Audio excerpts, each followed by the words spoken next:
When you watch the rundown, count the number of times he says weird. Man, I think today PB is going to come out for set 17, but we don't know when. But we do have this countdown timer that... Wait, is it 3 hours? I swear I updated it differently. Because if you guys saw... Hello, everybody. Mortdog said that it should be up in the next 6 or 7 hours. Hold on a second. You guys see this? PB should be up in the next 6 or 7 hours, which means it's time for my things to... Listen, you should know going into participating on PBE. This is the soundtrack, by the way. This is the official soundtrack of set 17.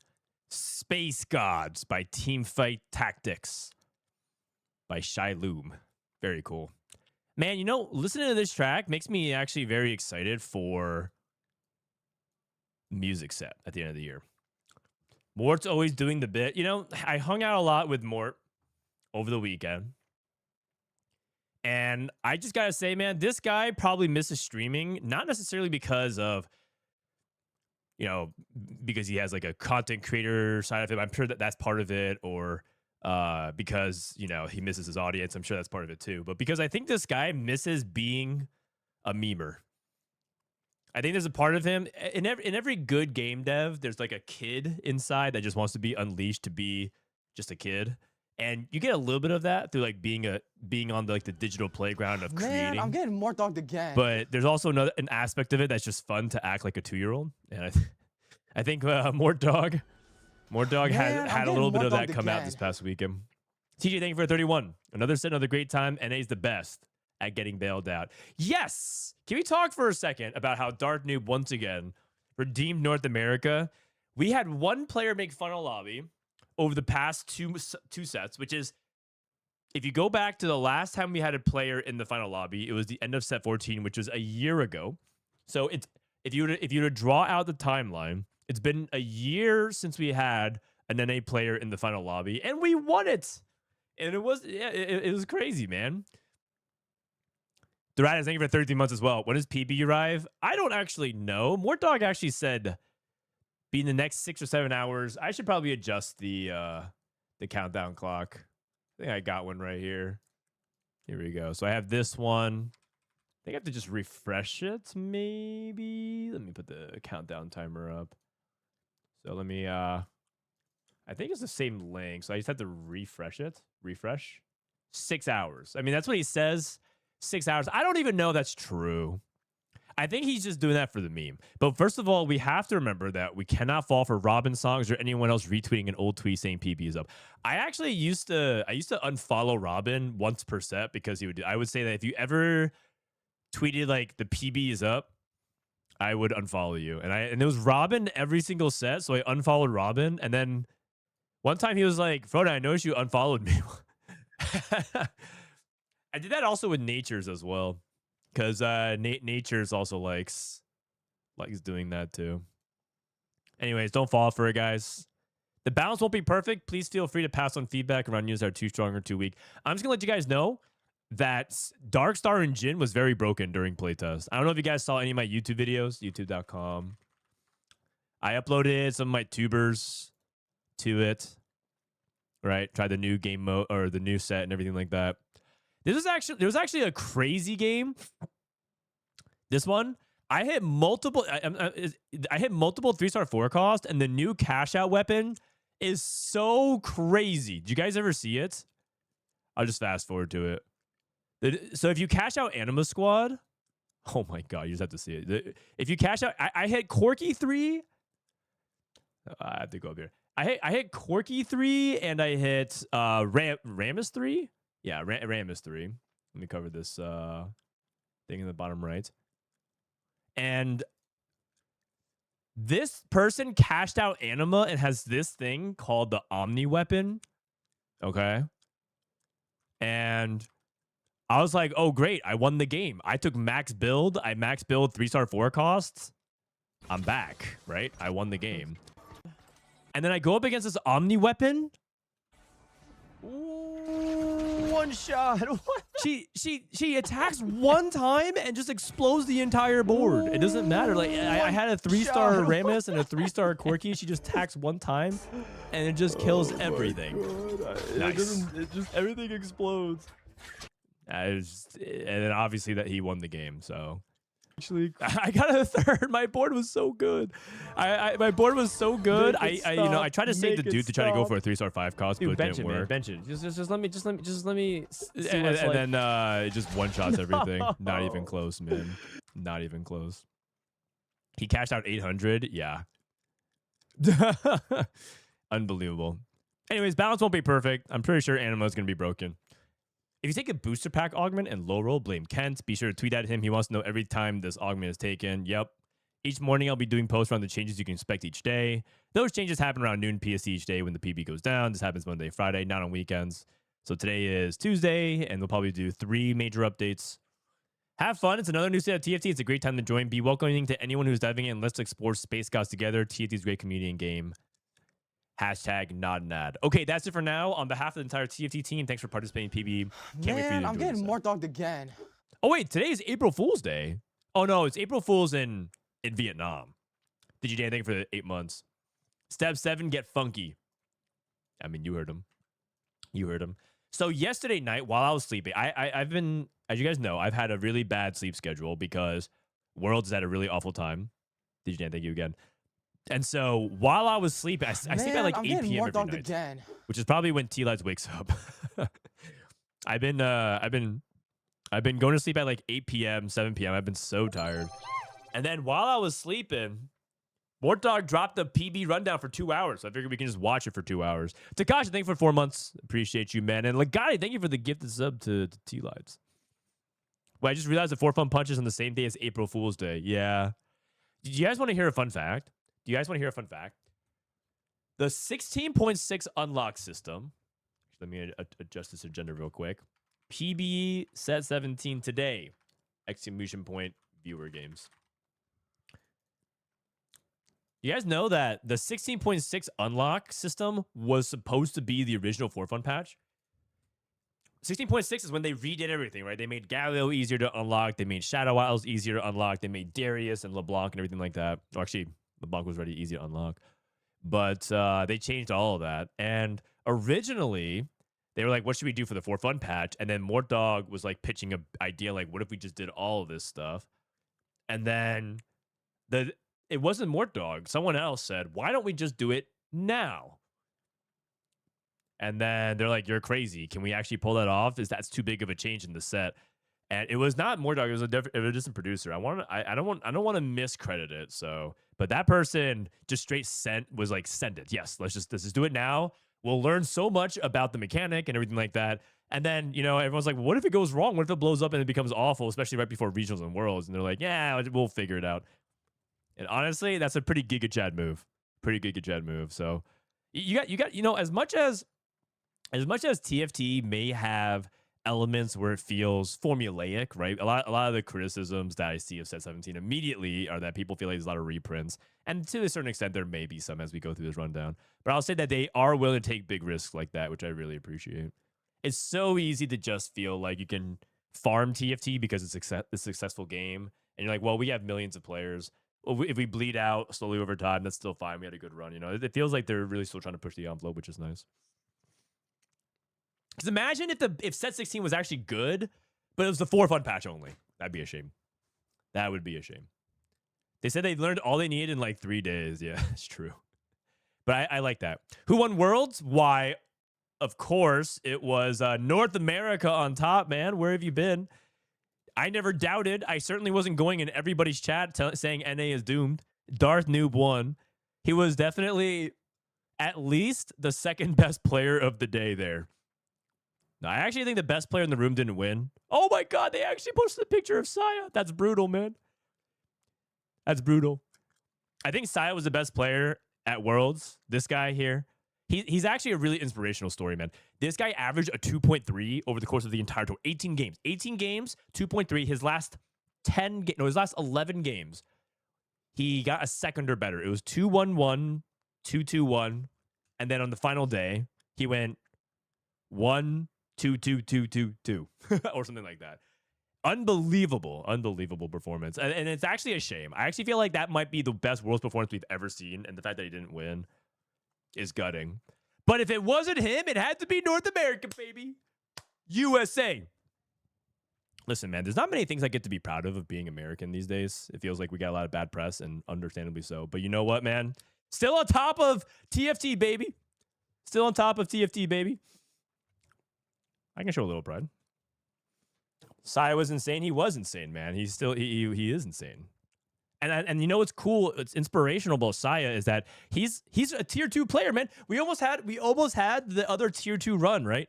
We talk about how tier 2 players low key might be better than tier 1 players. If like some of the best performing players in tier 2 are not in tier 1, and they are probably better than the average tier 1 player. I think this guy was the story of the set. Tier 2, he was a tier 2 player. He grinded online net cafe tournaments. He finally got one chance to he qualified for a regionals, finally. That one regionals, he made worlds. His first regionals, he made worlds. His first worlds, he made it to final lobby. His final lobby, he should have won the tournament, man. It's actually, if I was him, I would be mad. Sorry, it's not a laughing matter. Just I don't know how to deal with the absurdity that is checkmate in TFT. It is what it is, though. And I think at this point, we have to accept what TFT is, you know? But that being said, I think competitive. I think checkmate still is the best format we have, but I would like to see some innovation on it to prevent these kinds of things. Because now it's happened 2 out of 3 sets. I need to show you guys. If you guys forgot, I need to show you guys the graphic of what happened when Summertimer won Worlds in 7 games checkmate. It happened in set 14 when Achi was 12 points ahead of Summertimer. Now, I understand we went 7 games deep. We went 7 games deep in checkmate. And the way I view it is like game 7 is sudden death, right? It doesn't... If you want to be a checkmate defender, which some people are, and I'm kind of on the fence right now, because I do think it's exciting, and I can't really deny that. This tournament was very exciting. This is set 14 Worlds, where arguably Achi was the best player in the room, and I think the second best player in the room was Wei Iverson. And I want to say Summertimer was probably somewhere around 3rd, because he started playing very first through 8th, and it is what it is. But the way you can defend checkmate is to say, well, in game 7, it doesn't matter how much you win in games 1 to 6, right? If you're playing the NBA Finals, it doesn't matter if the Thunder wins by 50 points every game they won, and they lost only by 1 point, right? It's all about game 7 and the result of that. But I still think this looks really bad. It just looks really bad. And that's not how TFTs play. We're taking sports and trying to put into TFT. And the fact that this happened 2 out of 3 world championships probably means that maybe there's a little bit of room for us to figure out, you know, if there's something better. Because, it was... I'll just say there's a reason they didn't post the results on social media. Let me actually see. Exclamation point scores. There's a reason why they didn't... There's a reason why they didn't post a screenshot of the scores after the tournament happened. But this guy scored. Can I zoom in here? Saya scored 114 points over the course of the weekend, and Darth Noob was the second best player at Worlds. I think that's fair. That's fair to say, right? He's not an undeserving winner, but the guy that deserved it the most didn't win. That is just unbelievable, man. Actually, I want to look. I didn't see how he did in day number 1. He went 5, or he went. Is this placements? Yeah, this is. He went 4th, 2nd, 3rd, 2nd, 4th, 7th, and then 2, 1, 1, 1, 2, 1. Advanced in 12 games, so he didn't even get to play another one. I'm pretty sure he went top 2 that one, and then 1, 2, 2, 2, 2, 2. Unbelievable. He only bot forward 1 time the entire tournament. It's crazy. That's crazy. I mean, Darth had an up and down tournament, right? 1, 3, 6, 3, 1, 6, 3. Wow, a lot of 1, 3s and 6s. 7, 7, 1, 7, 1. Makes it through. Solid day. He was part of the. There was a 4-way tie at 67. I do want to say that. That was ridiculous. And then we had this final day, which I think he played. I think he played well enough, man. I think Darth is a deserving winner. I'm happy for him. It's a surprise winner for me. And you know what's crazy about all this? You know what's crazy about all this? I actually genuinely believed in my heart of hearts that EU was going to win. Because if you look at the AVP of the region, dude, if you look at the AVP of the region, EU was crushing it, man. Let me put the countdown timer here. EU was crushing it. 4.1 AVP during the group stage. They end at 4.2. But they actually were crushed. I was like, man, I really thought EU was going to do it. America, let's not worry about Americas, man. Let's not worry about it. It's not what's important is who wins the whole thing. I think we didn't agree. But I even said today, this is me at 3 in the morning. I said, honestly, it's time for EU to win today. I actually said that, and the final lobby started at 4 a.m. And then Kobolster's like, no. Frodan cursed us. Oh my god. I was like, I actually went to final lobby like, you know what? Today's the day. I think EU finally wins. It's been 5.5 years, almost 6 years. It's time for EU to win. And then I was like, you know what? I would be happy for any of these guys to win. And then they let's just say it was not very pretty. At one point, they were bottom 3. They were 6, 7, 8. Good job, Dan. No, man. I was like legitimately sad. I was like, man, I really believed. I really believe. I from the bottom of my heart. Ilya saved the lobby. You know what? EU also assisted us on this one because because Saya was going to win on game 4. He was actually going to. I was actually prepared for that too. Saya was going to win, and then Ilya extended to game 5 because if Saya went first here, he would have went 1-2-2-1. And so, because of Ilya, Darth New wins, man. We gotta say EU with the assist. EU with the assist. It's true. It's true.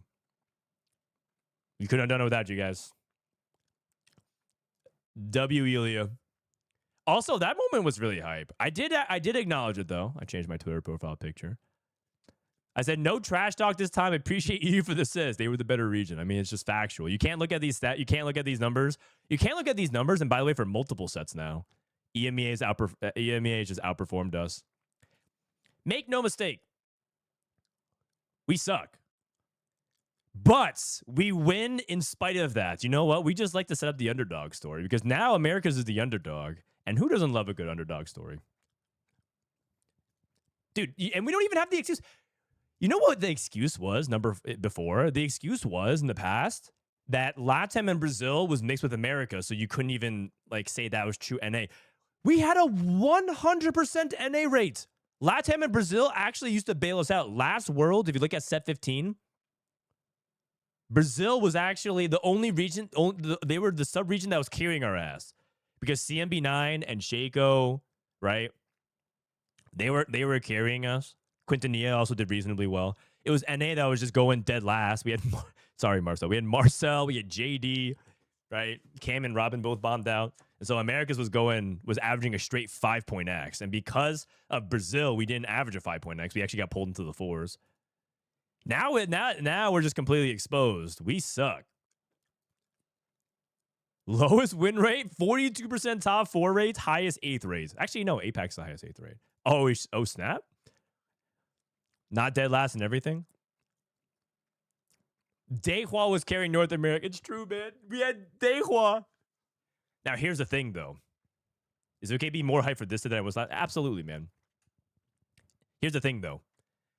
This set, people are saying competitively, is just going to be worse than set 16. And I think we have to acknowledge it. Set 16 was amazing. I don't even know if we can even top it, even if Riot put all the best people on it. But that also means it's an opportunity for you guys to rise up because you could be the next Dehua. Because Dehua scammed his way into regionals in set 14 and then qualified for TPC and then made 2 worlds. Why not you? Why not you? Isn't that a tale? I mean, NA is the story of the underdog. We were the kings at one point. We were on top, right? We had we replayed Malala, the dish soap. We had the era. But on the low, we actually were bad starting around set 12-ish. But in set 13, Digital bailed us out. Set 14, we popped off. You know, Weijin, Robin, and Camby in the final lobby. But we've been bad for quite a good amount of time. We need a new North American hero to rise up. We need a new North American hero to rise up. It's a gorgeous set. I think it's a gorgeous set for sure. We are the best. I mean, the thing is, man, it doesn't matter because who remembers the second place finisher of every world championship? I actually don't even think I could name you that many of them. I could name you probably like half of them. It doesn't, but I think I'll remember Saya though. I remember Saya. Double and title, yeah, those guys. I'm saying I can name half of them. Doubles finished second, titles finished second, Jedisworth finished second, Zyko's finished second, Achi's finished second, Saya's finished second. But yeah, it's hard. It's hard to remember all the second place finishers. What time does PB come out? No one really knows, but Mortdog said somewhere between 6 to 7 hours. So I put a 6.5 hour timer on, and now we're at set 17. If you guys want more 17 info, we have it on TFT Academy. The website's under set info with the new Gods mechanic. Let's start watching the rundown, shall we? It's your full-time job to know, so you don't count. Me? It's my full-time job to know. I think if you like had me quizzed on it, I think I could get, like right now without looking, I think I could get a good amount of them. But I don't think I can get all of them. All right, here we go. We're going to play this at 1.0 speed instead of 1.25. Hey, everybody. Riot Mort here, and it is time for our 17th set. I need a volume. Man, I'm getting more dogged again. Where's this guy is so soft. Where's my 600 sound volume disabled? No! What the? Do you guys see that? They disabled my my 600 sound volume thing. Okay. Hold on one second. I don't think I can watch 2 hours of him being too soft. Find more add-ons, sound, or volume. What was it called again? Volume enhancer. Turn off the lights. Volume booster. Is it this guy? Boost your volume up by 500%. Volume master. Oh, okay. Volume master. Ah, okay. 1.8. 4 reviews. Are you sure, man? Are you sure? All right. Well, I mean, too late. I have to check. I have to at least try it. Okay, here we go. Volume master. TFT Space Gods to hit It PBE. worked. By the time you're watching this, it might already be on PBE, but it is time for another set. Sorry. Now, that being said, I didn't have time to make a fancy slide deck that's some base between work and casting and everything like that, and the fact that I actually don't have my home PC set up right now. So you're getting this a little scuffed, but I still figured it was worth going through and talking through all the different units and traits and stuff like that. So figured we could use some of the, external websites that have all the info out there and talk about it. So hopefully you guys find this valuable. It's weird time. But I heard Mort says weird a lot during this. We can start a weird counter. Should we start a weird counter? Talking about all the different units, traits, mechanics, and things like that you can expect for Space Gods as it hits PBE. All right. 3-star 4 goes. Let's just dive right in because I'm probably going to talk a long time. We're going to start with units. We'll start with 1 cost and work our way down. Starting off with Aatrox. Now, Aatrox is a Nova Bastion. And as I talk about each Nova unit, there's actually 3 things I have to talk about. Okay. There's the champion. There's their passive effect, which you will get 8 seconds. It's like 6 or 8 seconds into combat. 6 or 8 as long seconds. as you have 2 Nova active. So you can do a lot of really valuable things with their passive. And then if you have 5 Nova active and you choose them as their primary guy, you get their big ultimate attack. Okay. And so all 3 of those things have to be considered with each Nova champion as we talk about it. So Aatrox, for example, pretty simple tank. He does the heal a little bit and then stab them. Nothing crazy. It's going to remind you of a Shen or an Alawi from last set where it's like a 2-star Aatrox will be good in stage 2, and that'll be that. He's a tank. But his Nova passive is really valuable. 6 or 8 seconds into combat, it gives you Shred and Sunder on all enemy units for the rest of combat. You don't have to build your Sparks or Last Whispers. You could get it through having Aatrox, and this is nice because you can often run like Aatrox plus one other Bastion for 2 Bastion, which will give you that team-wide, armor and MR, which is always valuable. So in a way, Aatrox is like a really valuable one cost that you'll see in a lot of comps, just for that utility, which is nice. Okay, I'm gonna already predict. I think they're gonna nerf Aatrox's shred effect. I think it's like super good. If you think about like how good free utility is on augments, the fact that you can get it put into a lot of your kits, and Nova is also flexible. Remember, Nova is very flexible because you can splash in like 2 and 3 of it or whatever. Because it's like Guild and Heavenly in the past, or even Star Guardian. Remember, Star Guardian added like a certain effect to the Star Guardians. Nova has each individual contribution in that way. So I really think they're gonna one of my first things is I think Aatrox will probably reduce from 30% to 20%. I'm not gonna give comment on every champion though. Just one of the things I think is his Nova Ultimate, which you should really only be using if you somehow, like, for example, Build-A-Bud Aatrox, and you got a really strong Aatrox. I don't think you're going to see a lot of reroll Aatrox, but basically it hits the whole board, knocks them up for a little bit, and does damage based on his armor and AD. So if you put a lot of armor on him and AD, you can actually go like IE Bramble Vest +1, which is kind of weird. You can hit the whole board for like 500 damage, which can be pretty nice because the effect can crit. But again, that's a weird niche interaction. So, but yeah, that's Aatrox. Briar is basically a champion that you'll use for. Oh, you said weird? Wait. I need the captions. Briar 500 damage, which can be pretty nice because the effect can. He said it. Kind of weird. Weird. You can hit the whole board for like 500 damage, which can be pretty nice because the effect can crit. But again, that's a weird niche interaction. Oh, that's 2. Whoa! Yeah, he dropped a double. Briar is basically a champion that you'll use for the traits. Pairs really well for Rogue. 2 Rogue is pretty good. Anima, obviously, for 3 Anima, which is the Lost Streak trait we'll talk about later. But most importantly, the only time you're really going to be playing Briar as a carry is if you're playing reroll Primordian. Primordian is a 1/1/2 reroll trait that is meant to be played as a reroll trait. You can play it kind of like Yordle in 16, where you kind of just play it for extra econ as an engine. But if you want to do the reroll, you can get that. And so that's where Briar can be pretty strong.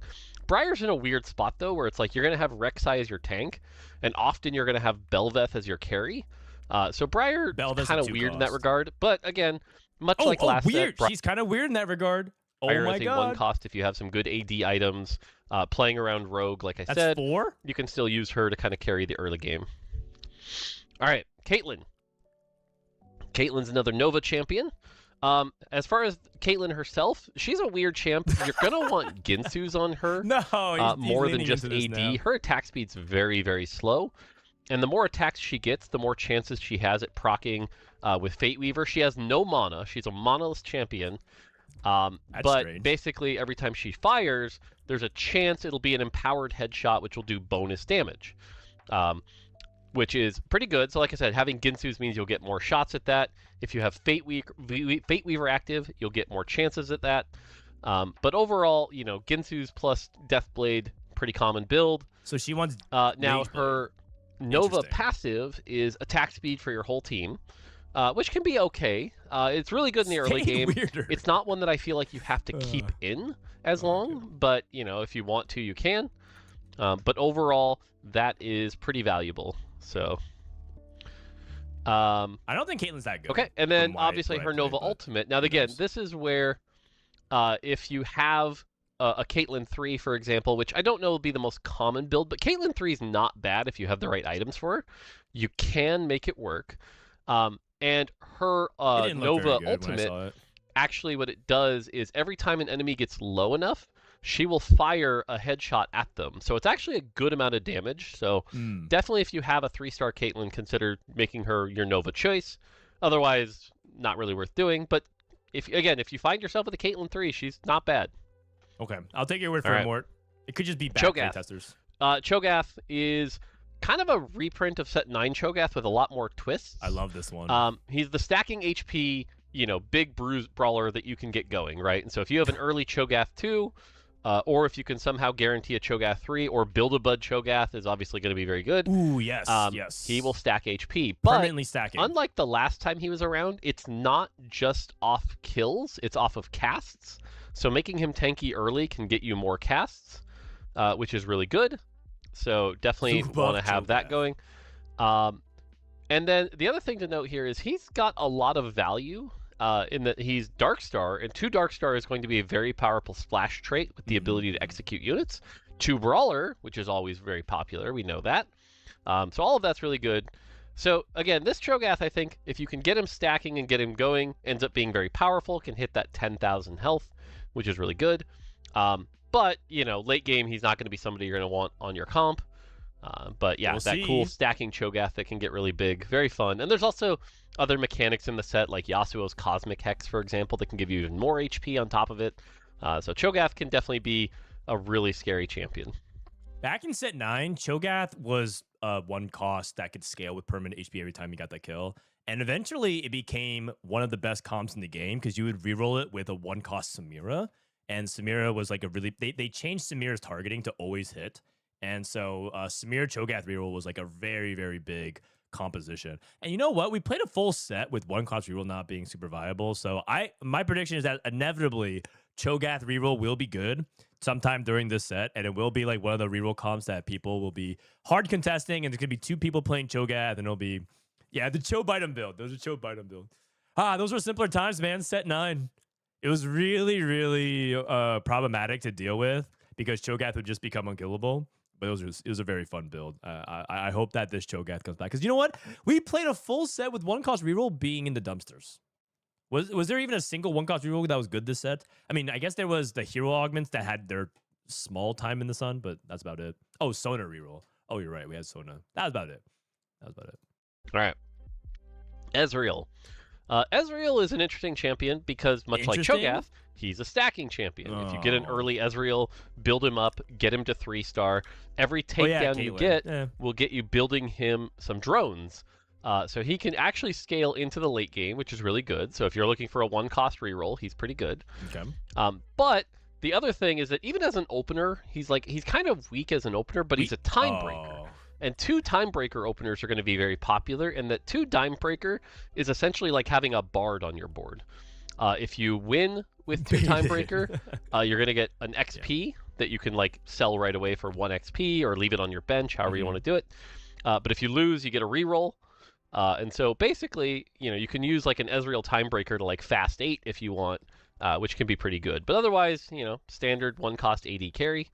So, but again, the stacking is the thing that makes him really strong. So if you have good items for him and can win fights, consider playing him and try to snowball. He's definitely a snowball champion. So yeah.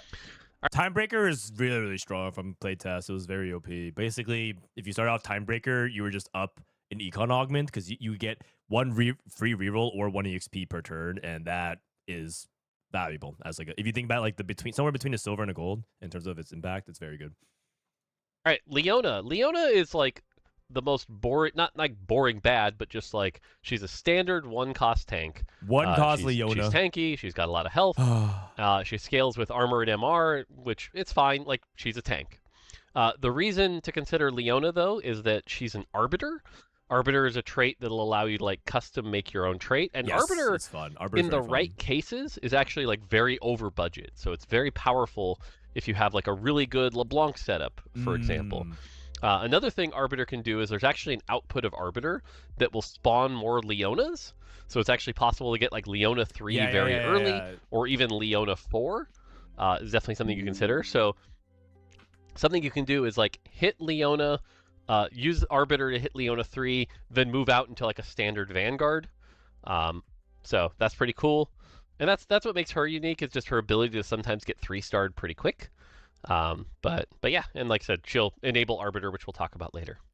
So people are saying, oh, it's an admin reprint, but if you watch it being played, it's very different than admin. You get literally like a 2-menu cause and effect thing. I don't know if you guys have seen it yet, any of the playtest games, but you literally get a menu and you click the cause, the condition. It'll say like every 5 seconds or whenever your units lose HP, so on and so forth.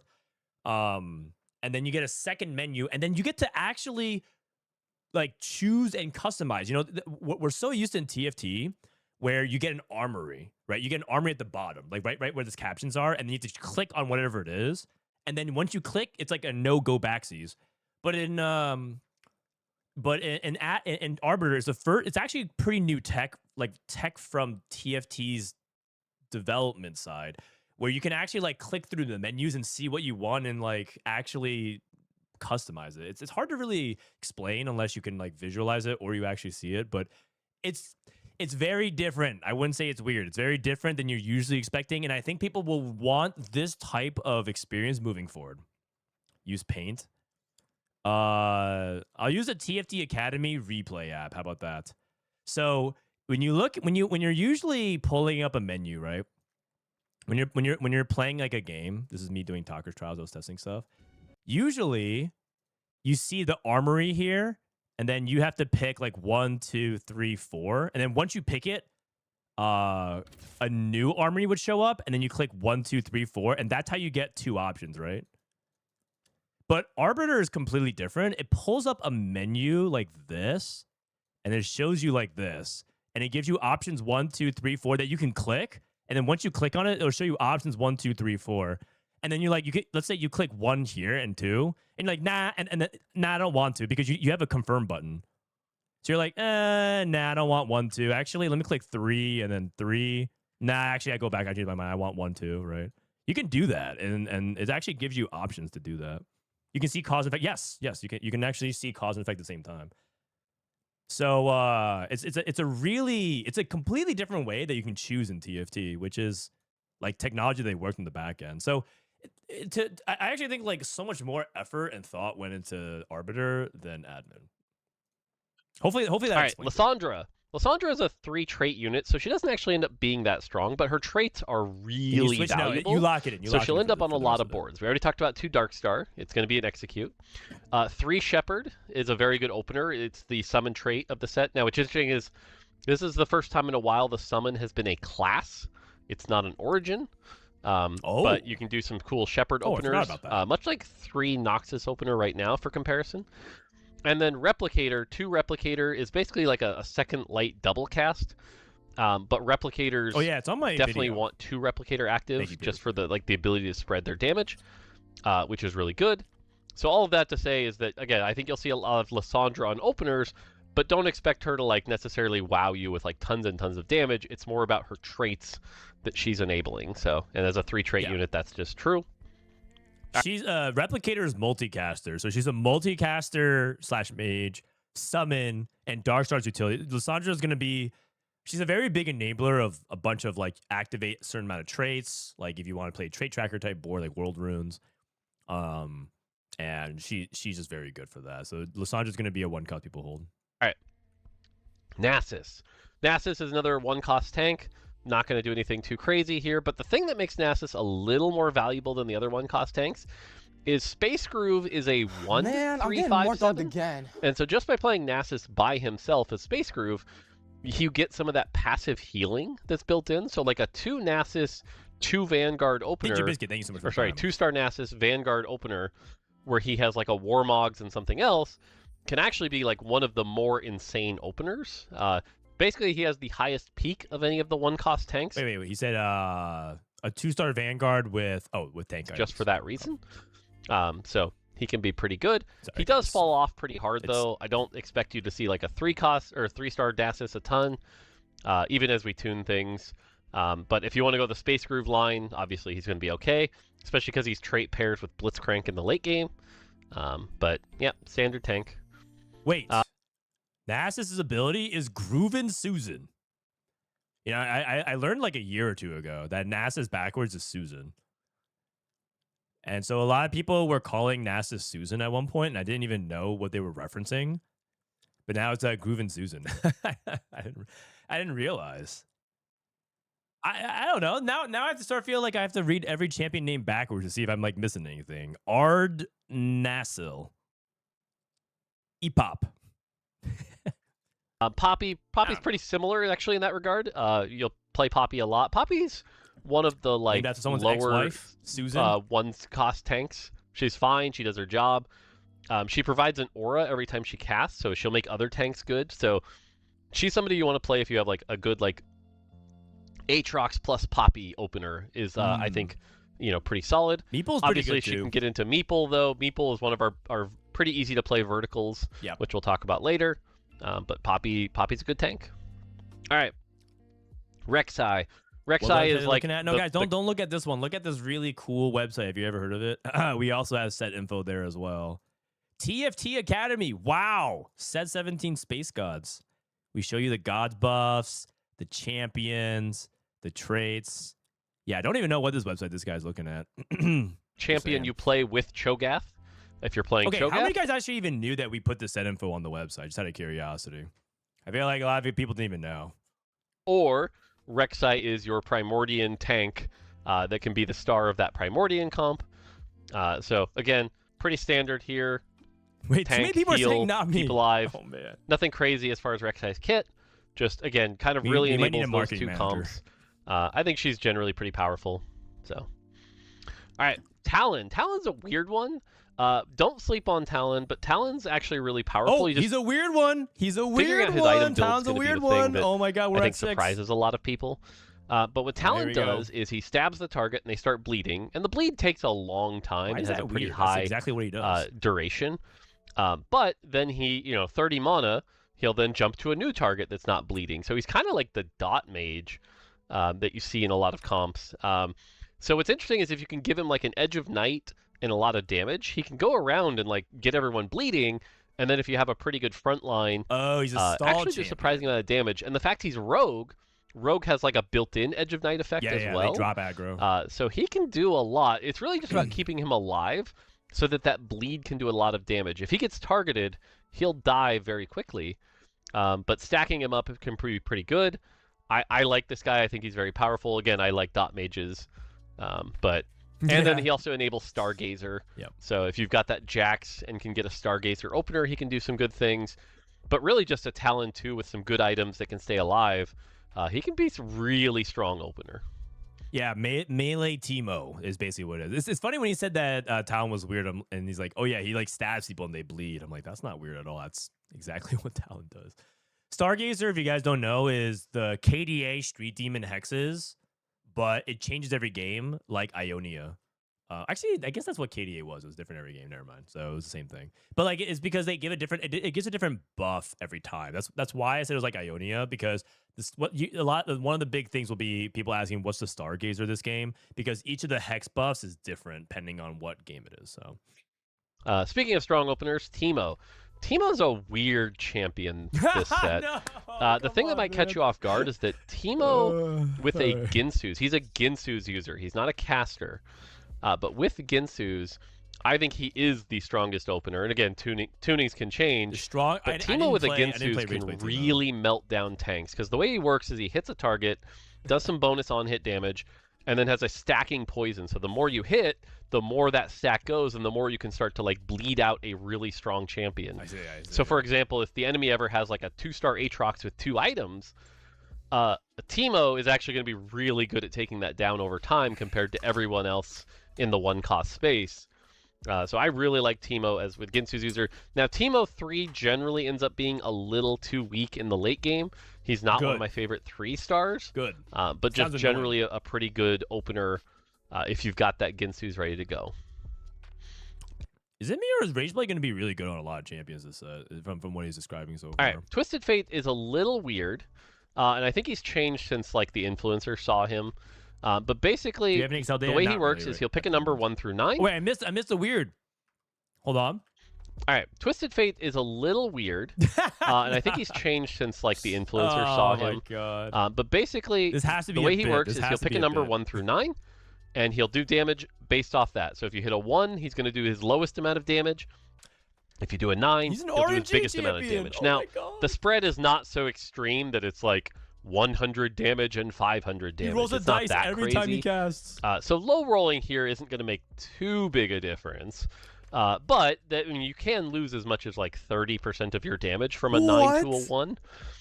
The big thing here is if you have 2 Fate Weaver in, he'll always pick the highest number. So 2 Fate Weaver. You don't want to play him without 2 Fate Weaver, because that will make those 1s become more likely like 4s and 5s and 6s.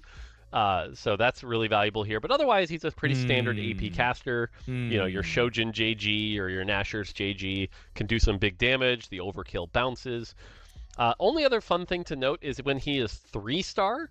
So if, like, let's say you get a Build-A-Bud or you want to reroll him, if he rolls a 9 when he's 3-starred, you'll gain some gold. So if you want to use him as an engine, you can. It's fun. Only at 3-star though. So I think when the influencers played it, really good. It was any star level that was end up being too powerful. So okay, yeah, it kept randomly printing gold at 2-star, and I was like, "Where's this coming from?" And I looked, I was like, "Oh, it has to be Twisted Fate," and I was like, "This is really gross," because I was playing Twisted Fate with a Timebreaker as well. So because there's a Timebreaker Fate Weaver, so I was farming a lot of resources. And then finally, Veigar. Veigar is in a weird spot right now. He's not one of my favorite openers personally, but he does have a high cap. He's in a what spot? Is in a weird spot right now. He's not one of my favorite openers personally. Oh, I see. But he does have a high cap. Again, you'll want Replicator, you'll want Meeple. But as an opener, he ends up being a little weak because of his scaling with those traits. But once you get him going and you have like 2 items for this guy, he actually does pump out a lot of damage. Veigar Shadow. So, you know, if you have a couple of Veigars, maybe consider like Lost Streak and to convert him into 3-star. Or, you know, save the items for someone else like a Nami. But overall, he enables the Meeple line. He can enable replicators. His traits are solid. But yeah. All right. Dude, he's done it for 3 champions in a row. Can we do another one? Akali. Akali is a weird champion. She's like another melee AD champion, you know, that wants your like your BTs, your Edge of Knights. Marauder gives her some built-in Omnivamp as well. She actually does a surprising amount of damage if you get her like IE. So definitely consider that. Now it's funny. I just said IE. I need to rewind. I need to rewind, man. I need to rewind. I'm not even listening to anything he's saying afterwards because I'm just laughing too much. Okay. What? She's an attack fighter. I'm listening more. I'm listening. AD champion, you know, that wants your like your BTs, your Edge of Knights. Yeah. Marauder gives her some built-in Omnivamp as well. She actually does a surprising amount of damage if you get her like IE. So definitely consider that. Now it's funny, I just said IE. Don't actually build IE on her. Sorry. The reason you don't build IE on her is because her Nova passive is, I think, one of the better ones. It gives your entire team precision. Now, what is precision? Precision is just the fancy keyword now for spell crit. Yeah. So IE grants precision. JG grants precision. Jeweled Lotus grants precision. All those effects that we used to just be like, now your spells can crit, is called precision. So basically, having an Akali on your board means everyone on your team's spells can crit.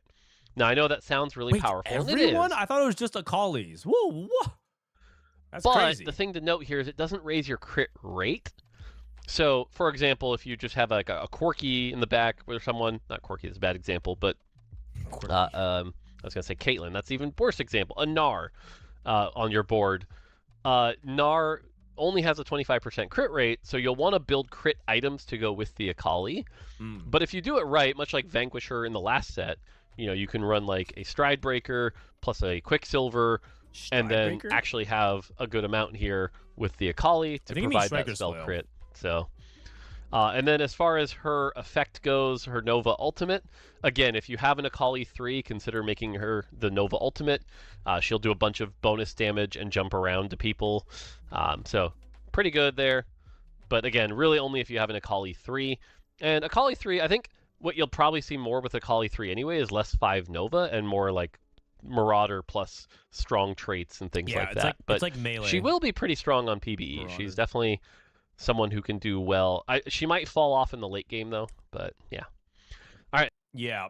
So Akali in playtest, no one was really playing around her, but one time I gave her items and she was popping off. So yeah, she's pretty solid. Stridebreaker is the league name. Oh, kind of like Heartsteel and Steadfast. Yeah, makes sense. Belveth. Belveth has 3 traits, Challenger, Marauder. So yeah, if you want to go like Akali plus Belveth, you can. 4 champions in a row. Primordian though. Belveth is the 3rd Primordian and the 2-cost Primordian, so the one that really caps Primordian the highest. You know, does a lot of rapid attacks, uses Challenger well. Ginsu's can be good because the total number of slashes does scale with attack speed. Yeah. So she's a good carry, and like I said, if you're playing reroll Belveth, you're playing Primordian most likely. Primordian's going to scale her up the most. She is kind of that primary carry of Primordian. If you were to give her an adjective more, how would you describe her?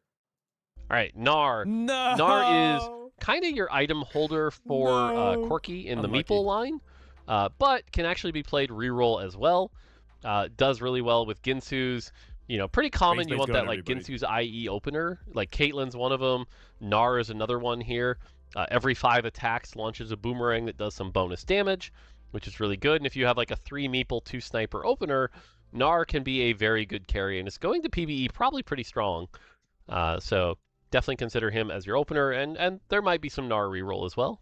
So, I forgot what I was gonna. Oh yeah, I was gonna say it seems like everyone's gonna be really good with Rageblade this set, but Carousel means that less people are gonna be fighting to take like the component that you want.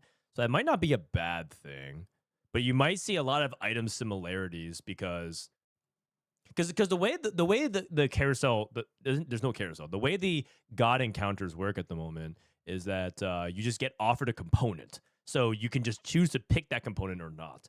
And so if everyone gets offered like a bow, everyone could have Rageblade. Very AD heavy. So far, we've seen a lot of AD at the moment. Yeah, we have seen some AP champions, like we saw Twisted Fate, for example, and we saw Veigar, but we're only on 2 costs. They're bringing back Gragas. I hope he talks about the Gragas hero augment, because that is some shenanigans. The Gragas hero augment is hilarious. It's also terrible, but it's hilarious. All right, Gragas. Gragas is a pretty standard 2-cost tank. He's got Brawler, which is good here. Boring. But in terms of utility, again, Gragas is, I think, going to be one of the MVPs of this set as far as openers go, because he's got Brawler, which we've talked about numerous times here, but also Psionic. Psionic is a very powerful trait in that the 2-piece basically gives you a bonus item, and that bonus item can be played on anyone. It does not have to be played on a Psionic. Yeah, I didn't know that. So, for example, if you have like Gragas plus Victor or Gragas plus Pike, all of a sudden you're up an item, which is a very powerful thing, especially in the early game. Yeah. So, I see a lot of like Brawler Psionic openers. Or like I said, if you get like a Victor out of a box, it's a pretty common thing to go like Channeler plus Brawler and do some cool things there. Okay. So definitely consider that. But like I said, you'll see Gragas on a lot of boards just for that reason.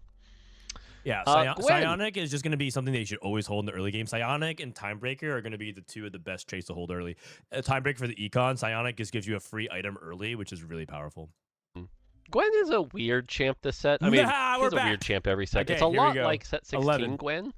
But she has Rogue to help. Wait, did he give us a double? It's a weird champ every set. Oh, it's a lot like set 16 Gwen. But she has Rogue to help keep her alive. And, it's the same like snip and dash. Rogue is really good. Space Groove is fine on her. If you have a bunch of AP items for her, though, and she gets a bunch of resets, because she's kind of like Katarina from back in the day, where if she gets a kill, she'll jump to the next target and do it again. And if you can get her to 3-star early, like a worth the wait Gwen is definitely worth playing. Because oftentimes you also find she just like randomly ends up on the back line and like will melt the back line. She has the same problem a lot of melee champions do, which is she can get stuck on a tank. But if you can get her to dash past that tank, she can do some really cool things. So, just a good AP carry. Okay. All right, Jax. Jax, as far as his spell goes, nothing gonna blow you out of the water here. We've seen this Jax before. He's kind of like Leona from last set, where during his spell he's got some of that flat damage reduction. Scales with armor and MR. This is the most standard Jax. But the thing to note about Jax is if you can get a Jax early, he's kind of like the linchpin of Stargazer. You often have the Twisted Fate, the Talon, but the Jax is the hard part to get Stargazer active. And Stargazer is a trait that if you can play it, definitely is fun to play. It's got these powerful hexes, and each game it changes what it is. So I always look at, like, anytime I see an early Jax, it's like, let me check the Stargazer. Let me see if that's worth going into. Let me see if I have the other units. I think I'm addicted and to if these so, ones. I'm probably going to lean into that. So again, he's got that powerful trait worth playing. All right. But what about Jinx? Jinx is an interesting champion. You're not going to play her as a primary carry too much. Close. In fact, she kind of has this weird thing where because her spell scales with attack speed a bit, I find her to be pretty bad in the early game, but that's okay because she's anima. Oh, he said it? Wait. interesting champion. You're not going to play her as a primary coach? In fact, she kind of has this weird thing where because her spell scales with attack speed a bit, I kind of was disappointed. I find her to be pretty bad in the early game, but that's 13. Okay because she's Anima. And again, Anima is the lost streak trait of the set. So often what happens is you get a Jinx, you play some Anima, you lose, then power up and hit the Jinx 3, and actually she's a beast. Like, for a lot of our playtests in the last couple weeks, Jinx 3 with like 3 items has been very, very powerful. So just calling that out though, that like, let's say you start with like a Jinx 2 from Warpath or something. That's not actually the best spot to be in. But she does scale really well. And she's kind of a marksman. She wants that attack speed. Rage Blade, that's the other thing probably. too, is don't play her without attack speed. Yeah. Even though her spell is doing most of her damage, because the spell has an attack speed scaler, you really want attack speed on her. So this set's Jinx is my favorite Jinx. No matter what Jinx are going to print, it's going to be worse. This Jinx looks a lot less exciting, but she's a 2-cost, so it's fine. And also, I think that Anima in general is hard to make good because it is the cash out trait, so you're not sure how strong you want to make it out of a box. All right, Meepsy, fun little champion here. A little Meep controlling a space golem. It's Brock. Meepsy's very cool. Really, really good traits. Kind of has that curse where because the traits are so good, probably isn't going to be like an overpowered champion by any means. But has Shepherd, the summon, which we talked about. Has Meeple, which we talked about is kind of like the big vertical. Makes her good. And what's interesting is Meeple scales each Meep person in a different way. And Meepsy's scaling is all healing received goes up. So this is where things like Spirit Visage is really good on Meepsy if you have like Spirit Visage Warmogs plus something else. Or if someone else on your team has a Gunblade and you want to run Meepsy as a primary tank, you can do some cool stuff there. Okay. And then finally, Voyager. Voyager's a lot like Strategist in the past, where your front line gets a shield, your back line gets some damage amp, and then the Voyagers get more. So Voyager also makes her kind of flex in that regard. Yep. So like Shepherd, Voyager flex between the two is a pretty common thing you can do. So because of that, Meepsy has very valuable traits. Yeah, front rows, back rows, flexible damage. It's good stuff. Strategist has been a banger in every set that they've been in. Although it's a little bit, it's been a common thing they've done a lot. It's been always a very flexible trait, which is good. It's also been overpowered as well. Milio is a lot like Ezreal in the sense that like if you have a Milio opener, you're looking for that time breaker fast 8. Use that to play well. Milio reroll is. It won't be something I think we see a lot of unless you get like worth the wait. It's not that he's weak by any means, but it's like you have to have Timebreaker and Fate Weaver, which can sometimes lead you to not have a ton of frontline. But again, if you find yourself with a bunch of Milios, it's kind of the same as it's a different skill, but basically it's a lot like last set's Milio as far as itemization. You want him casting a bunch. You want like a JG on him. Well, actually, sorry, you don't need JG. I haven't explained Fate Weaver yet. Fate Weaver's weird in that Fate Weaver a weird champions counter. Inherently have precision. Hold on. What was trying to distract me? I look over. Fate Weaver's weird in that Fate Weaver champions inherently 14. have precision. So all of them don't need JG. But again, Fate Weavers have a lower base spell crit than, everyone has that low spell crit, 25%. Yeah, 25 base. So you still want crit items on him to take advantage of it. So Milio's someone you play if you have like a Stride Breaker or a Nashers. Like Milio's probably the best Nashers user in the set. Oh, and then his Fate Weaver thing is like basically every time his ball bounces, there's a chance it'll bounce again and bounce again. And so if you have 2 Fate Weaver in, you're going to get a lot of bounces to make sure you get the highest possible chance it bounces.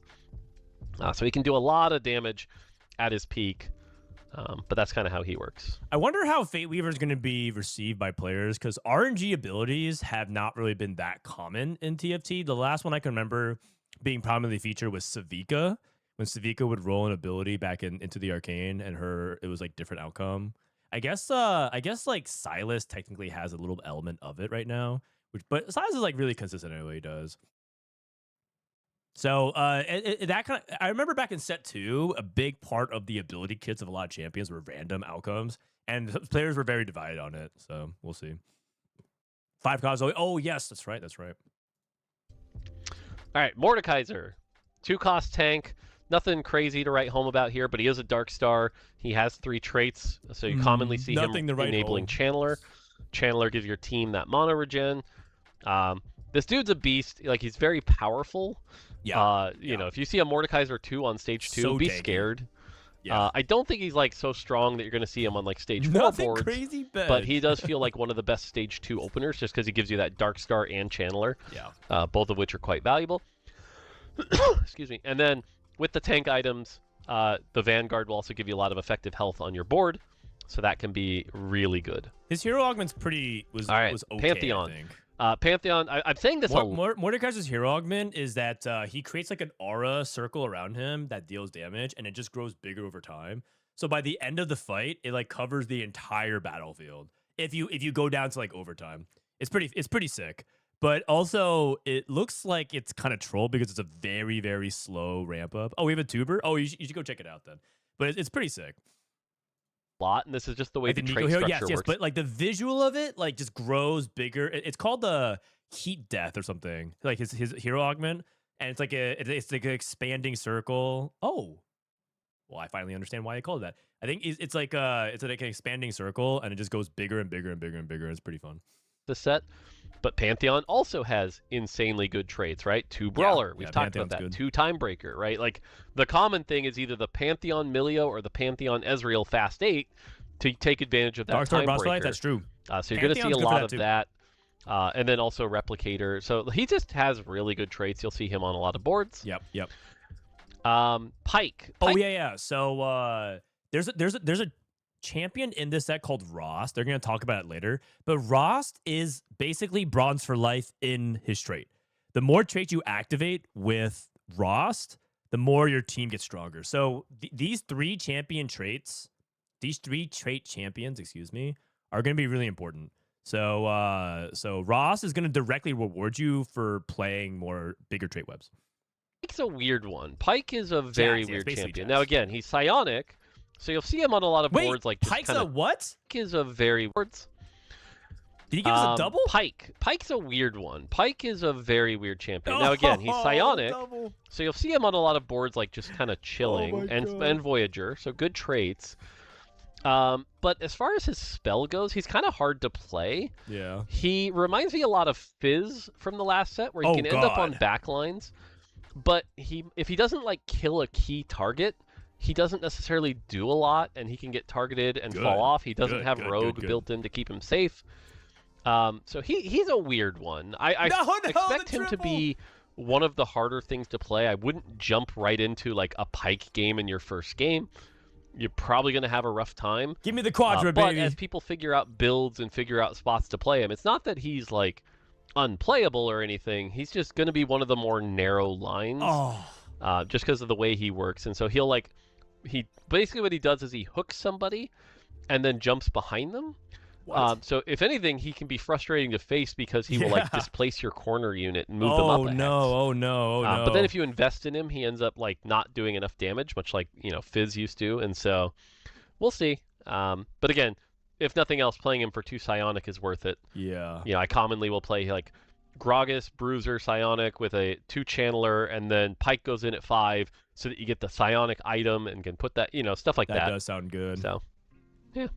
The Pike jumping to the backline, just like decoining your carry, that might make him very problematic. And if it's one of those things where like targeting is like kind of strange, weird, some would say, to understand, then it's one of those things where you could try to position around it and nothing changes. So we'll see. All right, Zoe. Zoe's actually pretty strong. Again, Zoe is one of those champions that if you see, Zoe plus Leona, you're like, sweet, let me check the Arbiter. See if it's an Arbiter that works with her. If it is, consider like a reroll Zoe line. If not, maybe hold the items for like the LeBlanc. But definitely you want to play her around Arbiter. You can also just play her with Channeler if you have like that Mordekaiser as an item holder. But yeah, generally some good AP. The big thing with her is because she's a Channeler, you're not going to want to put like a Shojin's or a Nashor's on her. You're just going to want to go like full AP and let that spell hit. And then she has some of the best backline access to her damage, so she can hit the backline pretty hard. So, Badge. Standard strong champion. Zoe was pretty decent when I was playing around her. All right, on to 3 costs. Aurora. Aurora is a weird champ because Anima. So if you get an Aurora out of a box, you're like, time to lost streak, right? 18 is one of the 2 3 costs to get Anima going. And then once she stacks up, she can do a lot of damage. From there, you really just have to think of her as like a standard AP user, right? You're going to want the JG, Nashor's, Shojin kind of stuff on her, though her traits don't give her a ton of AP, so actually even like a death cap is quite good on Aurora. Aurora will be the kind of champion that like will blow your mind on the damage meters, but won't necessarily win you all the fights.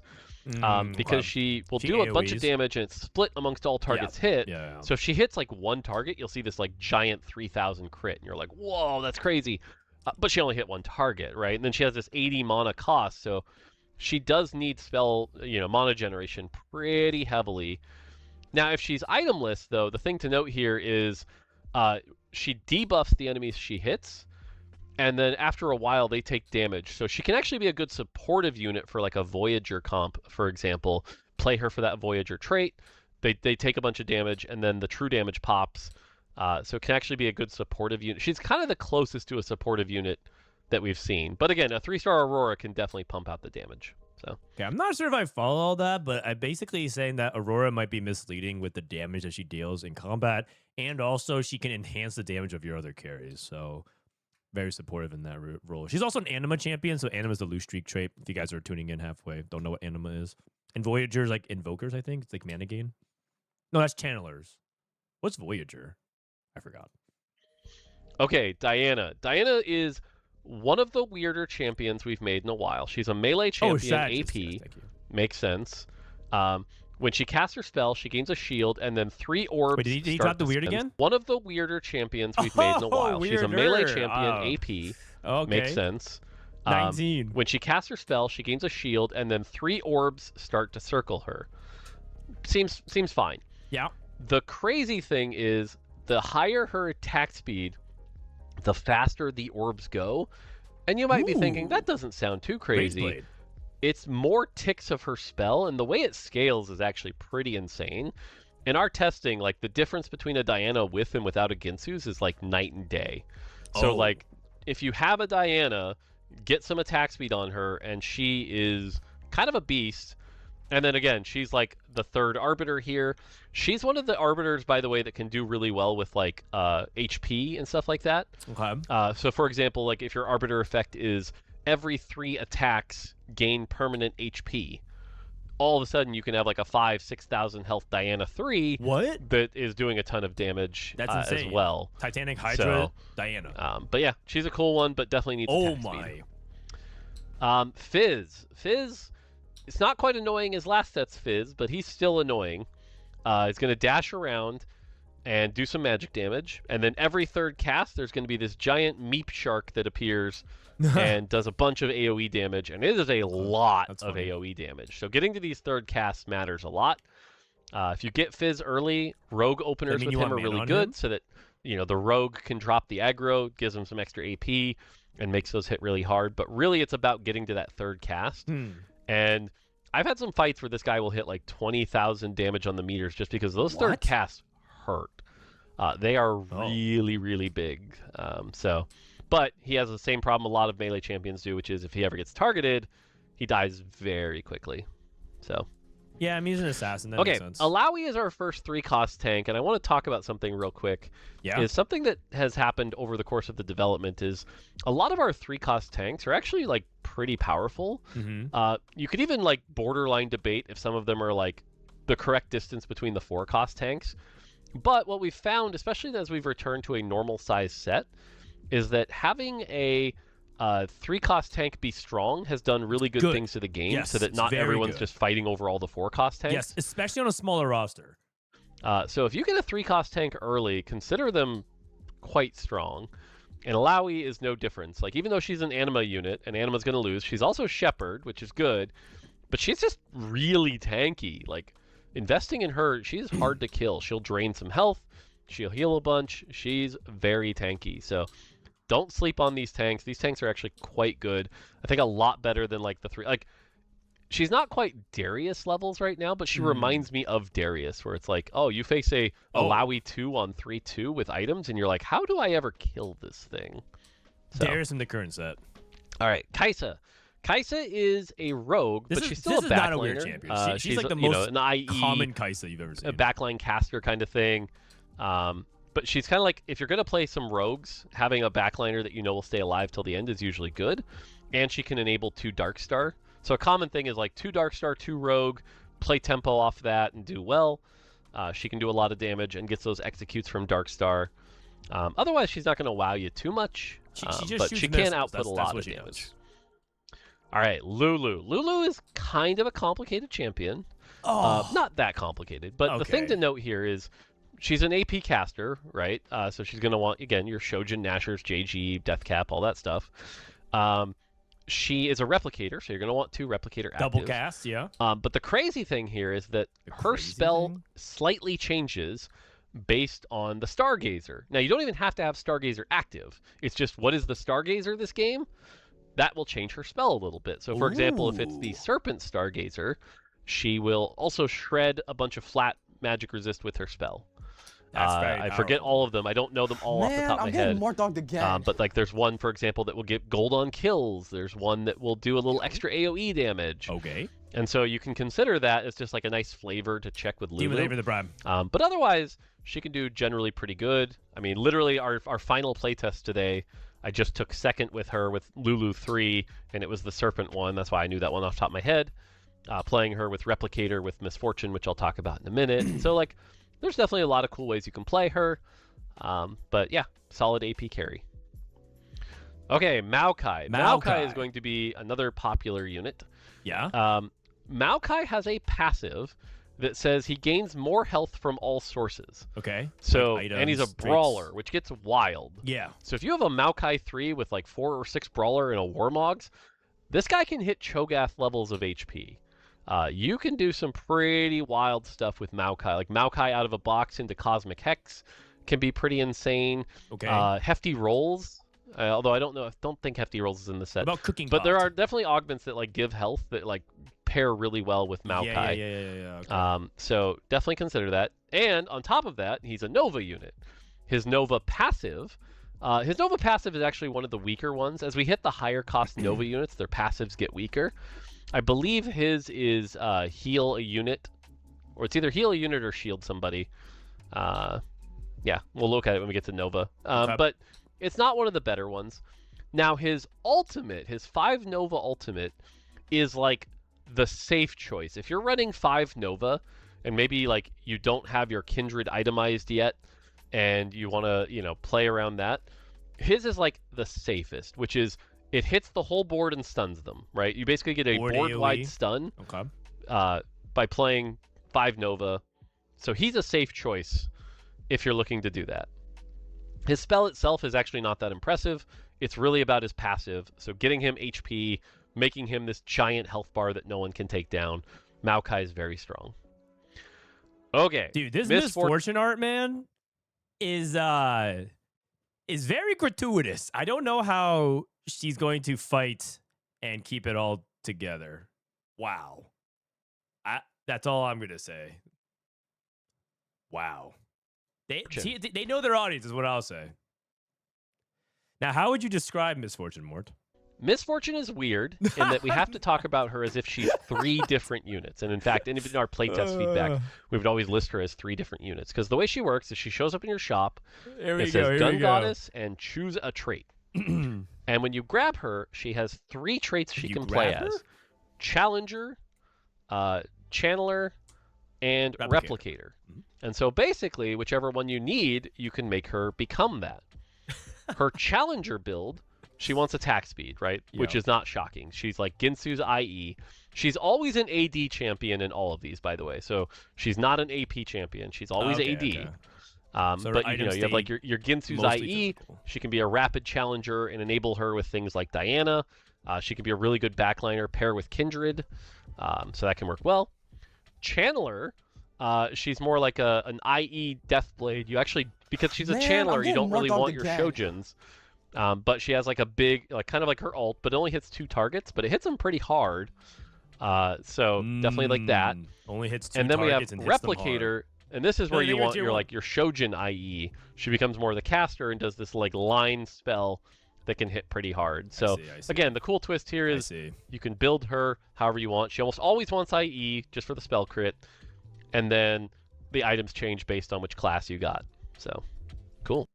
You can change your class trait. So at any time, I don't know if I played it any of the games. I think some ads are running, so I'll stall for a little bit. But I think when I was playing the game, you just basically bench her, and then you can choose challenger or replicator as well. So she's pretty flexible.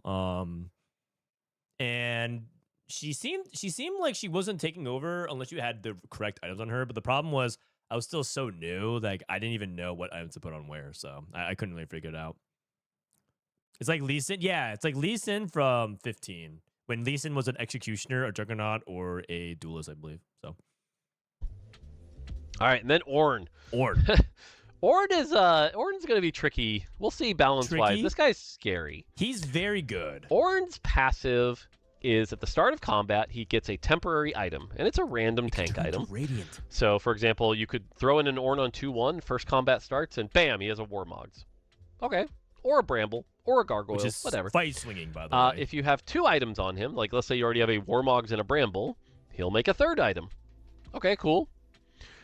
If you have 3 items on this guy, yes. So let's say you have Warmogs, Bramble, Dragonclaw.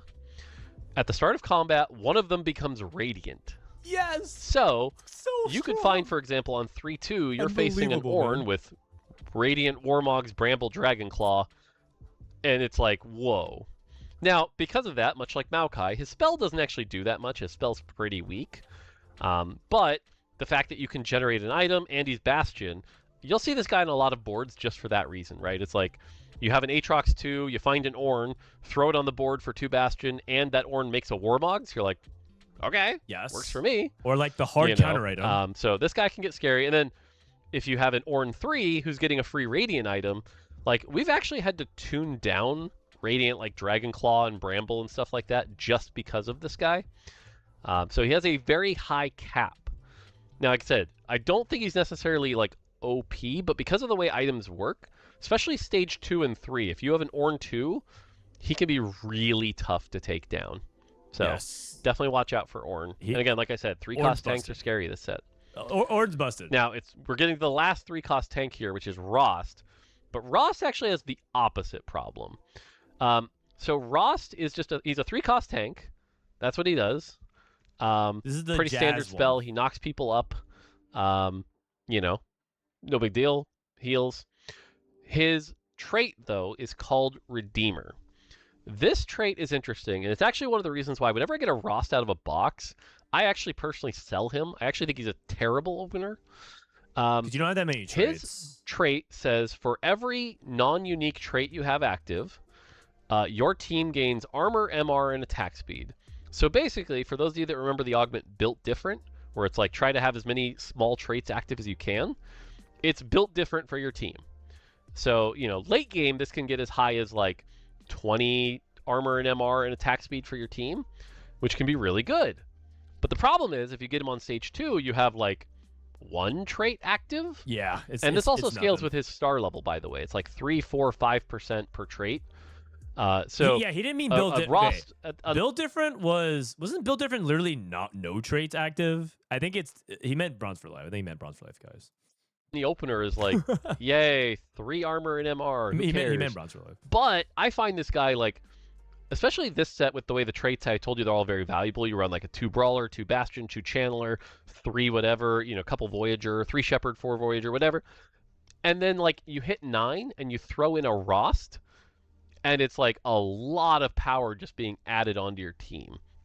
So I find him to be like one of the 3 costs you want to put in on 8 or 9 to get full advantage of that Redeemer if you're playing this kind of comp. Oh, sorry. I just want to show you guys. Pretty cool there. I expect to see a lot of comps cooked up with him. But his passive, again, like team-wide 20 armor, MR, and attack speed for your team, pretty good. And he's not a weak unit, by the way. Like he's actually also a solid tank. Especially because he's kind of a threat, so he has pretty good base stats. So, very, very splashable unit. I really like this kind of design. I think it'll be really interesting. I also think that the effect is very powerful in the hands of good players. If you guys don't know what non-unique means, it means that you don't get rewarded for playing a 5-cost. A 5-cost often has a trait that's just designed to them. So if you're playing set right now in the current set 16. It's the boss, right? So what time is PB dropping? We don't know, but there's like a general time in the top right. It could be earlier, it could be later, but it's around this, like plus minus like 1 or 2 hours. All right, Samira. Samira's a weird one going to PBE. I know you're looking at this and thinking, okay, whoa. What do you say? Samira's a weird one going to PBE. I know you're looking at this and thinking, okay, play her in Vertical Space Groove. We're at 21, baby. Could make our weird counter is old enough to drink. It's a full-grown adult now. Makes sense. But the weird thing about her is she has a passive. The double! And some of you have remembered we've done passives like this before, but basically where anytime an enemy is knocked up, Samira will shoot them no matter what she's doing. So there's actually like double trouble boards where you could play like 2 Rosts for the knockups. I believe Ornn has a knockup, and then like 2 Samiras in the back, and they can all just like there's a knockup build out there that's possible. Wait, like 2 Samiras? But yeah, she's an interesting one. Oh. She's also just a standard AP caster. You're gonna want your like your Shojin IE kind of thing. A lot of the spells there. But also you can just go full AD, right? You can just ignore the Shojin and just go like IE Deathblade Giant Slayer, so that passive gets as big of a hit as you can each time you do a knockup. So pretty interesting to see. Samira's one that, again, I don't recommend you play day one of double PBE, interesting, double weird. But as you cook up builds where Samira does well, she'll actually have some really neat stuff. Okay. That does actually sound cool. Knockup builds in general in TFT have always been pretty hit or miss. I'm thinking about like Talia. Talia once had a knockup build, but it was a complete gimmick. And it was not very reliable, so I'm wondering if Samira could do something cool too. All right, Urgot. Urgot is the first of the mechs that we should talk about. And if you've seen some of the trailers, you probably know already. Favorites. But mechs are weird in that mechs are either the champion, he's just doing turn them on mech version, and now they are a Colossus-like champion. They take up 2 slots, they're extra powerful, and they count as 2 mecha. So Urgot, for example, can just be normal Urgot, or you can turn him into this like siege tank, and now he has a bunch of extra health, a bunch of extra damage, attacks slower, and counts as 2 mecha. So it's pretty cool. Really hard. I like mecha a lot. I'll be playing it a lot in my games. Urgot is weird though in that he's very feast or famine. If he gets stuck on a tank, this dude will do very little. But if he can like get past them, or has some big crits, or repositions with his dash, this dude will melt backlines. I have seen Urgots do 10,000 damage on like 3-1 just because they like moved around and got to the backline. This guy has a very high cap. The other recommended guide I'll tell you, by the way, for mechs is if you have 3 items for them, turn them into mechs. If you're gonna play them itemless for their traits, don't. That's the simplest way to think about mech. So throwing in an Urgot just for like the Brawler and Marauder, totally viable. But if you do that, I don't recommend turning him into the tank. If you've got 3 items on your Urgot, please turn him into the mech. And I'll talk about it when we get to the trait. But yeah, that's Urgot. It's very cool. Because you can choose which mechs you want to transform as well. You can transform Urgot or Aurelion Sol or the Galio guy. But it could be any version of it. And finally, Victor. Victor's a weird champion. His His spell does a lot of damage, but it's very front to back. I find him to be a very good opener, specifically for Psionic. Yep. He can actually melt tanks before they really come online. But I find late game he's just too slow. So my recommendation here is, again, Victor out of a box. By all means, play him. Yeah. Victor reroll. I don't think it's quite there yet. So the other thing, again, because he's a channeler, don't necessarily build things like Shojin. Really just go for, like, does he have the Psionic item? Mana regen is actually really good. Blue buff is actually really good on channelers. I should have said that earlier. But yeah. That makes sense because you gain more. He can do a lot of damage, though. JG Deathcap Blue buff, totally viable build. So Channeler's like Invoker from this set. I'm just looking at it right now. But yeah, it just looks like you just gain mana. All right, the counter's at 25. We just finished 3 costs. Here comes Aesol. Okay, 4 costs. I only have like an hour and a half left. I got to get through this in an hour and a half. Okay, Aurelion Sol. This is an interesting one in that he can operate as both. If you have like 1 leftover item for AP, he sits on the back line, he shoots a beam, does some damage as a standard unit, can help Chandler, totally fine. Chandler. If you make him the mech, though, he becomes that starship that flies around and does damage. Yeah, from set 3. And it's interesting because what I found with Aurelion Sol is that he's very strong early. If you get him early, you can win streak like stage 3 and half of stage 4 with this guy. But late game, because his damage is so spread out, he tends to struggle a little bit. You end up needing like a secondary carry to really help him. But that being said, pretty standard AP items here. You really just want to go like, full damage, which is true of both forms. So yeah, that makes sense. Just so that those ships are doing as much damage as possible. Death Cap JG, stuff like that. So, cool. All right, Corki. Corki's one of your 4-cost caster backliners. This is some set 13. Again, the weird thing here is because he's the weird thing. Fate Weaver, he doesn't need IE. So Corki really benefits from like Stride Breaker plus Deathblade plus like a Giant Slayer or even something like a Quicksilver. Why is that weird? It's the same thing. So that's pretty cool. Otherwise, again, play him with Meeple, right? You're going to want to play him with 5 Meeple or 7 Meeple. But yeah. He's an AD carry. That's basically okay. The Mighty Mech. Yes. Same thing. This is our last mech.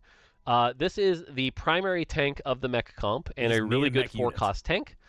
Because again, he can be a Colossus unit. So imagine you got your like Warmog's Bramble Dragonclaw on a unit that has baseline like 2,000 health. It's pretty insane. So he can be one of the better tanks. The weird thing about him though is that he's a Voyager unit, and your instinct's going to be like, oh, I'll play him in Voyager. But actually, he doesn't benefit from Voyager that much. Voyager's frontline is a flat shield health. And so because he's got like, 3,000-4,000 health, an extra 200, 300 shield, who cares, right? But that being said, playing him in mech, like with 4 mech, can do some pretty cool things. I also think he's going to be one of the better emblem holders. If you have like a bruiser emblem on this guy to pair with Urgot, I think that will be insane. Yeah. But just be aware that like don't be baited into thinking that like I should play him in Vertical Voyager. You can by any means. I just don't think it's as amazing. And in fact, if you're playing Vertical Voyager, I find it better to like actually have him just be the itemless version so you can have an extra slot.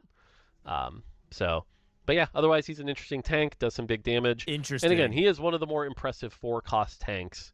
You can flex around. Like, remember I was talking about how Rost works really well, right? Like play him with 3 mech active, 2 Voyager active, and then get Rost in with a bunch of other traits, and actually he can be pretty insane. So, something to consider. So then why is he like a Voyager? I think it's because, a lot of times when they design these champions, sorry, my pillow fell. It's like kind of hard to justify giving him an actual strong one. If he was Bastion, he might be too good. So yeah. But I don't know exactly. I don't know exactly what the build is around it, but whenever I played mech, I think the sentiment that I was getting was that you don't want to make all of these mechs into like their two slot, their Colossus version, their Dragon versions. You want to have 2 of them. Like if you play Asol, mech, and Urgot, you want Asol and the mech, or you want Urgot and the mech. You don't want like all 3.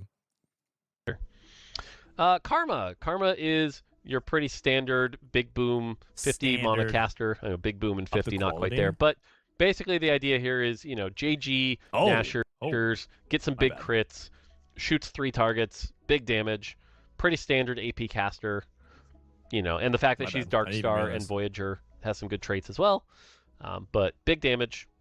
We find that like playing like a Karma plus LeBlanc or a Karma plus Nami builds can be really good as like double carries.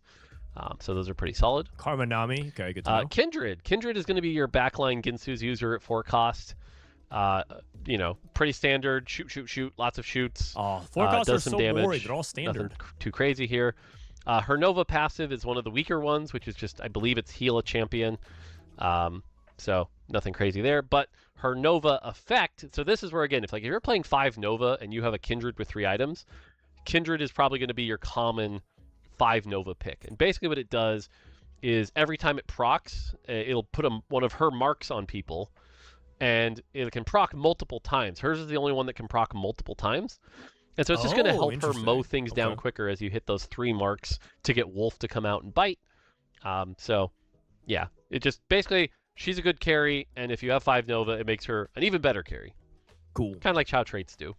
So, finally, LeBlanc. LeBlanc is a weird one. LeBlanc is our Ginsu's AP user, actually. It's been a hot second.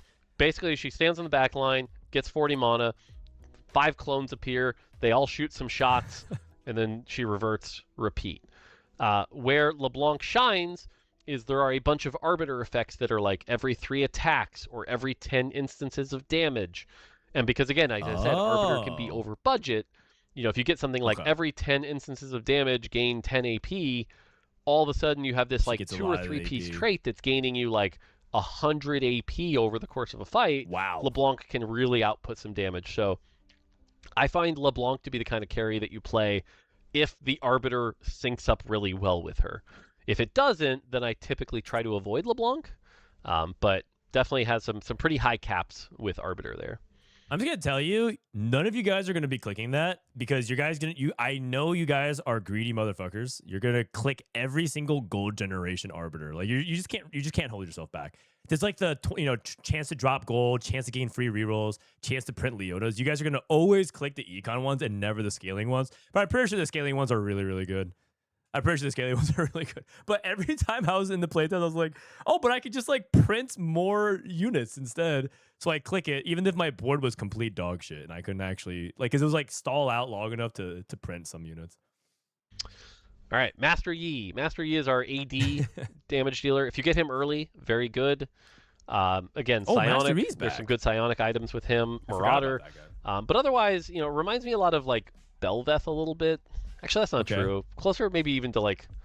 Actually, I don't know if there's a good comparison last set, but TLDR here is basically... A unique champion? He wants to attack fast, and he's a melee champion, so even something like Edge of Night, Ginsu's plus some damage can be really good here. Every time he I guess Warwick, actually. Warwick might be the best comparison. He kind of reminds me a little bit of that like Warwick kind of strength. And so he will do a lot. He will heal a lot with Marauder. Can be tough to take down. So I think this is the first set we've had Master E since set 3. Is that true? Like, when's the last time we had Master E? I think it was set 3. But yeah, I mean, he actually can do something now.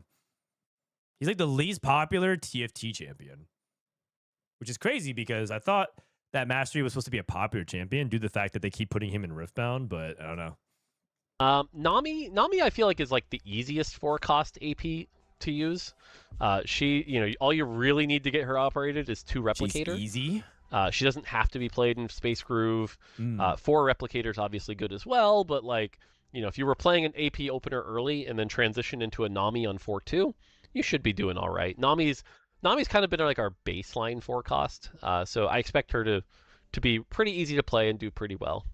Space Groove's also activated at 1, so just playing Nami activates her trait, Space Groove. Nunu is the 4-cost CC tank of the set. This dude will be played in a lot of comps. He can enable 3 Stargazer, but basically he drops a snowball where he is, stunning everybody, and then he pushes the snowball, which can go towards backline, and stun them. So with the right stuns, this guy can hit like 6 out of 8 units. He won't hit both backline corners, but you know, if you thought Swain was popular, Nunu's the same. Now, Nunu doesn't have as good a traits as Swain, so I don't think we'll see, you know, the 4.3 levels of usage that we saw Swain see. But I will say, as someone who plays the set a lot, I put this guy on my board a lot. This guy's very good. Even with just 2 Vanguard, like, you're playing this guy. Yep. So makes sense. Ramus is probably the strongest, just like baseline tank of the 4-cost, other than you know the mighty mech with mech enabled. No commentary about Ramus. Ramus is really tanky. That's mostly what he does. Is just be a tank. But if you have Meeple in, he gets to be even tankier. So pretty standard 4-cost tank. Nothing really much to say other than the dude's a tank, right? It's kind of like Braum in that regard. Where how many times did you say tank in this one? I gotta count that. With mech enabled. Ramus is really tanky.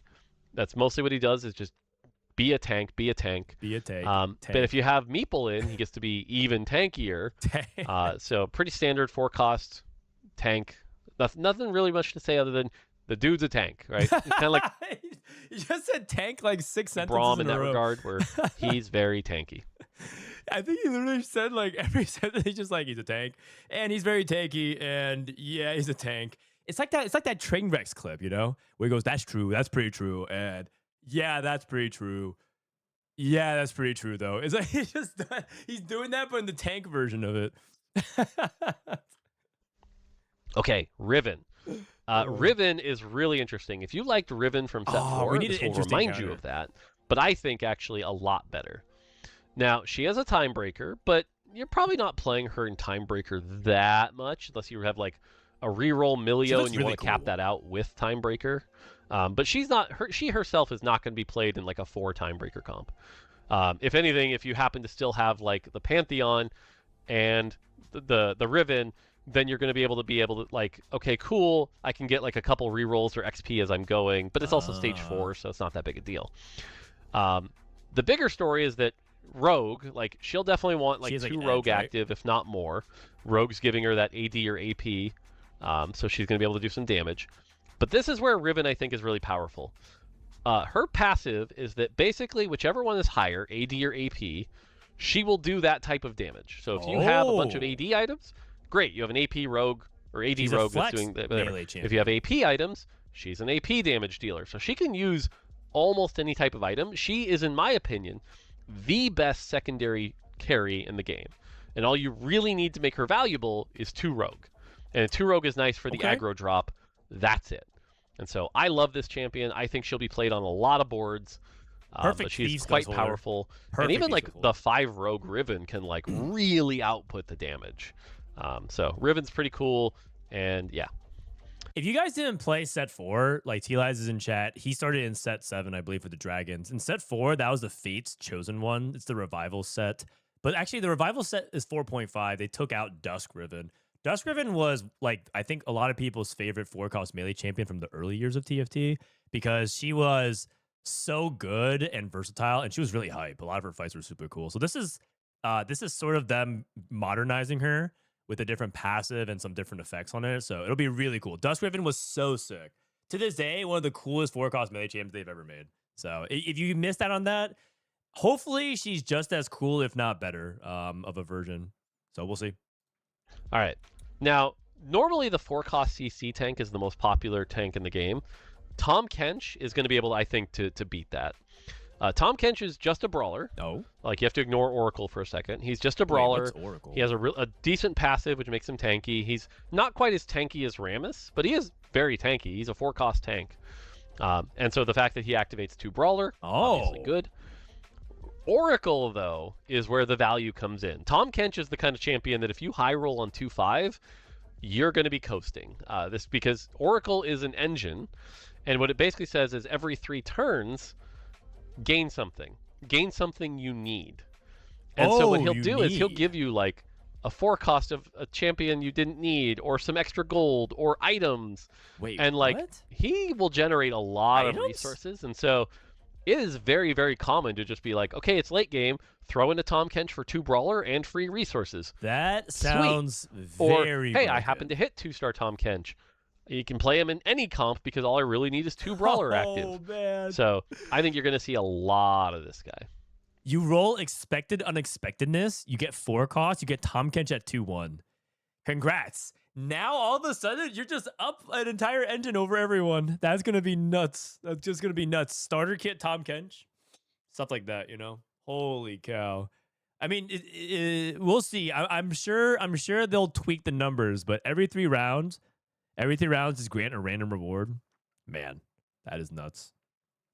Okay, it's probably going to be really busted on PBE. It might even be busted at the beginning of the set, kind of like Bilgewater and all these other drip feed engines. But yeah, I mean, that sounds like Tahm Kench is going to be crazy. Even if you do something like Recombob on 3-2 into like Tahm Kench, could also be really powerful as well. Like, let's say you have a 2-star 3 cost, right? And then finally, Xayah. Xayah is actually one of the harder ones to play.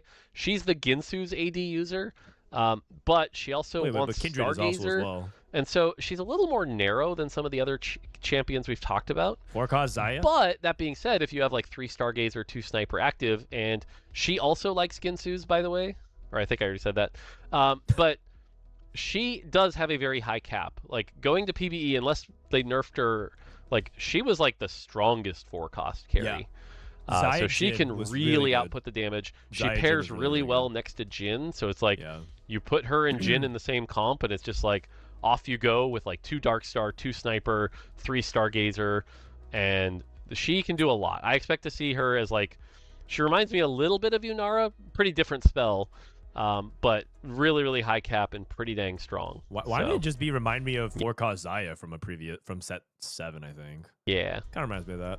The feathers. Cool. Cool. All right, then we have our 5 costs. Now, one thing to note before I start talking about the 5 costs is all of the other champion number counts, by the way, are like the standards of what you would see in like set 14 or 15, right? Like 14 1 costs, 13 2 costs. The only thing different is that you'll notice there are 10 5 costs instead of the usual 8. Now, it's actually only +1. It's actually only 9. Zed, which we'll talk about in a second, is only available through an augment, but this does mean this set has more 5 costs than usual. So something to keep in mind is that Zed is, so we have more 5 costs, so it'll be a little harder to 2-star if you guys don't know, set 2 Zed is coming back in the form of an augment, and set 2 Zed was memorable, to say the least. He was crazy strong, and he could literally go infinite, but you had to build him in a specific way. And his traits were ridiculous because he would make a clone of himself, and those clones can make clones of himself. So if he had 1 and it didn't die, it would duplicate the 2. But both of those can duplicate again. So 2 become 4, and then 4 become 8, and it was just literally you were just Naruto. You had infinite clones of Zed, and then there was an unkillable melee carry called Nocturne, where he would just attack and spin and then heal the full HP. And so if you built Rage Blade on him with the Blade Master, he would go infinite as well. So you would have 1 Nocturne versus 100 Zed clones. And it was like literally one of the most popular clips on Disguised Toast channel like ever, I think, for TFT. Only a little. It's back. So, okay. Gonna try to power through this. Bard. Bard has a couple things going on here that are important. The first UFO one Bard is that he is in Meeple, but he doesn't actually scale with Meeple that well. So don't feel like you need 7 Meeple to play Bard. Bard is actually just really good by himself with 2 Channeler. Okay, so in the past we've had this problem where you can only play these 5 costs if you have their trait active. That's not Bard. Okay. Bard is very good outside of Meeple. He does a ton of damage and does not actually scale that well with Meeple. Okay. Okay. But the weird thing is he's actually very good in Meeple for other Meeples. Yes. Because what he does is he grants the nearest, I think it's like 2 or 3, I think it's 2, other Meeples +1 Meep, which is their trait. So essentially, it's like if you're playing 5 Meeple, that is weird. Having a Bard next to your Corki means the Corki is now like 7 Meeple. Or if you're playing 7 Meeple, it's closer to like higher than 7 Meeple. So he powers up other Meeple. So he has a support So that's what aura. makes him good in vertical Meeple, but not himself. And so if you're playing him as the carry, play him outside of Meeple. Okay. Now all of that to say is, what is his spell? His spell is a ton of damage. He's like a big AP. I think he's like the better version of Victor. He just does a ton of damage front to back, and he can like melt tanks. So you want a lot of AP on this guy, right? Like Death Cap, JG, Blue Buff is good. He's good for the mono regeneration.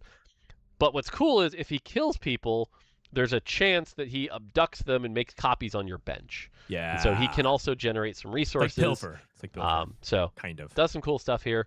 And then if you haven't seen it, he can actually use this ability on the Elder Dragons on 5/7 and 6/7. Oh, that's right. And get copies. On what? Use this ability on the Elder Dragons on 5/7 and 6/7. Okay, Mort. And get copies of Elder Dragons. He's just farming at this point. He's just farming. Pretty neat. Okay, Blitzcrank. Blitzcrank's a weird one. The thing to note here, by the way, is Blitzcrank, not a tank. Do not put tank items on this guy. In fact, if you've been playing the last set, the closer... I do believe I was putting tank items on Blitzcrank all of playtest. Whoops. Person to compare him to is Set. Oh. You want like JG Death Cap plus BT or something like that. Maybe not even BT, because his passive works a lot like Set. The way it works is he has a health bar, and then when that health bar goes to 0, he's going to like disengage. Now, unlike Set, he doesn't run away. He just disengages right where he is. And that can cause some weird pathing things that will frustrate you. But then he gets his health back to full, and then he comes back, and he's back again, but now with even more damage. This dude can crank out a lot of damage, so don't make the mistake of trying to... one?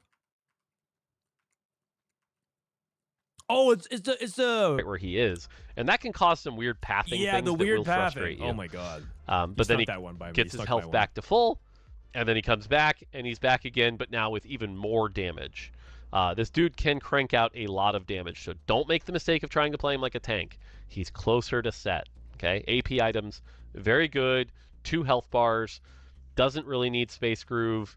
Doesn't really need Vanguard. This dude's just a beast. So, Fiora. Sounds like a really good aura farming unit to get off of, I guess. But yeah, I mean, Buzzcrank apparently is set, so he's gonna do sit-ups, and he's not gonna do sit-ups, but he's gonna like repair, and then the hex that he's in is gonna also mess with targeting. So that's gonna be a clusterfuck. You just know it. Fiora is a lot like the powered up version of Master Yi in this set. You want AD items on him, does a lot of AD. The Divine Duelist here is going to do a bunch of damage. And the other thing is it's going to allow you to heal back up, which is pretty solid. Fiora's sick. So that is a good thing. Wins every but otherwise, 1v1 too. Fiora is a good way to cap out your AD line if you hit her early. She also has that thing where if she ever gets down to a one-on-one with any other unit, she will instantly win the fight. So that's pretty cool. So she could be good at, like, for example, beating a big Cho'Gath that you're having trouble killing. But yeah. What happens if it's Fiora versus Fiora? Does nothing happen, or do they enter some kind of crazy animation stuff? Does anyone know? Like nothing happens if Fiora versus Fiora wins? Or is there like a priority? Like maybe the 2-star always beats the 1-star. They kiss. Ooh, subscribe. Okay, now this is where I wish I had a big slide ready to go, because I wish I could talk about this longer. Oh, Graves. Graves is going to melt your brain, and I wish I had more info ready for you to go here. Maybe I'll try to make a separate post on Twitter later. Hopefully other sites also help me with this. I was joking with Frodan that TFT Academy is going to love this guy. Wait, what? I was joking with Frodan that TFT Academy is going to love this? He did, actually. I missed a weird? I don't think I missed hopefully other sites also help me with this. I was joking with Frodan that TFT Academy is going to love this guy. Graves I already love him. Is probably the most complicated champion we've ever made, because you essentially have a giant talent tree built into a champion. Yes. The way it works is you're going to play him, and every turn you play him, you're going to get like 4 choices. And this will dictate, is he ranged or melee? And then if based on that, is he going to do extra damage from afar, or shred armor, or double attacks, or whatever? And you could like fully customize your Graves. Yeah. And each time you make a choice, there will be a couple turns where like it'll start delaying a little bit. But the point is, like, if you ever see a Graves 2 with like 6 or 7 upgrades, be scared. Mords, please. Some people were comparing him to Rumble in set 13, and I think that's an okay comparison, except that like it is impossible to get all of Graves upgrades, because some of them also have like they can upgrade themselves, right? Where it's like shotgun and then shotgun plus and shotgun plus plus. So this guy is going to take a while to learn. Yeah. But the TLDR here, if you're looking for the short version, is he can be backline with like Ginsu's, or he can be frontline with like, Titans and stuff like that. Be a melee champion. And then from there, pick the utility and extra power you want on him to make him into the carry you need him to be. So Graves will have a lot of learning going on. I expect this guy to melt some brains for a while. I mean, he's right about one thing. TFT Academy will make a guide on it. We're not going to just do tier list stuff, but we're going to have updated guides. I'm excited to announce you the content team that we have putting out guides. So we'll definitely put a Graves guide out for sure. Boom. All right, Jhin. Jhin, 2 Dark Star, again, very valuable. Jinx Eradicator, so it's going to lower the enemy's armor and MR by 14%, so he's good to just throw in anyway. Got to be back, yep. And then if you have items for him, this guy just pumps out a lot of damage. This guy loves IE. His spell is where most of his damage is. After that, you can put whatever items you want on him, but this guy just does a lot of front-to-back damage. He melts tanks. He's a very powerful carry. Once you 2-star him, move your Xayah items over to Jhin, or just play around Jhin himself if you get him early. But Jhin does a lot of damage. All right. Do you guys remember at the Set 16 Paris Open, during the show match on one carousel, they had Jhin come out in the middle of the carousel, and they said, what is that? Like a preview of the future set. It was this Dark Star Jhin. It was pretty hype. He's very strong. Every playtest was ending with Jhin, so we'll see if they nerf him a little bit. It was Jhin and like the Vex Morgana boards, but he'll talk about it in a little bit. Morgana. Morgana is basically, so Dark Lady gives an aura where it's like, I think it's damage amp and damage reduction based on which form she's in. So it's just a nice passive aura. Dark Lady. And then to think of her as she's a 2-range unit, so you don't want her in the front line. You want her in the second row. Mm-hmm. And much like Blitzcrank, you want AP items on her. She's kind of a drain tank. But the damage she does heals her and makes her shield bigger, so you want lots of AP on Morgana. But a good example might be like Deathcap JGBT would be a totally viable build on Morgana. Cool. I'm sure we'll find better builds later. Kind of like set 12 Morgana. Yeah, she is another one of those champions that you can just kind of throw into any comp for the aura, and if you have the AP items, good stuff. Man, I'm getting more dogged again. What a weird build. True. More Influx, thank you for 12 months. Appreciate you. 1 year already. Crazy. Shen, again, not a tank. Just like Blitzcrank, it says Bastion. Yeah, they keep doing like, this guy is not a tank. Blitz, not a tank. Shen, not a tank. They had one more other guy that was like not a tank. Everyone on playtest kept itemizing like a tank. Not a tank. He's actually a Ginsu's user. You want him to do a bunch of attack speed. And what it is basically his passive is some bonus damage. And then after the third cast, so that's why you want to get to that third cast quick, it starts doing bonus true damage. Only Rammus is a tank. Man, so get to that point, you can start to melt people.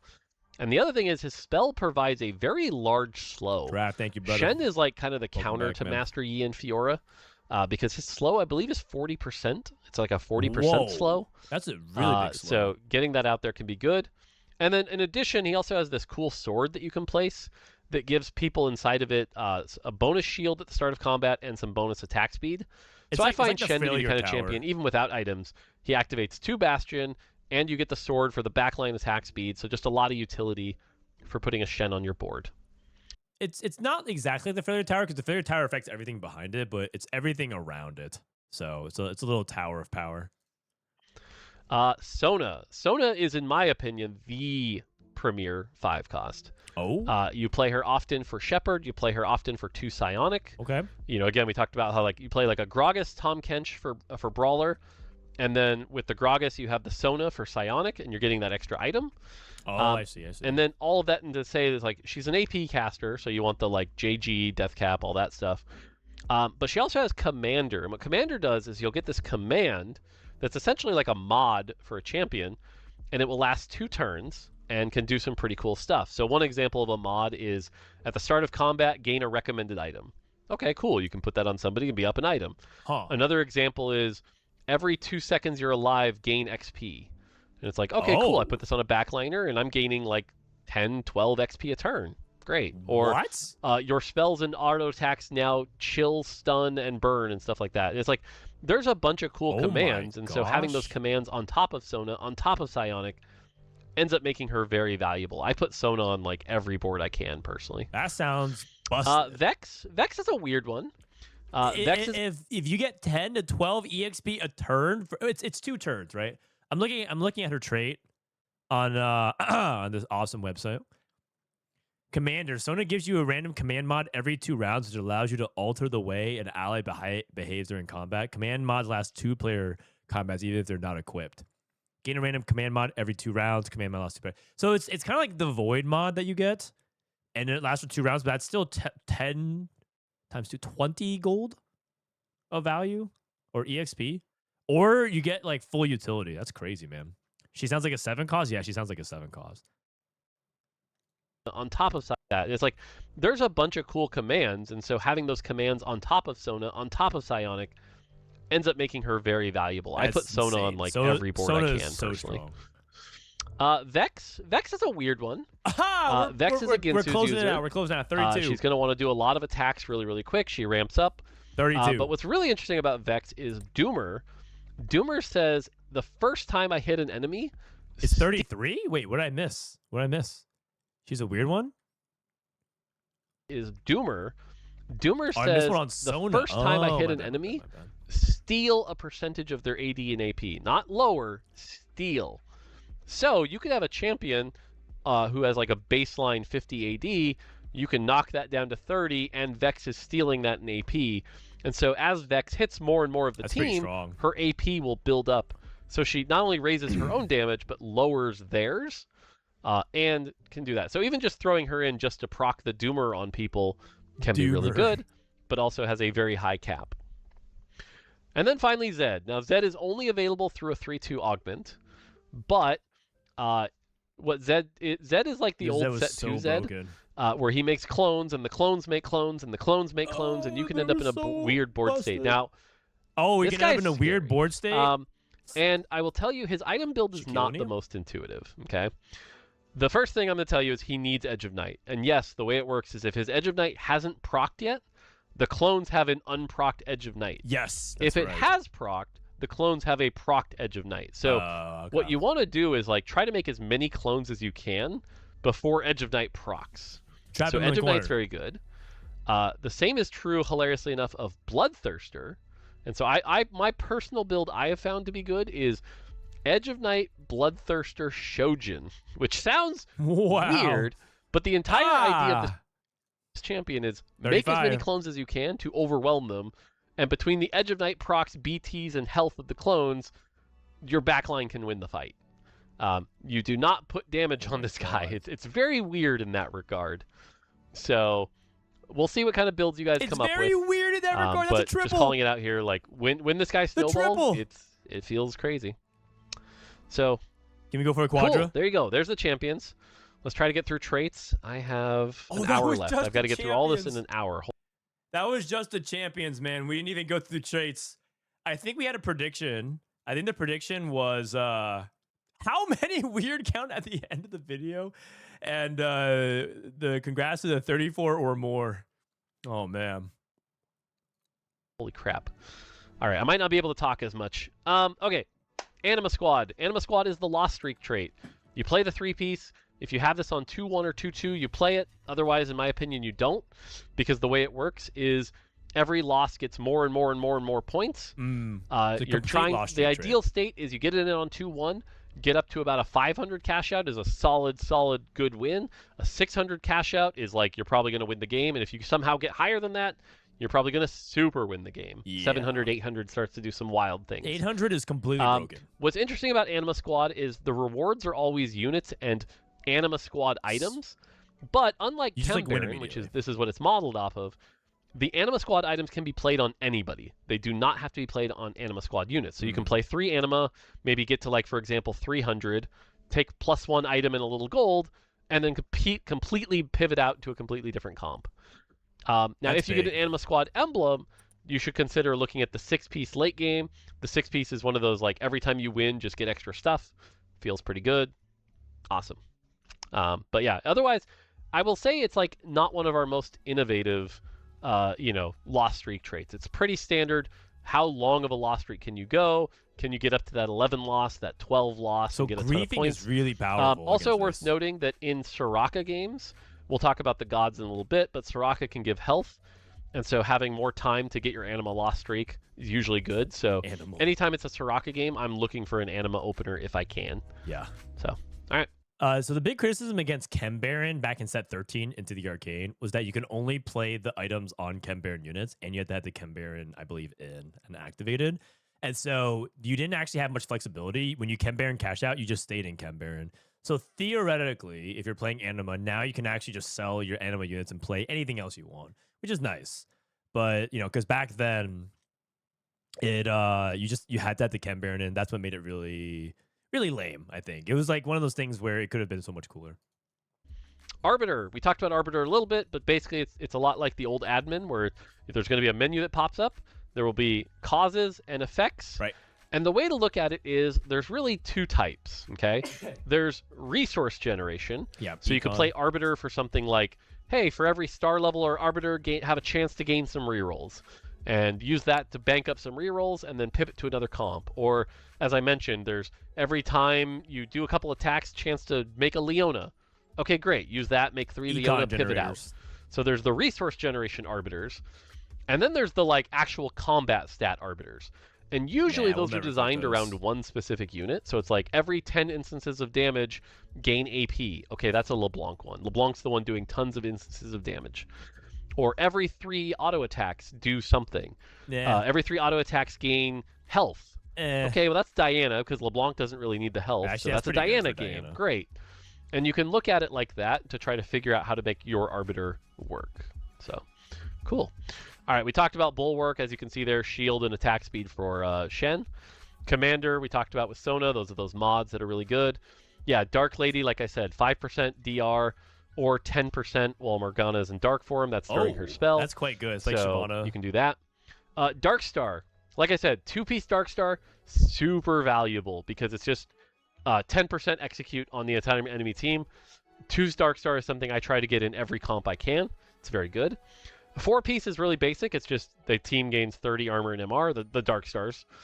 And then the 6-piece is weird, where one unit, whoever your 37? strongest unit is, basically that doubles. It becomes like 60, rapidly 80 approaching in the AP. 40s. And you get these 2 black holes that their health is based on the rest of your Dark Star. So for example, if you go like Cho'Gath reroll, make this big Cho'Gath, then get to 6 Dark Star, those 2 black holes will also have a ton of health, and you can go really, really cool there. So, Ooh, and then to note here cool. is Dark Star Prismatic is a 9, which means you can actually do it at level 9, not level 10, but it does require 3 emblems, and there aren't a lot of great ways to get emblems. Okay. So something to consider there. So Prismatic requires 9 Dark Stars, but you have to be level 10. I like that. Just because it feels like you could cheese, right? Like I think the lame thing in current set is when you get 10x with Galio on the bench. So I like that you require level 10. All that right. makes sense. Fiora is like we talked about, Divine Duelist. It says that you don't need level 10. What does this level 10 consume, everyone? Oh, a 10 is a bonus. Oh, well, okay, but does 9 win though? Does 9 win? Maybe 9 doesn't win, but yeah. This is you heal for 15% of the damage you deal.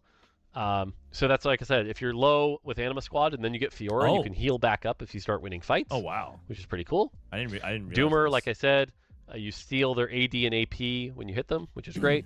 Eradicator, talked about that. Fiora's actually really big. Less armor and MR. Wait, that's actually really big for 4v4. I know that not a lot of people are talking about 4v4, but that's actually quite interesting. Fiora, if you know you're going against your teammate, that's actually when you really, hit them, really which is great. Eradicator, talked about that. The 14% less armor and MR. Factory New, that's the talent tree thing. Every 3 upgrades, future upgrades will take an additional round.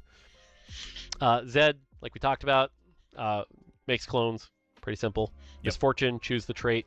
Okay, Mecha. I talked about Mecha already, where you can basically run 1, 2, 3, 4, 5, 6 based on which ones cost 2.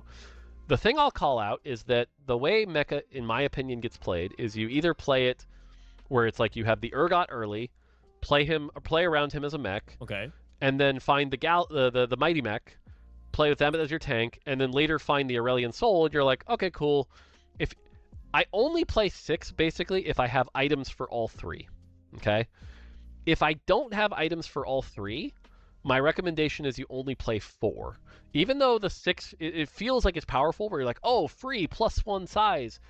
It's almost not even worth it. And so, like, if I'm playing around Aurelian Soul that's what tank Mort was saying. and Mighty Mech frontline, Only play 2 I'll of just the ditch 3. the Urgot. Or vice versa, if I'm playing around Aurelian Soul carry and Brawler frontline, maybe I keep Urgot with no items and only play 3 mech, and I don't even worry about the Mighty Mech, right? So it's like, it's an interesting thing where there's a lot of ways to play it, but don't be baited into thinking you have to play this 6, because I actually think unless you really have good items for all 3, that is a bait. So, okay, Meeple. What happens if you play 1-star Fiora versus 3-star 5 cost? Well, don't solo a 3-star 5 cost, because then they'll Fiora you. I'm pretty sure that's gonna happen. There's gonna be a streamer that's like, oh my god, I won the game, I hit a 3-star 5 cost, and they sell everything but that 3-star 5 cost, and then the person just plays a Fiora. That'd be pretty funny. It says 2%. This is wrong. For those of you that remember Battle Academia, that's the way Meeple works. It's basically there's a modifier to each Meeple, and so each one will change what they do. It's pretty interesting. Strong. But the big thing to talk about with Meeple is the 3 and the 5 are basic, health and that amp power up. But the 7 actually gives you a cloning hex where you can start to clone units, much like Quay in set 11 with Artist. And you can start cloning units, and you also get a little bonus gold when you do that cloning. Frodan was telling me he had a really fun game where he had Worth the Wait Poppy, then hit 7 Meeple early, then used the Hex to start making even more poppies. Yeah, and I got and Poppy eventually 4. hit 4-star Poppy very, very early. Yeah, it was like, you know, like you can do stuff like that. And so 7 Meeple is one of those generation engines that I think is really good. So definitely play around that. And then if you hit the 10-piece, you get these 4 Meep Lords, which are adorable. That actually, Aniko hit that in playtest today. So pretty cool. Nova, like I said, if you have at least 2, you get these effects. 10 Meep Lords is really funny. They just summon these giant-ass aliens that take over the board. And, I mean, I guess I won't spoil the rest for you, but you'll see what happens. The Sunder and Shred. Caitlyn's the attack speed. Akali's the precision. All of those are good. Maokai is allies heals for 15% max health. It's okay. And then Kindred is shield the strongest tank for 800. It's okay. It's fine. Late game, it's actually not that great, but really you're just playing around Kindred. What is stacking bonus true damage? And then there is actually an emblem, which is kind of cool. But emblem says allies deal 10% bonus true damage. Now again, the thing to remember here is this is not just Nova units. This is the whole team. Oh, okay. So do that. And then if you have 5, you gain that selector. Now the selector can be overwhelming, but the basic rule is if you have a 3-item thing, put the selector on that. It's probably your carry. Okay. If you don't have that, put it on Maokai. Maokai is your safe go-to board-wide stun. Take it. Cool. What's allies gain precision? Precision is the new keyword that means your abilities can now crit. So it's what Infinity Edge does, it's what Jewel Gauntlet does, it's what Jewel Lotus does. I'm trying to think if there's anything else, but now your abilities can crit. And I believe the tag on the sub tag under that is, or subtext under that is, if your abilities can already crit, you gain some extra bonus. All right, party animal, that's Blitzcrank. This is basically the set mechanic where when he gets low, comes back. Primordian, like I said, Primordian is just extra damage based on their star level. But, and this is the weird thing about Primordian, is when you have the 3-piece, every round you gain a random 1 or 2 cost champion. And so this is where, like I said, you can actually play Primordian as an opener with some econ into 34 Fast months. 8, right? You don't have to play it as a reroll comp. You can, and it's good, but don't feel like it's the only way to play it. I've definitely had some Fast 8 Primordian games that I'm pretty happy with. Primordian's good. Like, if you get upgrades of it, you print a random 1 or 2 cost champion. It can print you 2-star upgrades. It can also just be econ that you sell for. Primordian opens are really good. Primordian, Timebreaker, and Psionic. Oracle, like I talked about, that's Tom Kench. Every 3 rounds gains a reward. Man, I'm getting more Psionic, this is gain items. And the thing to note here is the 2-piece, very valuable. You gain an item, can be put on anyone. The 4-piece is gain a second item, which is still good. The 4-piece, though, is where you start wanting to go, okay, it should actually be Psionic carries, because the items gain an extra effect on Psionic units at 4. Now, a common thing I've seen, for example, is like you play 4 Psionic, you put the AP carry item on like Sona, and then you put the tank item not on Gragas, even though it would give you the extra effect, but just put it on like your Tom Kench. You know, and so there's some cleverness you can do here. Don't be baited into feeling like you have to put the tank item on Gragas because he's Psionic, for example. Right. So some cool things you can do there. But again, 2 Psionic, very valuable. Redeemer, as we talked about, extra AD and armor or attack speed, armor and MR for each trade active. That's the jazz effect. Space Groove. This one's really weird. This is a very creative trait, but basically this one's really weird. Oh my god, this one's super weird. Very creative, very weird. This one's really weird. 39? This is a very creative trait, but basically every Space Groove champion is either in the groove or not.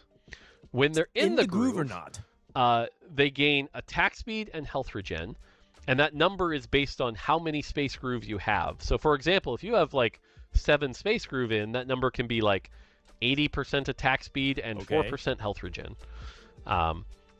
Now, what determines if they're in the groove or not changes for each champion, right? So, for example, with Teemo, it's if I have 5 stacks of my dot on them, I'm in the groove. Or I can't remember all of them, but they each have their own thing, which puts them in the groove or not. And, for example, the 3-piece says they all start in the groove for 3 seconds, which can actually be really insane. Like, if you're running 7, it's... hey, at the start of combat, all your Space Groove gain 80% attack speed. It's like, whoa, okay. But yeah, and the other weird thing about Space Groove to call out here, what you can do as a trick, is this does not say unique Space Groove. We're reaching Robin's So, age. for example, if you have an opener that's like 2 Nasus's, 2 Teemos, and a Gwen, it only has 3 Space Groove, but it's actually giving you 5 Space Groove units of attack speed and health regen. So something to consider there with Space Groove is you can do some tricks like it's Double Trouble. Ooh. So, okay, Stargazer. Okay, I'm just gonna let Disso figure it out and then tell me and update the website afterwards. We'll figure it out. But it sounds like Space Groove is quite unique, and there's like multiple ways you can double dip, and yeah, there's multiple. There's probably some crazy things that you can do to abuse the mechanics of it.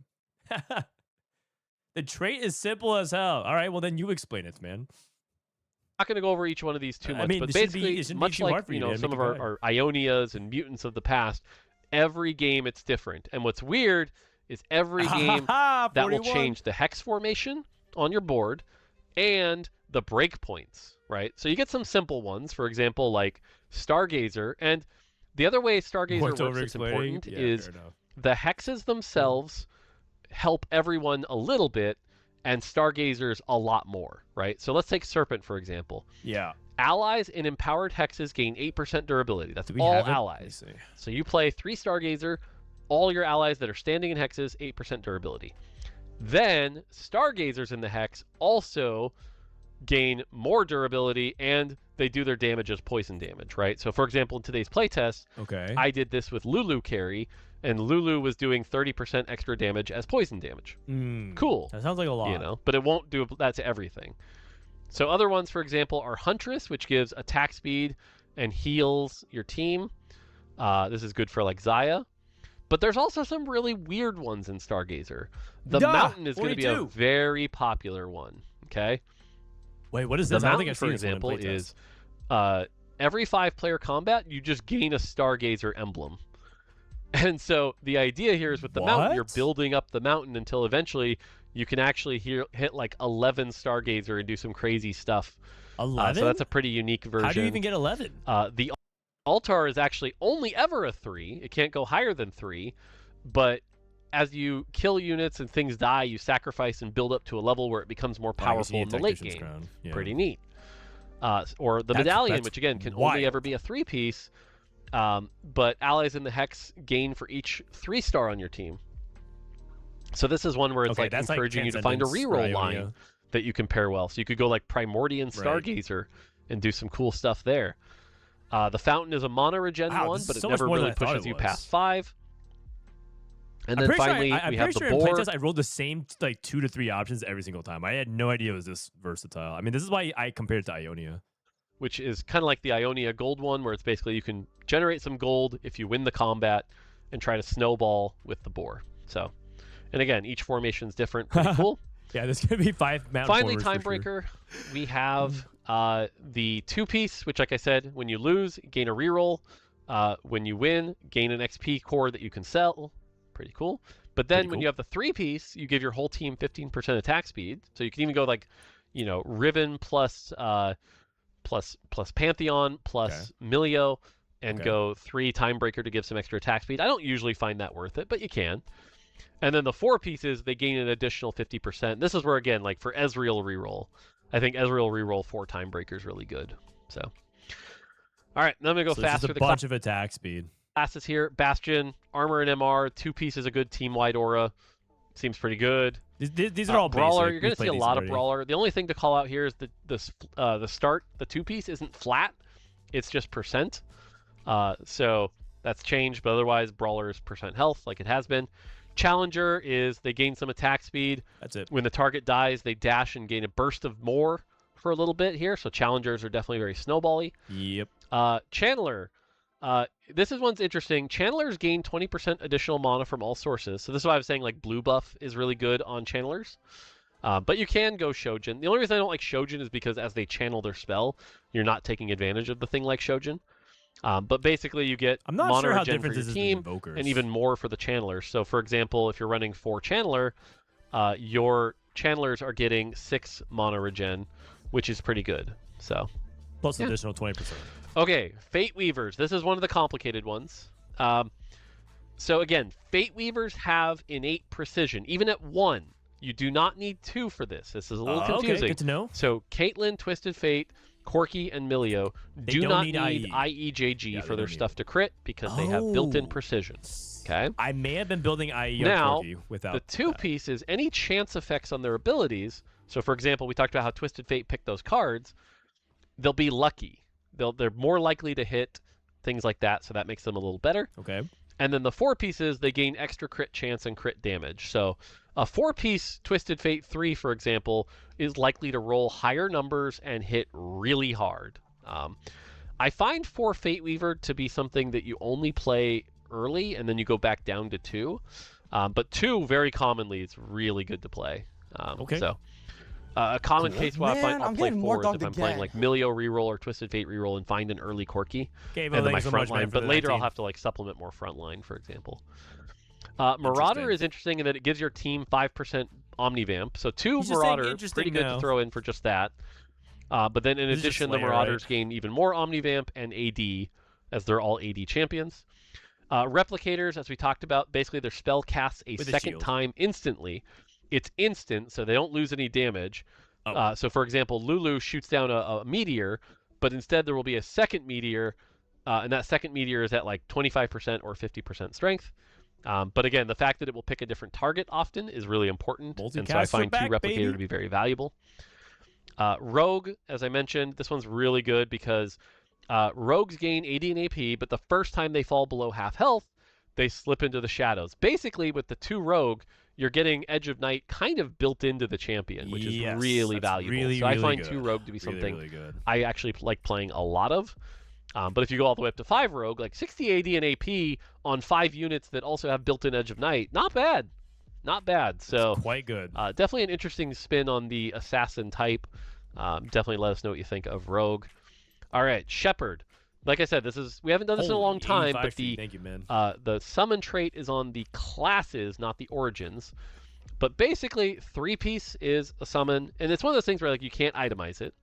But the 3-piece, the thing to note about the summon is it's a health bar, and it will also give your team some AP, which is good. Cool. The 5-piece, it'll actually do some damage as well. And then if you have an emblem, it does require an emblem. You can get up to the 7-piece, and the 7-piece is where it's like, okay, I'm playing a Shepherd comp. This is really good. There's definitely a lot of cool things you can do with 3 and 5, but 7 will feel like a Shepherd comp. So. It was hard for me to understand what Bia and Bayern was doing, so I didn't really get a good sense of Shepherd. It just felt like an extra thing to put in my front line, and technically for the Prime as well. I didn't really understand like what was going on with it, but it seemed like it was doing a good amount of team support. So I have yet to try like a vertical Shepherd. Definitely check that out. Sniper, pretty standard. Do extra damage based on how far away they are. Vanguard, pretty standard as well. Yep, we've played this Gain shields when they get low. Gain another shield. Voyager. Pretty cool. And then Voyager, as I described, your tanks and fighters gain a shield for 15 seconds. Your other allies gain damage amp, and Voyagers gain double. So again, kind of that flex strategist kind of thing we've seen. So, okay, there are champs and traits. I probably talked too long. There are 2 more things we should talk about. The mechanic and augments. I'm going to try to go through this quick. First, let's talk about the mechanic. Okay? So, the mechanic, the way it works is at the start of the game, you are going to see 2 gods. Okay? So let's say for the first game, we see Ahri and Aurelion Sol. Okay? And it'll tell you it's an Ahri game and an Aurelion Sol game. Okay, great. Yeah, they'll show you with when you get to this first carousel on stage 2, it's gone, and instead replaced with the Realm of the Gods. At which point, you will get one of Ahri's stage 2 choices, and one of Aurelion Sol's stage 2 choices as your 2 options, each with a component. So let me give you an example. You might have to choose between either 8 XP and a bow, or when you reach 50 gold, gain a component anvil and 4 gold, plus a sword. Okay? Right, they'll give you a component. So you have to look at those and decide based on your position which one you want to take. So like, do you just want the 8 XP right now and like be aggressive? Or maybe you're on a lost streak with 30 gold and you're like, well, I'll hit 50 gold soon. So you take, let's say you take Aurelion Sol. And obviously you're going to have to weigh the items that come with them. My goodness. Now the items that come with them are not the same for every player. They're actually pulling from your item bag. So hopefully it's more likely to give you items that you kind of need already. But you know, that might make your decision, right? And Nico, for example, when he plays, very commonly is just like, I just pick the item component I need, and I don't worry too much about the God effect. But you can go either way. And so you'll have to make a decision. So let's say you pick Aurelion Soul. And what that does is that's going to give you a single Aurelion Soul stamp. Okay, so you've aligned with Aurelion Soul for stage 2. Yeah, this is the carousel replacement, guys. Great. Pay attention. Game keeps playing out. You get to stage 3. On stage 3, we make another choice. And so maybe this time it's 8 gold plus a rod, or star up a unit to get 10 gold and a armor. Okay? And you're like, well, I've already kind of hit my pairs. I'm not going to star up anything soon. Just give me the 8 gold now. And I need the rod. So you pick Ari. So now you have an Aurelion Soul stamp and an Ari stamp, which means you've aligned with each god once. Let's say you had picked Aurelion Soul. Well, now you'd be aligned with Aurelion Soul. Okay, and this will matter on 4-7. We do this one more time on stage 4's carousel. So stage 4, now Aurelion Soul only has 1 right now, which is reach level 9 to get 20 gold, but maybe you're playing reroll. And so the choices are actually 8 rerolls or reach level 9 to get 20 gold. And you're like, well, I'm playing reroll, just give me the rerolls. So now you went Aurelion Soul, Ari, Ari. Okay, cool. Then on 4-7, because you chose Ari twice, you've aligned with Ari. And what you're going to see is a Treasure Dragon-like armory where you can roll like 3 components. And you are going to get a 4th augment, which is Ari's augment. And this is actually out of date. I think Ari's augment is now just like gain 6 XP a turn and something else. But you'll get their augment. And so part of this is actually sort of planning like, hey, I'm playing this type of comp. I really want Aurelion Soul's 4-7 augment. I might need to lean towards an Aurelion Soul choice at some point. I see. So all of that is, you know, again, choose your God A, God B, God C. Whichever one you've aligned with, you get their 4th augment. That's the high level. Okay? Now I'm gonna... cool. You guys get all that? I actually played 12 games of this set, and I had a little trouble following. But the essence of it is... you're going to get 3 god choices, and it's either going to be they're going to tell you at the beginning of the game, and it could be any of them, right? So if you're looking at the god choices, if we scroll at the very beginning, how many gods do we have? We have Ari, Aesol, Echo, Evelyn, Kael. So every game, instead of an encounter, there's no Scuttle Puddle, there's no gold subscription, there's no Howling Abyss or like Silver Scrapes. You just get 2 gods. And these gods, instead of the carousel, you're going to get offered A or B. And because there's only 3 choices, either you pick 3 of one god or 2 and 1 of another. And that'll be your 4th augment that you get at 4-7. What's hard to understand? He talked a lot. What do you mean it's hard to understand? There's a lot of like, here's what's going to happen throughout the entire stages. And it's a lot of like abstract following. So there's no more carousels. Instead, you're going to be given a blessing that you can choose to use, that you get, and it's going to be one of these 2. It'll be either Kael or Soraka. And whichever you chose more of throughout the game is your 4th augment. That's it. Can you link the info site? Yes, I can. TFT Academy /learn/new set #augments. Wow, what a great question. Walk you through some of the touch points of each. Ari is your basic no fighting for econ resources god. If it's an Ari game, resources will be a little higher, just a little, than normal. Again, now the ones you see here that say maybe +1. No portals, that's correct. This is actually my fault, hilariously enough, because the documents we gave them were shorthand from my notes, and I didn't have much room in the spreadsheet. What this actually says is, I believe it's gain 6 gold if 4 other players take this. Gain an additional gold. And so there's actually this aspect of like yeah. So do you guys remember what set was this? But there was like a choose or split, and you could if it would give 35 gold, and if you like decide to not split it, you would get like 15 gold. But if you're the only person that chose split and no one else could, you would get like all 35 gold. That was set 14, that's right. So there's a little bit of that going on with Ari as well. There's if enough people choose this option, then everyone gets a bonus gold. And there's a little bit of that in other gods as well. many other people are going to take it. Now, we've actually changed it since the influencer playtest also, where you can't see the choice other people make until they make it. Oh, yeah. There's no gaming to see. You could actually look at what people chose. So if you like saw 3 other people chose, you're like, well, I don't want to miss out on this, so I had to choose it. Everyone was like, why do we see everyone's God choices? It's kind of weird. So now they're hiding it. That's a good change. System that way. But, you know, it's like, hey, you might get tempted if like more people take this, you can get more gold. But Ahri's pretty simple. And then again, her effect has changed, but her effect will basically allow you to get more XP. And so she doesn't give any combat power. That's one of the dangerous things about Ahri, is there's no combat power built into hers. Okay? Excuse me, I've been talking a lot. And, okay, I gotta go fast. I'm running out of time. Aurelion Sol is all about quests. He's going to give you quests that are hard to do but have a higher peak. This one is really good. You basically have to build your own world runes, and the cash out is you get a random emblem and a branching out. So like I clicked this every time I could, and it felt really good. Right. So for example, when we talked about if 8 XP is the baseline, well, a component emblem and 4 gold is way better than 8 XP, but you have to do something first. Right? And so Aurelion Sol is going to be all about quests for power. That's going to be his whole shtick. You can see some of the options. Now, his 4/7 choice, there's basically 3 choices, and I want to frame it to you.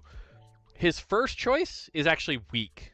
It'll give it to you instantly, but it is like the weakest of the options. So if you're in a situation where you're starting to lose the game and you know you're going to be low health, I would stay away from Aurelion Sol's boon. Okay? The second choice, I believe, is like gain some combat power and some gold after 3 rounds. Oh, right. Yeah, so you have to make it to 5/3 before you can really benefit from Aurelion Sol. But if you do, it's actually pretty strong. So it's like, okay, cool. That's the standard option. I expect like 90%, 95% even of Aurelion Sol games to be that second choice. The third choice basically says, hey, if you are strong enough right now that you can play without a boon for 8 rounds, like Golden Egg or something. I will give you the strongest boon in the game. You play for I believe the one that's going to PBE is you get +1 of every trait in the game. It's basically one of those like insane things. And so if somehow you're like 90 HP Man, I'm getting more dog and think you're strong enough to make it to that, that's when you should pick that third option. So if you're just if you just like win streak all of stage 1, 2, 3, and 4, I guess you win streak stage 1. If you win streak all of stage 2, 3, and 4, and you know you're going to survive the end of stage 5, you just click the Aurelion Sol, wait till the end of the stage, and get +1 of each trait. That's insane. And then you just tag in a Rost. Echo is the god of time. The general idea is he brings back things from the past. Thank you so much. Or makes you wait for things. So generally his offerings will be a little more powerful, but you have to wait for them. For example, you know, an artifact in 8 rounds on stage 2. Okay, that does mean you're playing down like the 8 gold that Ahri could have given you. But later you're going to get something really powerful. I actually really like this one. On stage 2, you can get a 4 cost in 3 rounds. This art is so cool. That's pretty neat, so you can get some direction. Some other ones to call out here, Scuttle Puddle. Now, when you see Scuttle Puddle, your brain might think, ooh, Scuttle Puddle, that's really good. It's only about +9 gold of power, so don't like freak out. But it is still like a little delayed power, which is really good. So it converts your orb, it converts your PV round into Scuttle Puddle. Interesting. Blessing at 35.8. Wait, this is actually so good. I never saw this one. You get this is actually really good for lose streak. What the heck? 25 gold at 30 HP? Cool. Some other ones are like the implant, which you can give a unit 20% attack speed. That came from like Cyber City. Completed item anvils. And then really Echo's powerful. Boon is actually a really good one. So if you lean towards Echo, I think you'll be happy with it. You get an anomaly item that changes effects based on the roll. So for example, if you put it on a tank, it gives a bunch of HP. If you put it on a mana user, they gain like AP per cast. So think of it as +1 really powerful, unique item that you can put on anybody. Yeah, this item was really good. It's like you know how Adaptive Helm changes on the roll of the champions like that? Evelyn is my favorite god. Evelyn is powerful rewards at a cost. And this one's interesting where, again, it shorthanded it. But, for example, this first one is 8 gold. So imagine you have Ahri and Evelyn next to each other. Ahri says 6 gold. Evelyn says 8 gold, but lose 1 HP for every player who took this. Oh. And so what'll happen is like if you get 8 greedy players, you all take this, and everyone loses 8 HP, which is really funny. Actually. That's actually so funny. Or 2 lesser duplicators, which is really good early, but you don't get a shot for 2 rounds, right? You pay a price for hers. That sounds broken. One of my favorites here is the stage 3 one, where you get a 3-star 1 cost and lose 2 HP. I love that one. I'm like, a free random 3-star 1 cost? Let's go. And so Evelyn, I think, has some really fun ones. But even her boon is really dangerous at the end, where your team gains 10% durability, but anytime you lose a combat from the rest of the game, you're going to lose an additional health. So pretty dangerous. I like hers. Kale is... Man, I actually did not... I don't think I played a single Evelyn game when I was playing my playtest. That's cool. Random emblem minus 3 HP. 2-star 4 cost and minus 3 HP. A 2-star 4 cost and you lose 3 HP? The amount of HP you preserve with a 2-star 4 cost is really, really high. Wow. No, some of this is crazy stuff. And the thing is, if everyone clicks this, everyone loses HP, but then everyone gets like a random 2-star 4 cost, and then all of a sudden you just get ganked. You just look around, you're trying to play like Rammus, and then 2 people just roll 2-star 4 cost Rammus. Oh, it's like set 10. You know in set 10, when you look around with headliners, and then you just look around and 3 people like hit 2-star 4 costs that are part of your comp, and you just now all of a sudden you get screwed. Oh my god. Oh my god. Additional health, so pretty dangerous. I like hers. Also, they went really liberal with the armor and clothing of all these god and goddesses. The goddesses in particular, I'm just gonna say. Kale is one of the standard games. If you see a Kale game and you're like somebody who really likes base TFT, it's a Kale game. Kale is basically just more items. And so every Kale choice is going to be like, do you want, again, using Ari as the baseline, do you want 8 XP or an extra random component? Okay, great. And you'll notice these are all just component, right? Kale games are really good if you like know you want to build a dual carry kind of game. So pretty cool. This is the only drawback is I think Kale's boon is one of the weaker ones. All it does is it upgrades one of your items on bench or on board, so you can't like game this in any way, randomly into a Radiant. You don't get to pick which one. So being +1 Radiant, it's like almost like a Masterwork upgrade that you didn't get to pick. So I guess maybe I guess like 'cause some of these are so swingy, but I mean this is for the Puritans, right? The people that just like base TFT, like you said. That's why she's fully clothed, by the way. They actually leaned into it. It's like very pure, unadulterated, very simplified. It makes sense though. It makes sense. But you are up like 3 components from picking Kale a bunch. So. Soraka's all about. That's pretty strong. That's very strong. Upgraded random complete item to Radiant is also very good too. Wow. Wait a second. That's actually potentially very, very good. I didn't even realize that. Healing. So you can see here, when it says 8 HP, it's literally like Little Legend HP. So like you can go from 100 to 108. Soraka games tend to be the longest games because a bunch of people are gaining extra HP. Oh my god. In addition, like I said, these are really good for anima games. You're going to see a lot of people trying to play anima to greed that out. But so it's not always HP, right? Sometimes it might just be a Giant's Belt or an implant, which gives health. So one of the things that can actually backfire is if you're like, oh, it's a Soraka game, I'm going to hard force anima. And then you get like Giant's Belt into implant, and you're like, uh-oh, that's not great.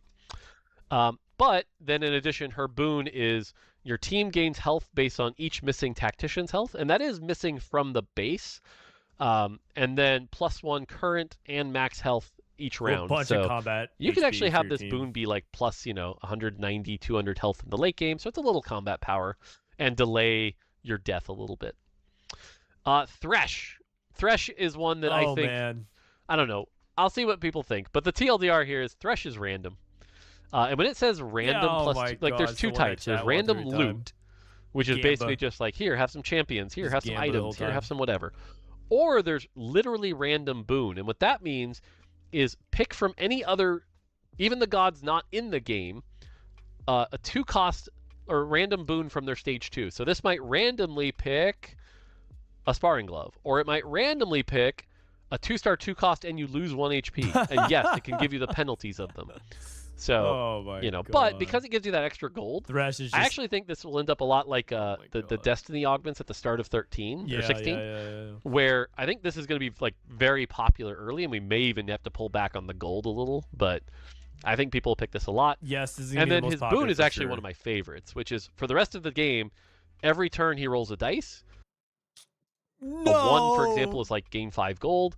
A 3, for example, is like your team gains 50 permanent health, and the augment will show how much stats you've accrued. I can't not click this one. And a 6 is like an extra component and some gold. And so, like, over time, if you can last to like 6-2, 6-3, Thresh's boon becomes the most powerful because you look at everything you've got and you're like, this is crazy. But it starts off weak. And so Thresh is one that you don't want to necessarily align with unless you know you can last a while to take advantage of his boon. Damn. Also, Thresh has some amazing pecs and abs. Just want to point it out. That dude is jacked. Varus is all about like duplicating and making more champions and love and stuff like that. So, for example, when it says a 2 and a 3 cost here, the thing it's not saying is a 2 and a 3 cost that share a trait. And so, you can use this to like get a start, or 2 tiny duplicators if you're playing like a 1 cost reroll. If you see Varus a lot of the times, the one Varus game kind of says like you might want to consider rerolling, but not force it, because sometimes it's stuff that aren't necessarily to your Tiny Dudes only works on 1 costs. That's it. Liking, right? Like if you're like, oh, it's a Varus game, I'm going to play a 1 cost reroll, and then you get owned 3 costs. Well, that didn't help you, So just be careful. One of my favorite ones here is the 1 lesser duplicator and 5 tiny duplicators on stage 4, so that you can like quickly turn one of your 1 costs on your board. Like I love this when playing Nova, and then you get your Aatrox to 3-star real quick, and like, that's pretty cool. That's really good for hero. And his boon is a combat power one. Really basically says gain 10 health for each total star level in your army, and increase your 5 cost odds by 4%. So that's kind of a neat one. Interesting. Yasuo is probably a standard combat power one. He gives you hexes. And the hexes are cool because you get them as, a paintbrush, so you can put them where you want them. You're not stuck in like bad positions. I mess up every time I do this. The names have changed since then. So, for example, there's no wood hex. It's called Cosmic Hex. But Cosmic Hex is my favorite because it's like stacking HP every turn. So, like, you get Cho'Gath plus Cosmic Hex, and now he's like double stacking HP, which is really cool. But each of these is a neat combat power. And then at 4/7, all of those hexes are going to get increased by 50%. And that what you're thinking is like, well, that means I have to pick 3 hexes. Well, if you only pick 2 hexes, you'll at least get 12 gold in addition. But that's a pretty cool thing. And so those are the gods. 1, 2, 3, 4, 5, 6, 7, 8, 9. Different combinations each game. Overall, it's a pretty light touch mechanic, but can help lean you in certain directions and make certain choices. Now, from there, what happens, by the way, is just farming. On the stage 5 and 6 carousel, those are gone. You'll simply just get an armory that shows you 3 full items and a random emblem. It's just +1 full item. So something to note here is that stage 5 and 6, being the losing player, no longer has any advantage. And that's the last thing I'll talk about with the mechanic. I tweeted about this, but basically, because there's no carousel, there's nothing, like being an 8th on the Realm of the God doesn't do anything. What happens is on the PBE rounds, every PBE round is guaranteed to drop at least 2 components for everybody. But the components for 7th and 8th, 2 of them will be anvils instead. So it gives you a little more agency in your items, but only stage 2 and 3 really, because stage 4 is the 4/7 choice, so nothing really changes there. So basically, if you're lost streaking stage 2, you can expect a few extra anvils. If you're lost streaking stage 3, you can expect a few extra anvils. But otherwise, there's not as much advantage to losing this set. You also get some reforgers as well if you're in like 3rd or 4th. But just something to be aware of. But yeah, that's kind of the mechanic for the set. Yeah, cool. So Mort was basically... the thing about Carousel that's important from a design perspective is that it gives important moments for comebacks and another checkpoint for you to like spike. And so now instead, you are going to be given anvils instead of the components. So, instead of getting 3 random components, they convert into the anvils. A lot of people thought it'd be extra items, which sounds really broken, but you'll be able to get component anvils. Now, the downside of that is sometimes you can still miss off the anvils. So you're like, I need this bow. It's a Rage Blade heavy set. I need these bows. But theoretically, you can really have strong chance of duplicate items as well. So I'm willing to try it out. Obviously, this might be, if you're a competitive player, this might be the biggest pain point of the set for you. You might feel like this is, going against a lot of what TFT's core identity is. I don't know. I think the sentiment that I see a lot of players that are in my friend circles that are not competitive players, like I talked to a lot of my friends who play TFT casually between a plat and a master's rank, and they love this change. They think it's like one of the best things because carousel's so clunky. They either play on mobile, they feel like carousel's like this weird APM check in some ways, or like dexterity check. And so we'll see but like I'm guessing that this is gonna be one of the most divisive things about the set mechanic. There's a lot of people that really don't like carousel, myself included. I actually think the mechanic itself of carousel is kind of clunky. But some people feel like it's iconic to TFT and you can't take it away. So it'll be interesting to see. It'll be interesting to see who is right at the end of it. I might be a person that ends up liking the change at first and then hating it by the end of the set, or vice versa. We'll see. Also, by the way, it makes the God selection menu of all of this. It makes the God selection menu of all these choices easier to play on mobile. I know that doesn't matter to a lot of you guys, but like now, instead of like trying to tap 500 times on carousel to get the correct angle, you just choose A or B. So it makes the mobile experience a lot better. That is worthwhile. That is worthwhile. I forgot I lost my track. I think he was somewhere around here. Well, we'll just start here and explaining one more time. What happens is on the PBE rounds, every PBE round is guaranteed to drop at least 2 components for everybody. But the components for 7th and 8th, 2 of them will be. I think a lot of people in chat are actually saying, "Yeah, I'll enjoy it." So it gives you a little more agency in your items, but only stage 2 and 3 really, because stage 4 is the 4/7 choice. The other thing too is that I think that from my experience playing the games, because I have some games that I played on YouTube, I also felt like the game felt lonelier though. Like I would say that, and some people be like, "Good," because I don't really want to interact with humans or people, but it feels like Carousel is one of the few times in TFT that feels like it's like a multiplayer game, because everyone's united versus just the 1v1s. So it felt emptier to me, and I gave feedback to Riot saying I felt like I was playing more Talker's Trials with this set than I was playing 8-player free-for-all, because there was not many ways that I felt like I was interacting with everyone there.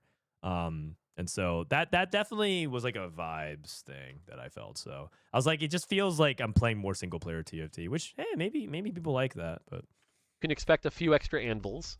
If you're lost streaking stage 3, you can expect a few extra anvils. But otherwise, there's not as much advantage to losing this set. You also get some reforgers as well if you're in like 3rd or 4th. No, just trust me. You'll just see something what I'm to be aware about. of. You'll see what I'm talking about. That's kind of the mechanic for the set. You'll see. The first 20 games, you'll see exactly what I'm talking about. Last thing we'll talk about here, and I'm not going to go over all of them, but is some of the new augments. The new augments. And so, again, I won't go over all of them. Poppy but Hero. We have some hero augments again. for tanks like Poppy, Aatrox, Nasus. Really good with those tiny charge transfer, which is all about overkill damage. Tron Dog, thank you, man. Let's see. Oh, this one, the Nasus hero augment actually won a lobby, I think. Nasus gains infinite scaling. So it actually won one of the playtest lobbies I was playing in. I think he hit the Nasus super fast and then fast 9'd. Transfer, which is all about overkill damage. Let's see. Also, there's like a lot of hero augments, yeah. This is the Expedition 33 one. We can go over them all This one's interesting. Forge a Friend, it's at 4/2. But allows you to buy a 1-cost champion and turn them into 3-star if you want something for your comp that you may have missed earlier. Cognitive Tax is literally my team trolling you guys. Gain 8 gold and 1 XP. No! The 1 XP is just so that you're like annoyed at the fact you have an odd number of XP for the rest of the game. But it's not that bad because you can just play Timebreaker to get 1 XP and fix it. True. So it actually ends up being like 1 gold over budget. I personally believe Kickstart is like insane. Gain a random 2-star 2 cost on 2/1 and 1 gold. It's basically Warpath, but without the back end. That's really good. But as a tempo player, I think really Kickstart is bonkers. What the? Feeling Lucky. If this hits heads, you're like 2 gold over budget. If this hits tails, you're like 1 gold under budget. So just a fun little like. So then shouldn't you just click that? There's actually another augment like this with Radiant items. That there. The Expedition augment, this one will be the most interesting. I've talked about this on Frodan's stream. But basically, you have to keep feeding units to it every turn. You almost like want to feed a 3-cost every turn if you can. It kills your econ, broken. Right? So you're basically saying, I'm going to like lost streak and really struggle in the early game. But once you complete it, the payoff is like more than a prismatic level augment. It is pretty bonkers. So definitely try this one out, but only from a spot that you're like pretty comfortable. Wait, anytime someone clicked this one, the massive chain dummy that zaps nearby enemies, they were on a crazy streak in playtest. This thing was nuts. A chain dummy that zaps nearby enemies. This is going to be a hard one to play. Let's see here. Anima Commanders, your chance to like play Anima, much like the Ishtal one right now. Something to know is your chance hard one to out, but I was trying to think if there's anything else that was really big. Forge a Friend, the next 1-card champion you purchase is 3-star. But that's at 4-2. I guess I didn't see this though. Group Hug. This one's just like Big Friend, but weird, like another weird one. Oh god, now I'm saying weird. Size matters. Gain a Giant's belt after a champion begins combat.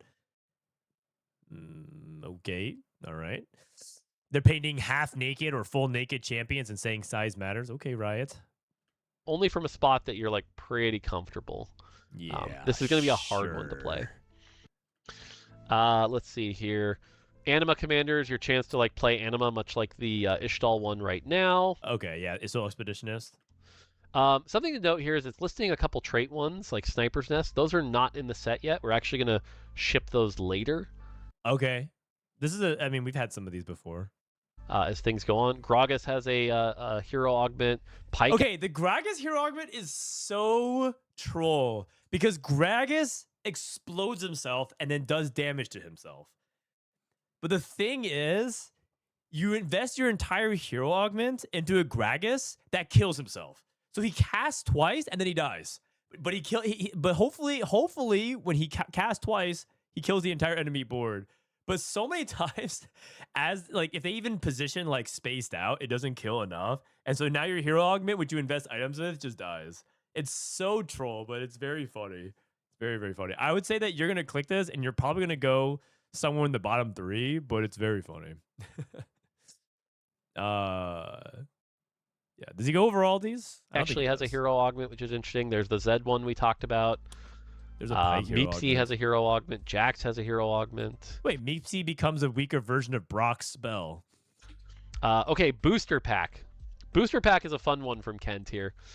Basically, there are 3 booster packs, a 2-1, a 3-2, and a 4-2. Oh my god. And you should think of them as econ augments, because they're basically, here's some champions. But, like any booster pack, you can have some high rolls. Right? So like a booster pack on 2-1, if you have a crazy high roll, could give you a 2-star 3-cost. Oh, that seems good. Goodness. And in addition, I don't know if I should tell you this and let you guys figure this out on your own, but there are special rewards in these booster packs sometimes. And when I say special, don't keep your expectations low. Yeah. But like, what would a foil card look like in a booster pack? Well, what's a foil champion look like?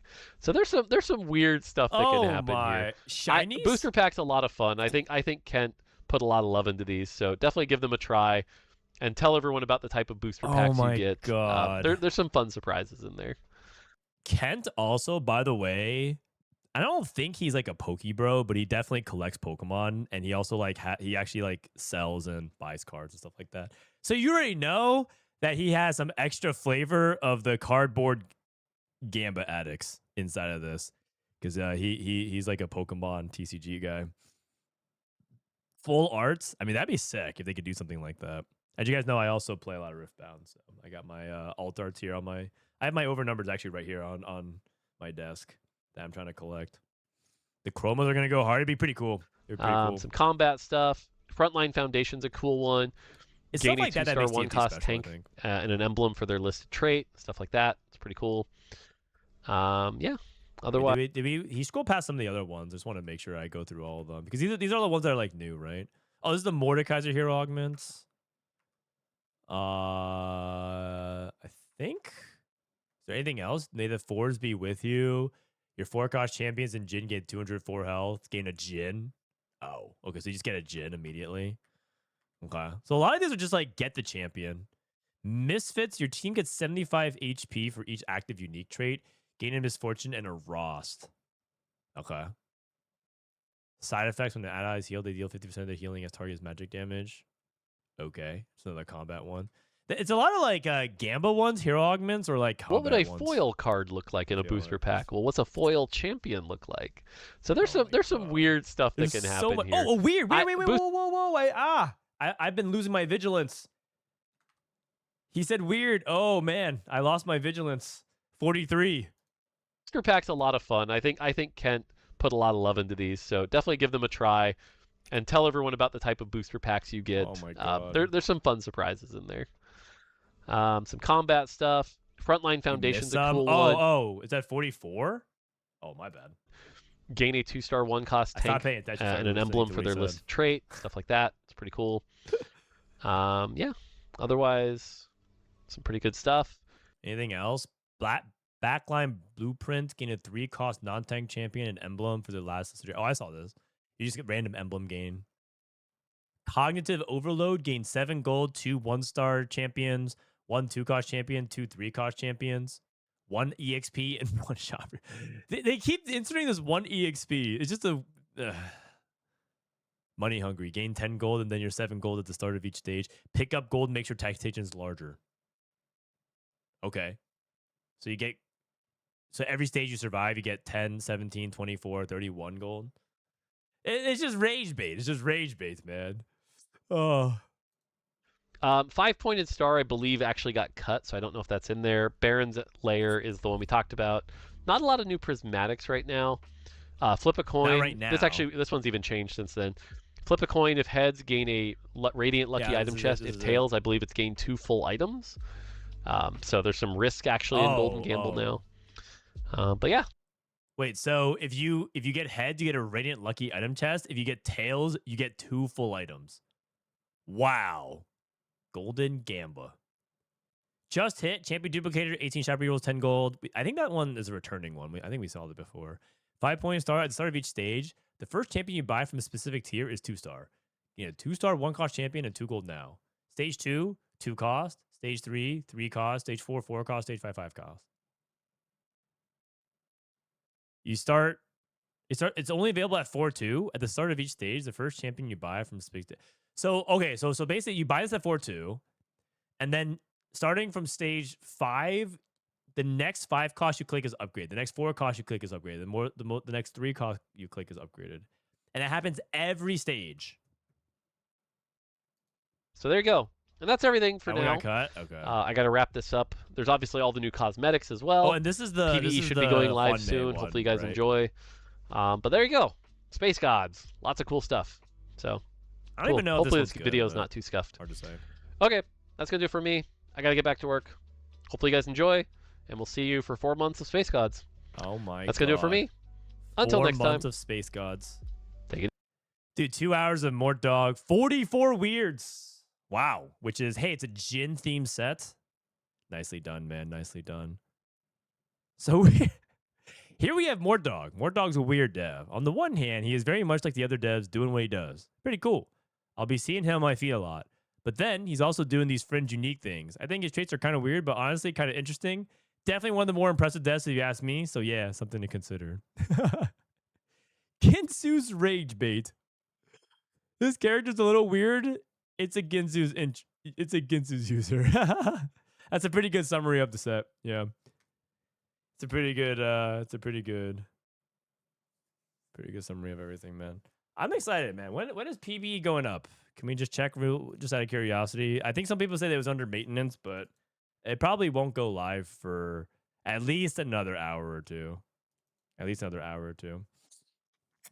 Ginsu's Rage Bait. It makes sense. That one's an all-timer. You know, YouTube comments, not always for everyone, but once in a while they post some bangers. I mean, I know that it's probably not going to be as awesome as set 16, but I'm still excited to play anyways because it's a new set from TFT, right? Planet Hex, 3 years, 36 months, man. No, thank you. Thank you for the 3 years. It said 6 hours at 8 p.m. on Mort Dog's Discord server. Yeah, but you know why they posted that way? They posted so that way you aren't mad when it doesn't happen. They give themselves the max. That's the maximum time length. That's the maximum time length. That's not the earliest it'll be up. They're trying to get it up as early as possible, but it's not the exact time length. Oh wait, I'm logged on. Oh, but it's not a 16 point. It's not 17.1. If I queue it, it's still Man, I'm getting more dogged again. it's still set 16, I think, if I do it, because it doesn't show any set 17. I think the best way you can look at it is maybe look at the planner, right? Maybe. Yeah, team planner. It says 16.8 as well. Sanj. All right, so Asserted Hog, thank you for 13 months. So then what do we do for 2 hours? 2 to 3 hours. Set 17 drop. We have a couple options. We could play set 16, and we can play on Vietnam. And what we were doing before was chat was picking my augments. We could play serious games live on North America. Riftbound packs. I do have Riftbound packs, but I don't think people are that interested in that. Coach a random chatter. I think the coaching the chatter thing is like fun, but I think that people in general are mixed on it. I think the chat ping augment thing is pretty fun though. Well, I think chat ping augment sounds more fun. We can just do that. So I can log on to VM. Here, I'll play some set 17 TFT set 17. I'll play like the trailer. Is set 17 worth playing? Holy cow! Wait, what did Leduck say? Set 17, is it worth playing? First impressions. I had the chance to playtest set 17, and in this video I'll try my best to showcase what it has to offer and help you decide if it's worth playing or not. But before we get started, here is my first impression of the new Leduck merch. Wow, this is amazing! Did you know working out with set makes you bigger? Why does this duck look like it could really need some help to Alright, we'll skip. Thanks for all the support so far. Now let's see what set 17 has in store. The theme for this set is called Space Gods. As the name implies, it's very galaxy themed, and you will encounter Darkstar, mechas, Space Groove, and an entire trait dedicated to meeps. The set mechanic can look quite overwhelming at first glance, but is easy to understand after a few games.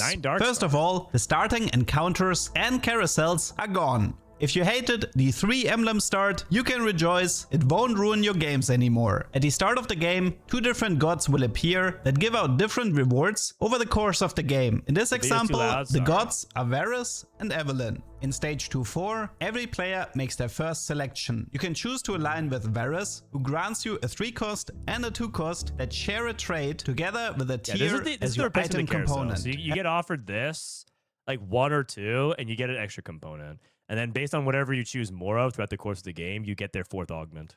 Evelyn, on the other hand, offers you 8 gold and a giant's belt. Choosing Evelyn is a bit risky, since you also lose player health if more players align with her. In stage 3-4, the choice is between a small duplicator and a cloak versus a 3-star 1-cost champion, a bow, and losing 3 health. The final choice is made in stage 4-4. You can either take a 5-cost and a 4-cost that share a trait, together with a cloak, or you get a random 2-star T4 champion. I mean, that's just crazy, right? But because you've already collected 2 of Varus here, no matter what, you're going to get a Varus as your 4th augment.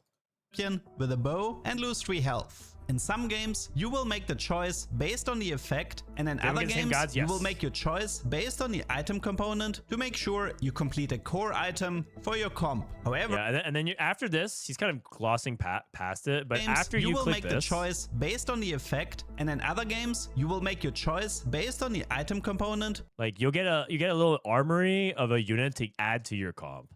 So because if you think about Carousel, it gave you a component and a champion. So this is like, do you want an Urgot? Do you want Twisted Fate with a 2-star? Oh, sorry, it's a 2-star. Yeah. Do you want a 2-star Twisted Fate, which is worth 3 gold? And then if it sometimes it offers you like a 2 cost plus 1 gold. So that way make sure you complete a core item for your comp. However, there's one more aspect to consider. The game tracks your choices and gives you a final reward based on the god you aligned with the most. For example, after the stage 3 carousel, I've already sided with Varus twice. Even if I choose Evelynn in stage 4, it doesn't matter because 2 out of 3 choices were made. So this is the augment blessing. This is gonna be your 4th augment, and it'll be like a buff. And no matter how many times you reroll, it's going to be Varus blessing plus 3 other things. That's kind of what Mortai was talking about with the Gods blessing. If you still can't follow it, you'll just play a few games and you'll realize what we're talking about. But this is your 4th augment that you get based off the alignment of the gods that you chose throughout the game. In favor of Varus. The consequence of this choice can be seen in stage 4-7. Here you get a treasure armory where you can roll to finalize your item build, but you're always guaranteed a specific 4th augment based on the god you've aligned with. The Varus blessing grants my team 18 health for each total star level in my army, and my 5-cost odds are increased by 2%. While there are a lot of different choices for the different gods in stage 2, 3 and 4, the blessings in stage 4-7 are always the same. There are a total of 9 space gods, which means there are 9 different blessings that can appear as the 4th augment throughout the set. Overall, I would say I like the set mechanic, especially because there are a lot of meaningful choices to be made. Sometimes you end up with a quest that grants you a better reward, and other times you just want to roll the dice and align with Thresh, who randomizes your rewards. Next, let's talk about the more interesting traits the set has to offer. The gacha trait for set 17 is called Anima and is very reminiscent of Chem Barons in set 13. You collect points based on your lose streak, and every time you reach 100 points, you can choose to take the cash out or gather another 100 points for a better reward. Similar to Chem Barons, you mainly receive very powerful items to overwhelm your opponents after getting a big cash out. It's a tried and tested system, plus the items are inspired by the Swarm game mode, so I'm definitely looking forward to playing this trait a lot more in the future. Meeple is definitely a trait worth highlighting because it's literally based around meeps. Not only is this trait incredibly fun to watch, if you have 7 meeple on your board, your bench receives a special hex that can clone your units. It works like Wei from set 11, so you can either use it to finish your 3 stars or wait multiple rounds to print a higher tier unit. Will you be able to print anvils or a second gold neck again? I haven't tested it yet, but I certainly hope so. Stargazer is also a very crazy trait because it has 7 different constellations that are wildly different from each other. Just to make an example, in your first game, you might get the Boar. This grants your team bonus stats and gold for winning fights, so you want to max out the trait early to boost your economy. In the next game, you might end up with the Medallion. Now the trait caps out at 3. In this constellation, units standing on specific hexes get damage amp, which is heavily amplified for every 3-star unit on your board. This is a great way to enable tier 1 reroll, where you collect the early game Stargazers and other early game units like Caitlyn or really Aatrox. Cool. like Mecha is also a very satisfying trait to watch. This trait has Urgot, Aurelion and the Mighty Mech. You can change the form of each Mecha to upgrade or change their ability, give them bonus stats, and cause them to take up 2 unit slots instead of 1. I have to say, transforming Urgot into a siege tank or Aurelion into a flying spaceship was definitely one of my favorite moments in the playtest. The final trait I want to highlight is called Arbiter. It is a new version of Admin from set 8. Activating the trait lets you choose a rule set that only applies for you. For example, in this game, my Arbiters receive a 10% health shield at combat start for each interest I would gain. If I have 50 gold, that means a 50% max health shield at the start of combat. But enough about traits. What does the set have to offer in terms of units? For starters, Bard is back and he's hilarious. He spawns a flying saucer that deals damage over time and is able to kidnap the unit and print a 1-star copy on your bench. Not only are the visuals of this ability top tier, Riot gave him something even crazier. You might remember that in the past, for a brief period of time, you were able to pilfer the Elder Dragon and play him on your board. Thanks to Bard, this is now an intended mechanic. You can kidnap the Elder Dragon and play him as one of your units. Oh my god, of my favorite legendary 3-star Zed?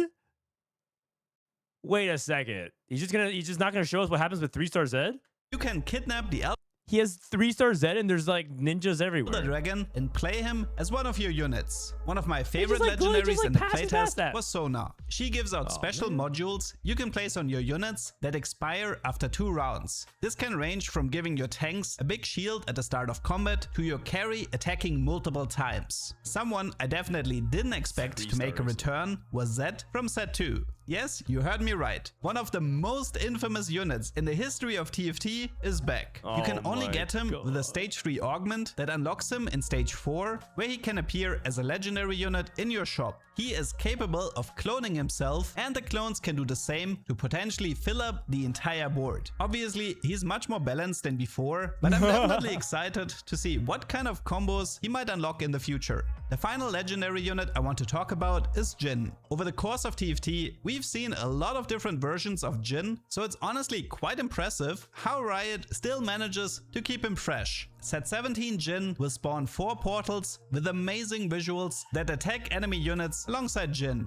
On the 4th shot, the bullets are piercing through the units, making for a very satisfying finish. I would not be surprised if Jhin ends up being the most played legendary in Set 17. I also want to highlight some non-legendaries like Riven and Misfortune. Riven is a tier 4 unit with a very interesting gimmick that changes her entire damage to either physical or magical, depending on which of her stats is higher. Her ability stays the same, so she makes for a great addition to a lot of comps because she can effectively perform with every item in the game. Misfortune is a powerful tier 3 unit that can change her trait. If you place her on the board, you can choose between Channeler, Challenger, and Replicator. As a Channeler, she gets a tiny bullet time that hits 2 different units for a lot of damage. As a Replicator, her ability is a lot more hit or miss, but it's definitely better at sniping the enemy backlines with a long, cone-like ability.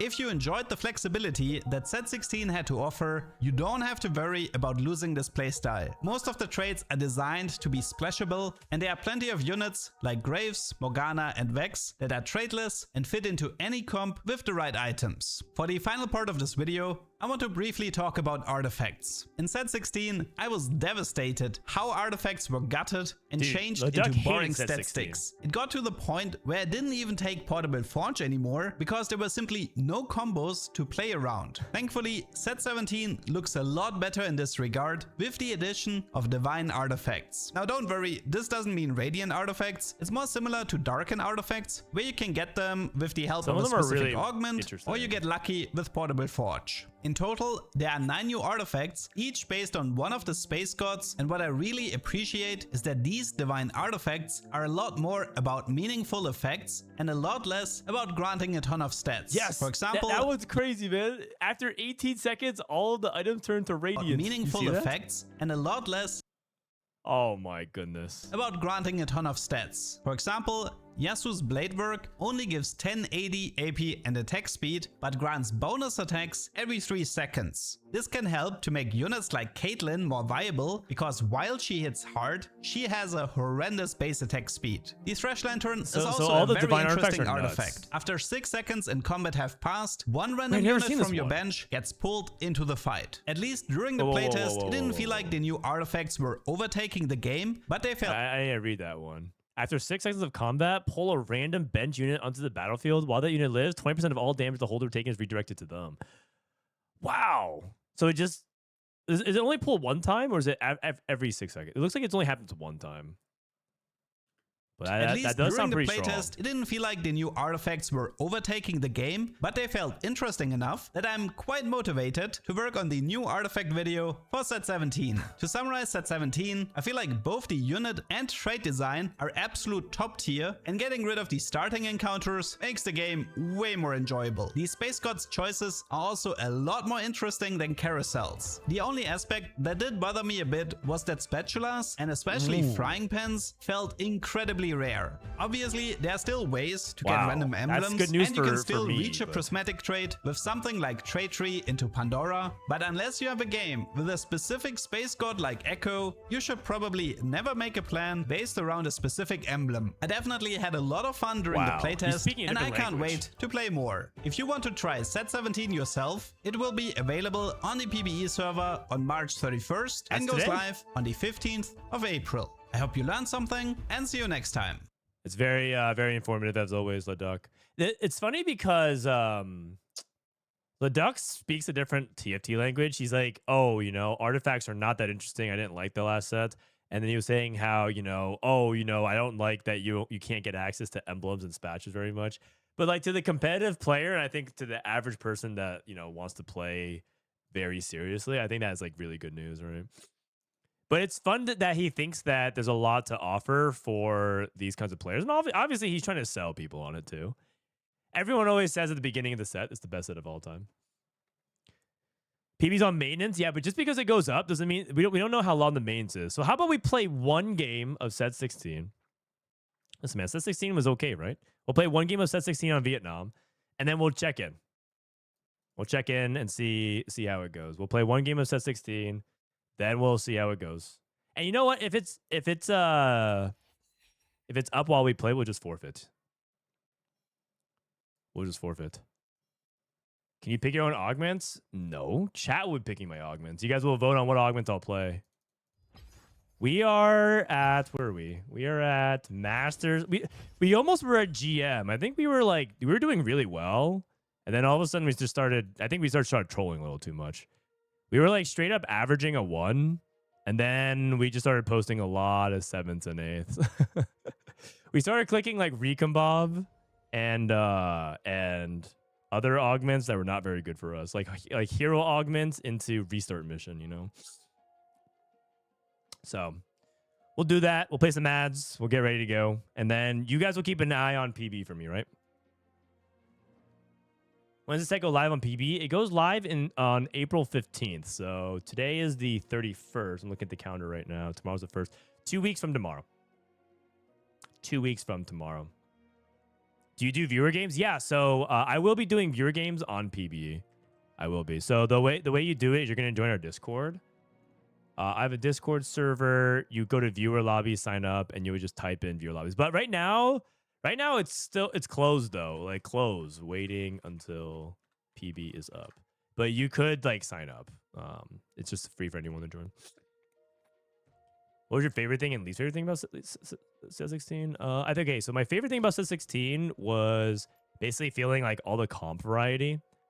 I think that it's really easy to think about what isn't viable in set 16. You would look at this tier list and you would say, oh, TX is not viable. And I guess even to a certain extent, Yordles and things like that. But if you like look at Revival, just look at Revival. There's like no comps, man. Like, and back in TFT, like when we play, I know we haven't updated this since the previous patch, but there just weren't that many comps, and I feel like there were so many things you could play this set. So many things you could play this set, and I think that's like one of the things I like the most. It just feels they wanted to give the impression that everyone's here, and I got that vibe, and I feel like overall they did a really good job making it feel like you could do so many different things in the game. What I dislike, I mean, I think that if there's anything that's holding back this set from being probably a contender for the best set of all time, I don't think it is a contender, but I think it's really high up there. Is that I think balance was not in a good spot for a big portion of the set. I think that the TX holiday patch was a pretty big downer. And I think that also that they probably could have made the set, like, I think the set actually was a really good, I think the 16.6 patch that made the unlocks easier needed to come earlier in their set, because I think that would have achieved the set's full potential. I'll probably say that those are the two things. If they were willing to pull the trigger earlier on making unlocks easier, then we could actually get to a spot where a lot of this stuff was in a better place. Because I would say that like the game feels like pretty solid amongst this top like third or top half, but the bottom half of the comps feel like they could use a lot of work and love and get to a better spot. And I think we just don't have the time. We just don't have the time. Like, I would love for them to get to a spot where, TF grades was actually a thing, and just people made a post that Tristana was never relevant the entire set. I agree with that. And there's also like the hero augments still need to land in a good spot, right? And some of them were good, some of them were bad, and other things like that. So if they did it earlier, they probably could have got the balance in a good spot. But overall, I would say the balance was not ideal. Overall, landed in a pretty good spot though for Worlds. Like the meta was diverse enough and balanced enough that I think it was fine. But I would say that right now, this is probably my second favorite set they've ever made for TFT. I just think it's pretty good. I wish we had more 2-cost reroll. What was the 2-cost reroll we had this set? We had Yasuo, Zahen Hero Augment, Tryndamere, and Orianna. That one time we had Graves. Oh, Echo, yeah. So I was working my way through Bard as well. We had some 2-cost reroll throughout the set. Not that much though. Not that much. What is my favorite reroll? My favorite 2-cost reroll? My favorite 2-cost reroll was probably Bard Bruisers because it was just funny. A bunch of just Chungus units hanging out. I have Ishtal right now. 2/3 Ishtal. Okay, so you guys are gonna be voting on my augments and making me play whatever we vote on.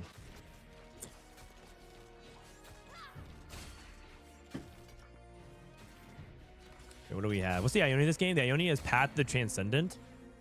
3-cost start. Am I making 10 here? GP pair. I'll just make 10. I guess I could have held Kiana, or sorry, Sejuani and sold all 3 of these, but GP reroll. The thing is, GP doesn't even reroll unless you, okay, I didn't have build water at the time. GP doesn't even reroll, man. You're supposed to have build water and you use the shop to like push levels. PBE is live, brother. That is your one warning, and if you decide to troll again, you're a permabanned. You are permabanned. Don't do that again.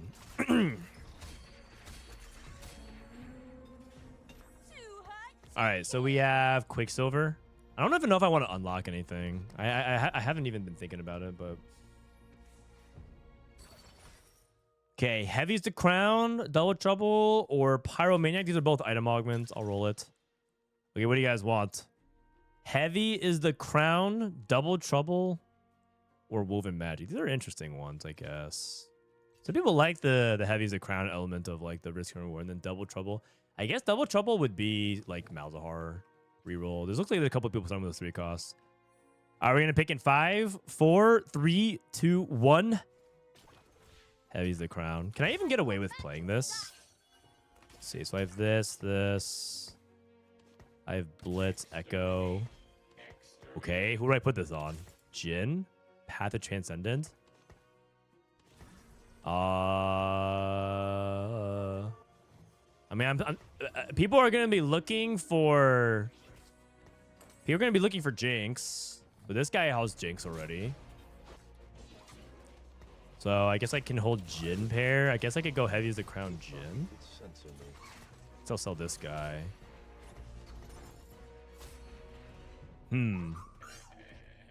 Yunara? Yunara with Path of the Transcendent. Yeah. Not so sure about that one. I mean, maybe you could play into Vayne or something, but Jhin 2. Oh, interesting. So Jhin, I mean, it makes sense to put it like this because then you actually have units in the back that can actually stay safe. Could level for Yasuo here. I just feel like Heavy as the Crown with melee is like very vulnerable, so I'll just do this then. I'll put it on Jhin for now. I have Piltover. I have Zon. PB updated. Brother, I will forfeit immediately if that means I can do it. I want Quicksilver here. Jin's not exactly an attack speed scaler, right? So, but I guess like giving the glove is okay.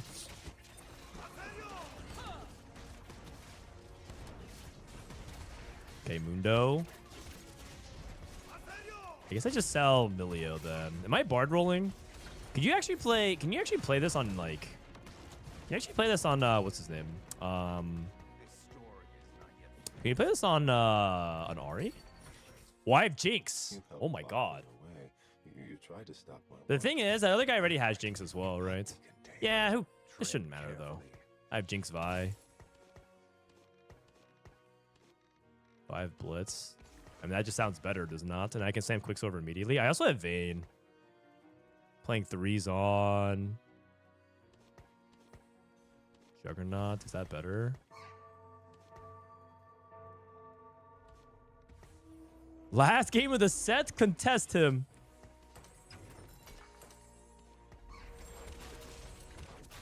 Oh crap, I think I actually missed on the slam. Oops. Uh-oh. I lost. Okay, well, my bad. My bad. That's not good. Do I actually hold on to any of these bruisers? Probably not. It shins out to, yeah, I probably wasn't going to win anyways. Vayne is something I could consider holding, but I have no Demacia units. Not a single one. It's probably still worth thinking about.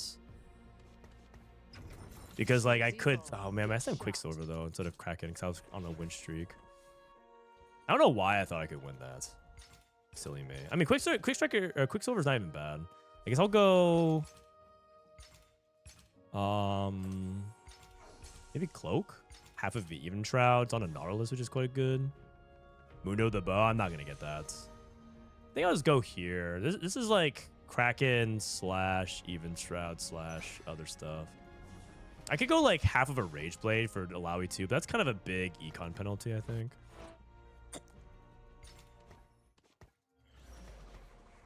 This is a better Juggernaut anyways. Nico.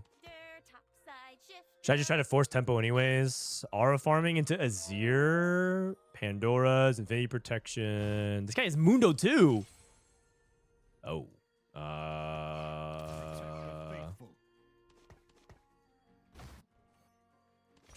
Okay.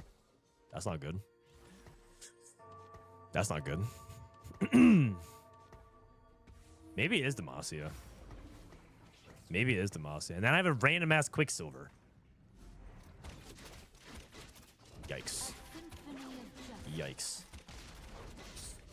Wait, did PBE get its own server? Yeah. Every time I connect to PBE, it kicks me out. Well, yeah, it's not going to be ready, guys.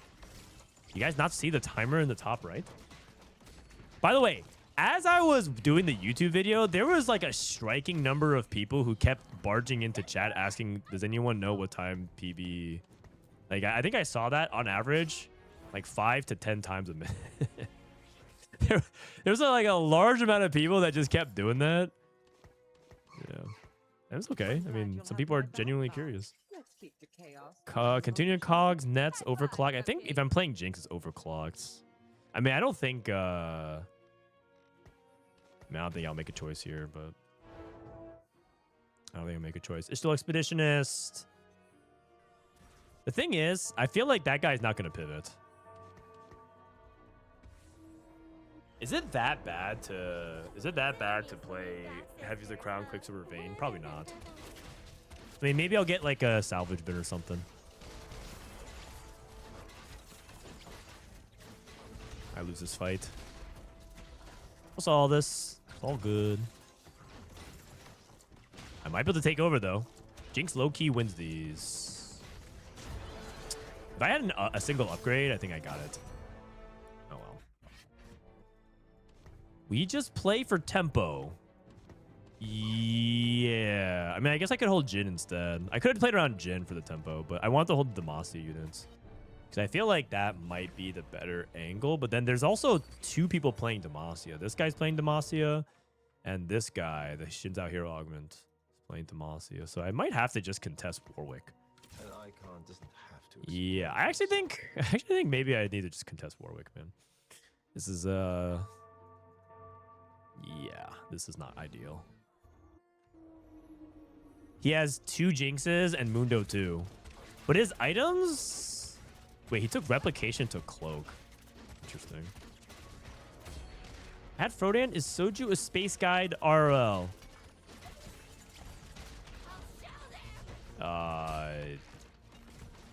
Sure.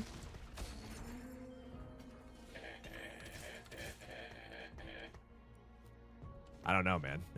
I don't I don't keep up to his day-to-day activities as much. I do wonder what he's up to though.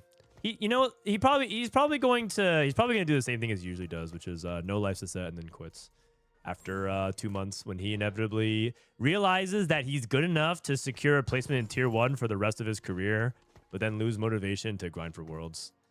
And then and then he's gonna shit talk every other region, and then NA's gonna underperform at worlds, and then we'll win anyways.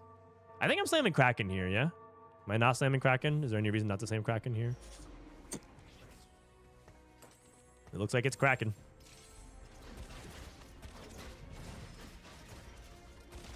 How much time do you get to play the new sets? They gave us 1 day. So I played all those games in 1 day. Do I want Xin Zhao here? I mean, the reason why Kraken's good is good on Jinx and it's good on Vayne. So I have that. I'm losing. I'm losing all these fights. I probably should stay on the Jhin. Okay, you guys are voting. We're gonna roll. I don't think it's Radiant Rascals. And then we roll Coronation. Oh, it's all combat. Boring. All right, you guys can choose 1, 2, or 3. Soul Awakening, Jewel Lotus, or Giant Mighty. Did Cho 3 seem like it's broken? I don't think so. Just type what you guys want in chat. 1, 2, or 3. We'll pick in 5, 4, 3, 2, 1. You guys pick Soul Awakening. Okay. I mean, I'm rich enough that it's fine to like level and keep this curve. I think I do have to sell. I do have to kind of make up my mind if I'm playing Demacia, and I don't want to opt into 3-way Demacia. I think that just sounds worse than contesting than playing Jinx. Playing Zon and pushing levels, right? 3-way Demacia sounds awful. I think I'm out. Because the thing is, I'm not gonna hit my front line, right? It's a Yunara game on Path of the Transcendence. It's a Yunara game on Path of the Transcendence. Aesol. It's an Aesol game with Kraken and Quicksilver. Are you guys reading what you're typing? I'm just asking. I don't mean anything by it. I'm just curious. Good T-Hex items. True.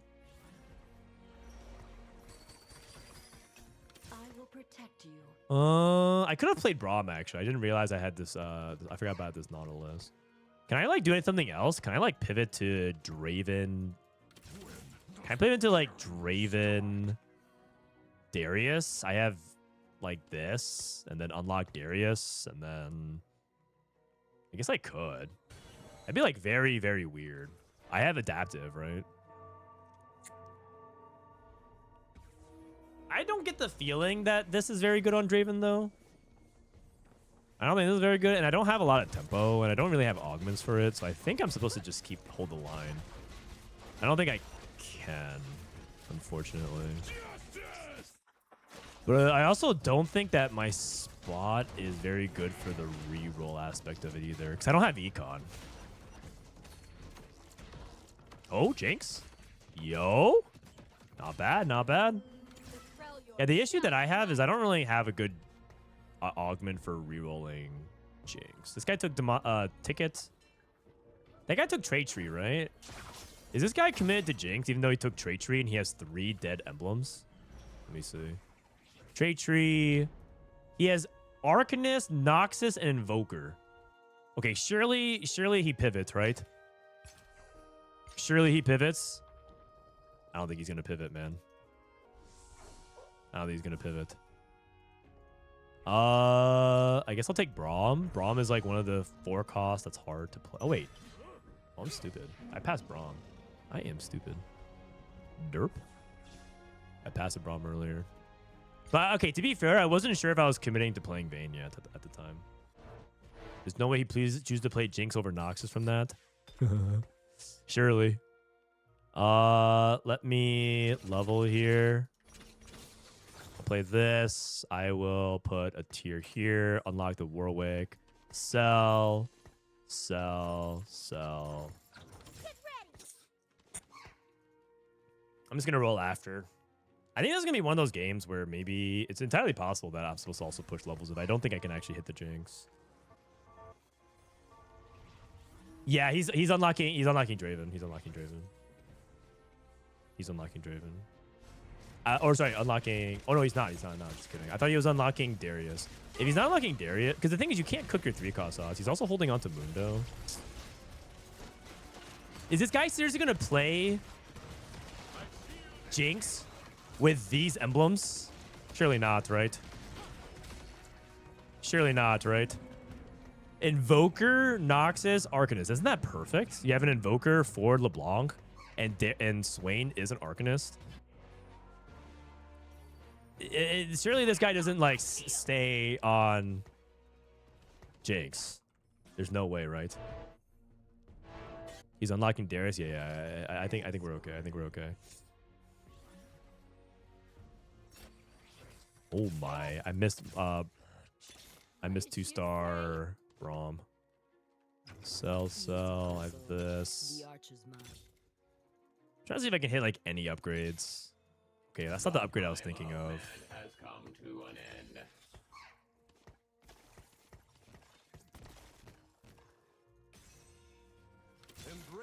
Nico too. All right, whatever. I'm just gonna stop here. Oh, actually, I don't have adapt. I think I need the same adaptive, but I kind of want to hold out for whatever it's called, even shroud. I think I'm supposed to hold here. But I also wanted to win because I'm on three streak, but I'm also not even Jinx paired, so hopefully this is not an adaptive diff. I'm gonna slam Hodge, I guess. Jinx! Oh my god, Jinx is so good. She's so hyped. Should I just sell both of these to make 40? Probably. Just because Ash 2 doesn't really matter that much, I think. I told you it's Acel. I mean, you were right. You were right. Sorry. My bad. Can you see it in your heart to forgive me?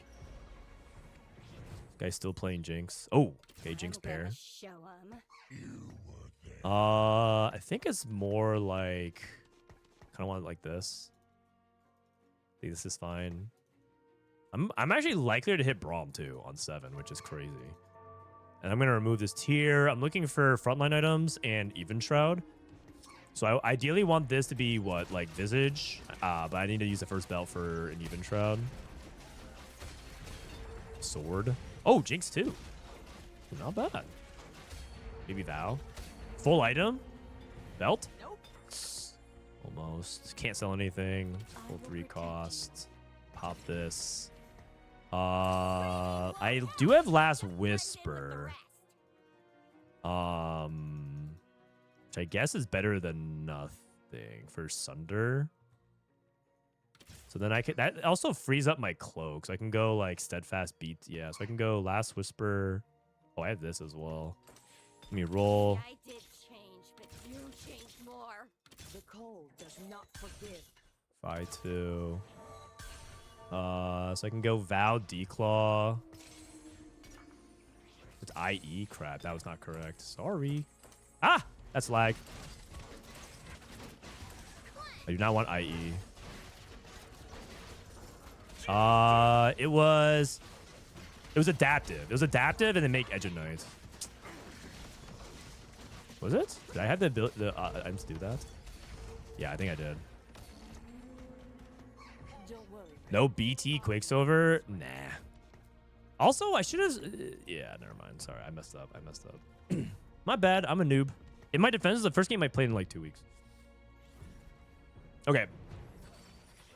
Oh, Silver. I can't take Best Friends. It's trolling. Focus Fire. Or Teaming Up. Do you guys want more AD? Or do you guys want Teaming Up? I mean, Silvers are just boring. It is what it is. I mean, Glass Cannon, I don't even think that's something you play either. All right, please vote. 5, 4, 3, 2, 1. Focus Fire. Oh my god, so much combat. I have triple combat. Don't worry, Bristle. I'll leave you. Guys, I messed up the items. I'm a noob. I just know that Declaw is good. but should I just roll a little bit more? The cold does not forgive. There's like a couple of hits. I think Lors is a good hit. Ashe is not even that good of a hit. And then I already hit Jinx too, so I messed up the item. I think if I were to redo it, it'd be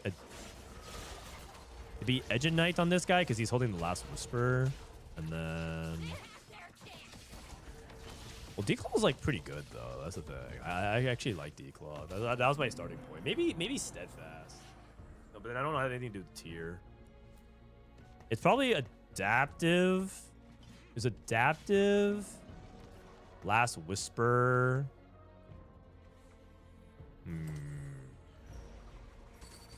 Jinx, Warwick, whole Ornn. Am I greedy? I can play this. Maybe I did change. Trying to hit some front line. That's probably better. Okay, so the argument is that you could like play this to greed, farm an artifact, and then eventually play Ornn. But like I was trying to roll to see if I could like hit any more upgrades to convince myself. I shouldn't have made this Lors too. Now I'm just taxed.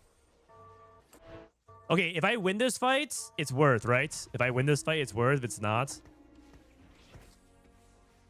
I mean, okay, if I get extra items with triple combat, don't I just win the game? Don't I just win the game if I farm an artifact with triple combat? Yes, right? Why win this fight? Yo, okay, wait, no, it's like super worth. It's super worth. Like, just imagine I get something crazy for my tank, or because I took no item augments. I guess I have these around, but I just feel like I'm gonna lack items. I just like sense it. Crown on Sejuani 3. Okay, I'm listening. I'm thinking.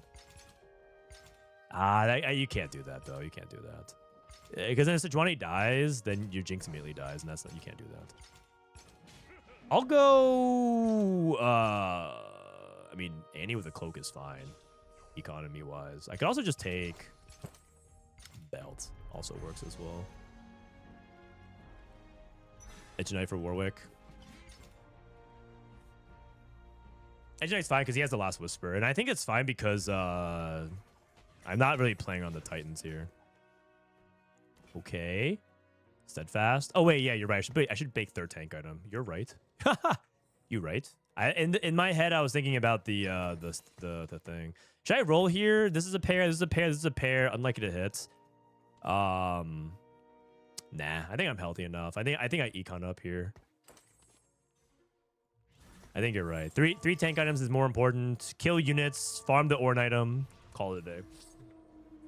If I have 8 Jinxes though, I think I roll right. Oh god, this guy positioned perfectly for me. What is he doing here? Why is he trapping the Azir? Strange. Okay, Jinx has the Quicksilver, which is really good. So Sejuani casts again. I mean, this guy's board is not very strong. Yo. Oh my god, this Ornn greed is beautiful. It's beautiful. It's so good. It's so good. If I win out the stage, I might even be able to greed 2. I might even be able to greed 2. That's huge. That is huge. That is huge. Wow, wow, wow, wow, wow. Oh, wow, wow, wow, wow, wow, wow. Okay, so what's the best possible artifact I could hit in this comp? Flicker Blade. Oh. Flicker Blade. Yeah, I mean, that's pretty good. I can get Flicker Blade. All of chat. Well, I mean, you guys pick these augments. That's all I'm going to say. That means you guys get all the credit. PB's up? Wait, should I forfeit this game right now? No, hold on, guys. If I forfeit this game and it's not, do you understand how good my spot is?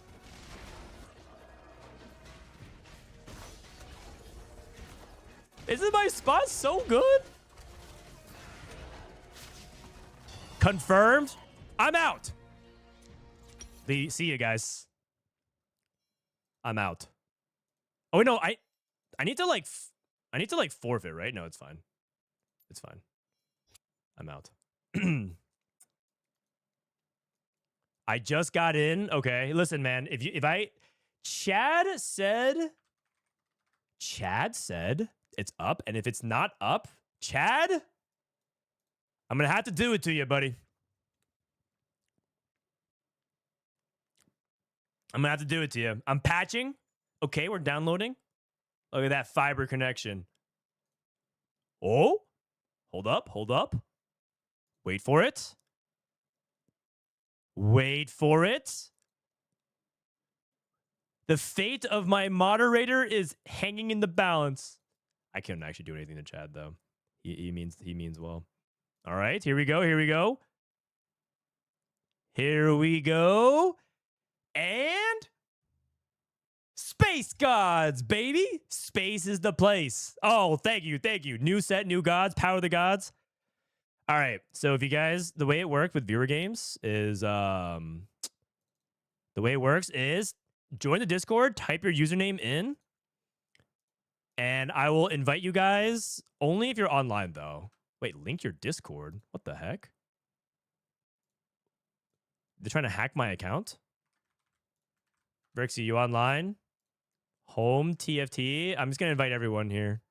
Wait, are you guys signing up but you're not in? I'm just going to go for whoever's here. Cornley. Oh, no, it also could be that there's like, sometimes when you copy paste it, it like messes up. PBE. Okay, I'm just going to have to keep going then. Cornley, Lucario Man, KO's Toes. Wait, how come the invite? Oh, okay, I was like, how come the invites are not going out? KO's Toes. Wait, hold on. Can all of you guys stop logging on to PBE so that we can get in our game first and then you guys can log in? Guys, stop logging in. Stop logging in. We, if you guys don't go in, then we can start our game. And then you guys can get in. Stop logging in. PB is not up, guys. PB is not up. Unusual join activity. Giraffe. I'm just going to go to the first people that we have here. Defen to One Trick. Yanito. Oh, sorry. Yanito. Simple Jack. Wow, that was actually way earlier than I thought. Thank you. Thank you, Riot. Countdown timer is down.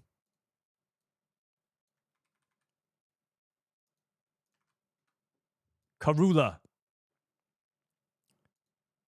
It's an instant crash? Wait, the servers are not up? So I can log in, but I can't actually play, is what you're saying. No, people are playing right now. Dish Soap, Marcel. Let me see if I try to see if I can hit find. Okay, here we go. Here we go. We can do it, guys. We can do it. We can do it. Nope. Hold on. Hold on. Hold on. Wait 1 second. Hey, wait 1 second. You're saying it loads, but it doesn't actually start the game. Guys, stop logging in. If you guys stop crashing the server, we can all play. Just some of us will play before you guys. Some of us will play first. Players are not ready. Hold on, guys. Hold on. Hold on. Hold on. Hold on. All right. Well, we'll do the ads now then, real quick, while we're waiting for this to get in. It said Frodan declined the queue. I didn't get the queue. I didn't get the queue. You got a solo queue and leave my viewers behind? I feel like it said Frodan declined the queue. I mean, I didn't get the menu though. I didn't get the menu.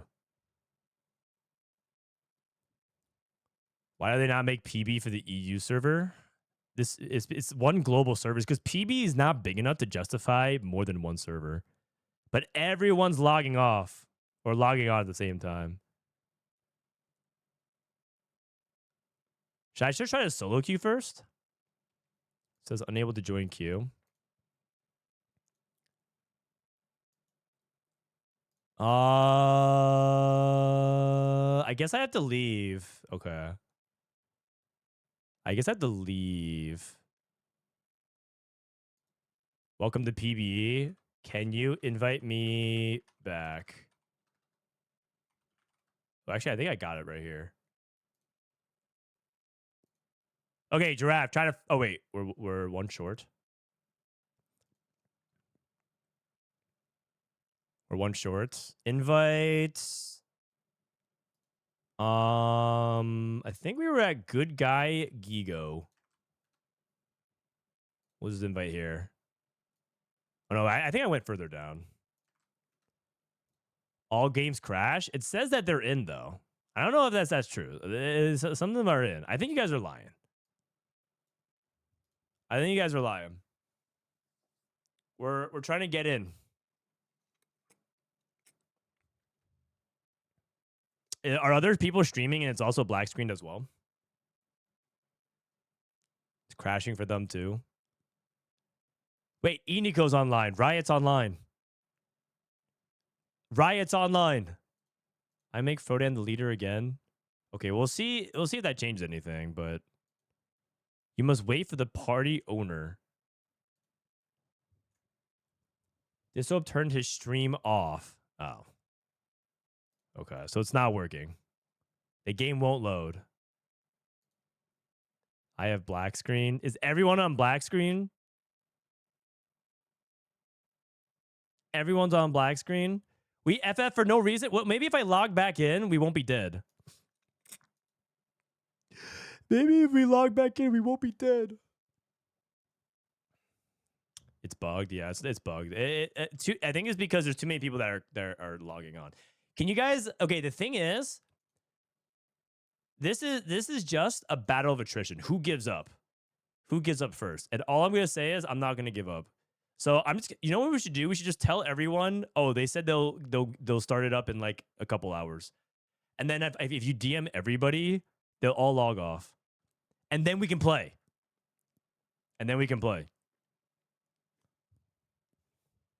Let's see. This is Milk. Dude, I think they said in a couple hours, so just log off and come back later. I think I'm just going to say this. I'm going to send this to everybody. Who do I send it to? I'll send it to him. Who else? I'll send it to T-Lides. Let's see. Maybe they'll listen. More ruining your plan by tweeting PB is up. I'll send this to Marcel. Milk said okay.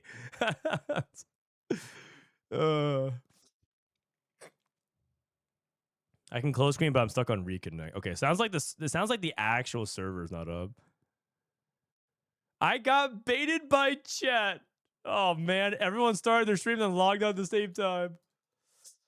Okay, but I'm not leaving. See, now the weak-minded player would just give up and go spend the rest of their afternoon. I believe the sun is shining in Seattle for the first time of the year. They would go and touch some grass and come back, but not me, man. Not me. Never trusting for... I trusted my chat.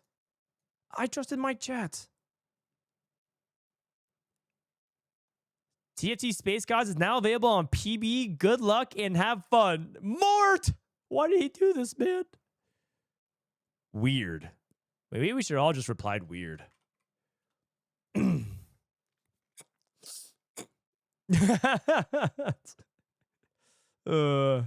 just we could all just reply to Mort's tweet. Weird. Okay, so I guess the question would be if it works with solo queue. It's 3 hours actually. See you then. Oh man, we went AFK. Wait, T-Lides is in chat select? T-Lides is in game.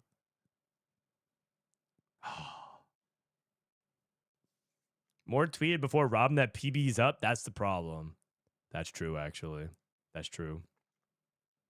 I think I am in game. Okay, guys, I think I'm gonna have to try to do this one solo.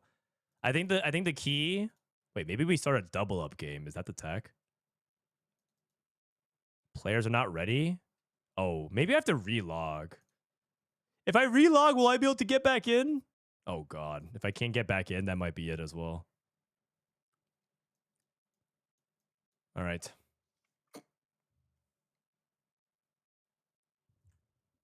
I'm black screen. Well, I was out. My client was bugged. It wouldn't work. So I'm going to exit my Riot client. And we'll try again because I think it was bugging. There's a queue for PBE. Hold on. The thing is, if there's a queue for PBE, maybe Riots will once again show that they are not above showing favoritism to influencers. Solo queue's bugged as well, but maybe it's different for me though. You never know. Because the thing is, you have to think of it this way. Eventually, it'll work for somebody. So why can't it be me? Why can't it be me? Eventually, it'll work.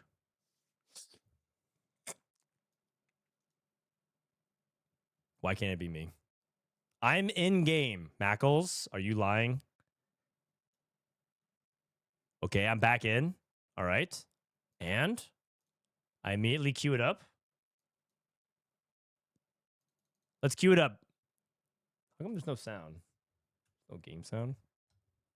All right, I need seven other people to queue it up as well.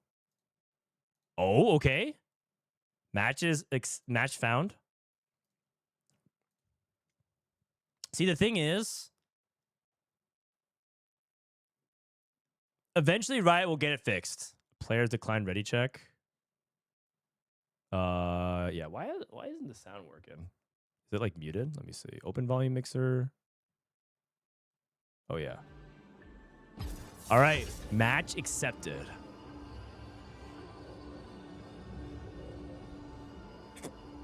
Doesn't that brick you until the game's finished? Does it? Okay. I'm loading up. Okay. Black screen. I have a loading window. I have a loading window. I have a loading window. Is it on PBE? Well, in a matter of speaking, yes. A loading window. Okay, Dish Soap's out of game.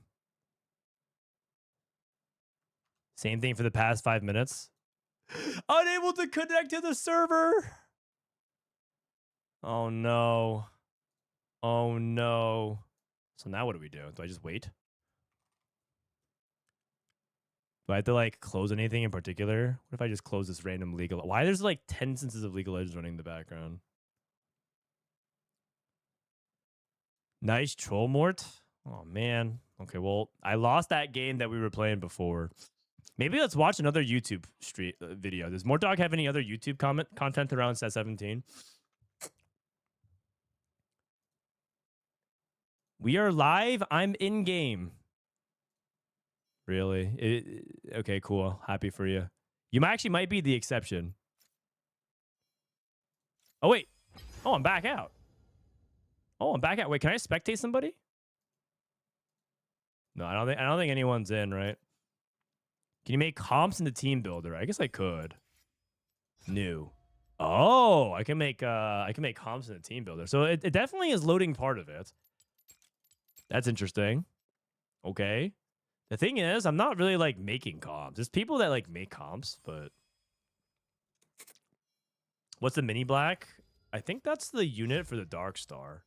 The mini black hole. Wait, maybe I could gamble my my chibis. I could open up the Pengu Garen. I have so many treasure tokens. Should we just gamble on Pengu Garen? Have you guys seen this one? This thing is so troll.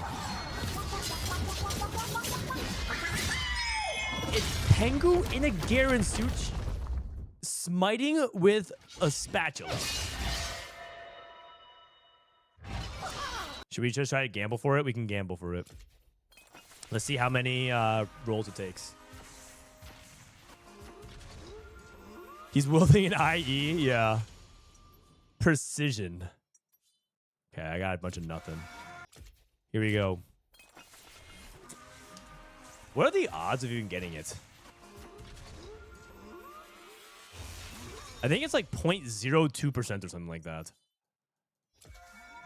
Okay, I might have to spend Mythic Medallion. What are the drop rates of this? Just look at how degen it is. 0.3% per poll, by the way. Per poll. Oh my god. That means in order to hit it, I have to pull how many times? Again. What's the math behind that? I'm pulling. This is my 30th pull, by the way. My 30th pull. I got a blue treasure chest, and it gave me what? A medallion? Okay. 333. What? And how much is a pull? How much is a single pull? 50 is 195 RP. I mean, they're obscuring it so much, I can't even tell. I can't even tell. That's crazy, man. It's a 1 in 333. Unbelievable, man. But you know what? Thank you to all the whales. Wait, what is that? I got 5 medallions? Wait, I just opened up 5 medallions? What the heck? That's crazy. Oh, wait, that's actually half of a chibi right there. 5 medallions? Wait, what are the odds of that? That was crazy. Star, legendary, standard, currency. I hit wait, it's the same odds. I actually hit the same. I actually hit. You can buy it? Yeah, I could, but shouldn't I just gamble more or what? Isn't it more fun to gamble and see if you can pull it? I could save the medallions or I could just gamble. Shouldn't I just gamble? Let it ride, baby. I think we have the hot account. We have the hot account. So in 30 pulls, I pulled the 1 in 333. I mean, that's pretty good. 400 realm crystals. Use 10 mythic medallions to redeem. Would you like to continue? Oh! No, it baited me! Wait, I thought I couldn't. Okay, well. All right, whatever. It forced me to use it. I thought I could click. I thought continue was like they would ask me to confirm it or something. You clicked the wrong button.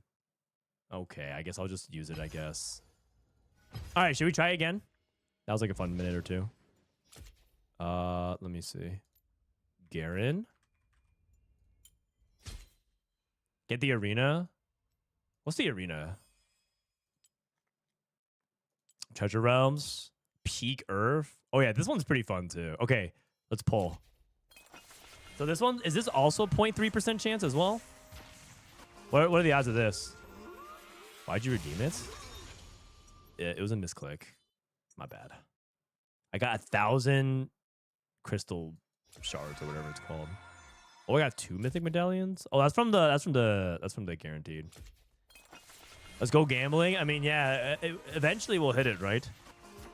It's also fake money. It's PBE money. I got the blue. This one's the blue. What is this? Is this like a sheep or something? Like, what was that? Okay, so I'm gonna keep pulling. I have 20,000 remaining, so we're good. Even ARAM is crashing. I'm pretty sure people who play League of Legends hate when TFT's on PBE because then they can't even play League of Legends. We're just out here crowding the entire PBE servers. Okay, another blue chest orb. Well, we're looking for like the medallions, right? So I open a medallion. That's good. I think that's considered a good hit. I'm new to this whole gambling thing.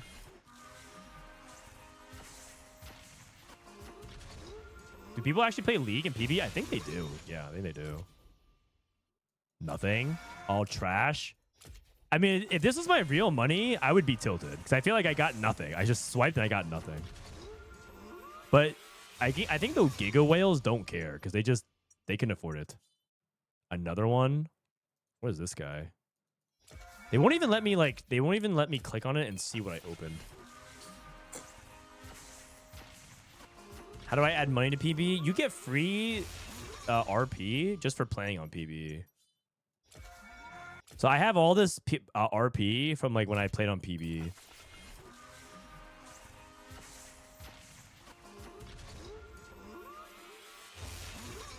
Okay, I got nothing here. I think it has to show like an orange to see that I opened it, right? Because this is a mythic tier, or is it purple?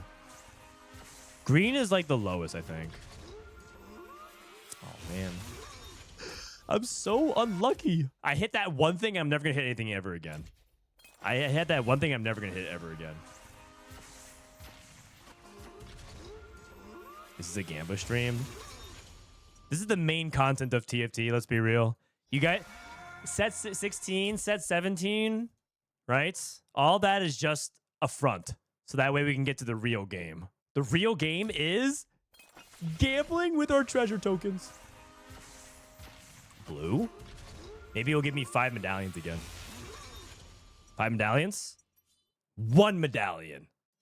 So you're telling me that... Okay, actually, let me look at the drop rates here real quick. Let me look at this real quick. So you're telling me that you get... Oh, it's not the same odds. You have a 2.5% chance to hit a mythic medallion. You have a 1% chance to get more treasure tokens back. These odds are terrible. This is the worst slot machine ever.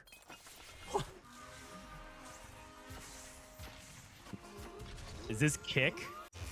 Oh yeah, if we ever sign a kick contract, we're just gonna be out here pulling treasure tokens. Check Leduck stream. Is Leduck in game? Wait, if he's in game, that means I can queue it up again. When is the pity timer? Is what I want to know. Shouldn't? Oh, 2 medallions.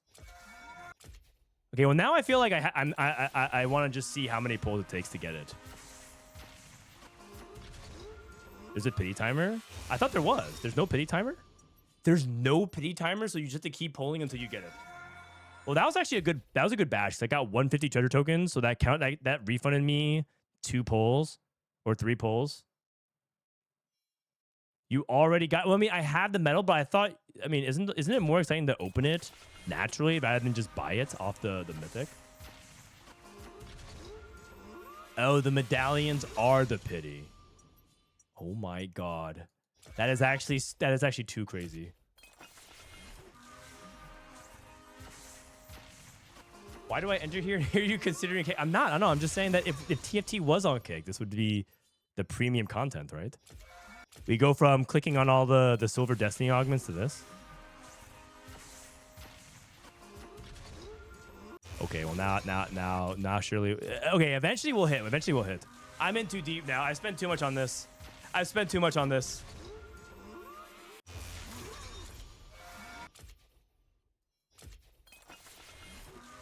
You call Mort and get him to fix it. You think Mortdog? You think Mortdog is the lead gameplay director of TFT? The social media... Oh, no. The social media manager of TFT esports, because apparently he tweets about all the competition stuff like that too. He's also a co-stream commentator with Frodan, and he's also head of PBE server. You think he does all those things? You're telling me that this guy has 4 jobs.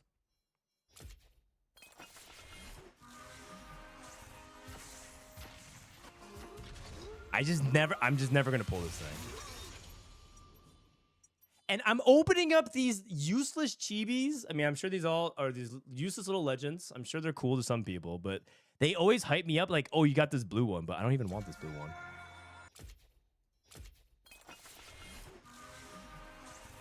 $231 pulls gives you a 50-50 chance to get the Garen. What? It's even worse odds than I thought.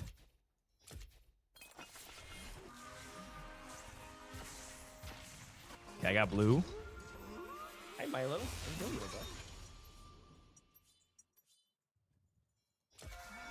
All right. I give up. Wait, Riot Mort is in game. Wait, if Mortdog's in game, that must mean one thing. Hold on a second. Hold on. Okay, I'm just gonna buy this. You're right. Mortdog is in game, which only can mean one thing, you guys. That can only mean one thing. Set 17 is out. Set 17 is out. I'm gonna boo. I'm gonna change my skin to show that I'm a good boy. That I swiped infinite RP for this, and I'm gonna queue it up.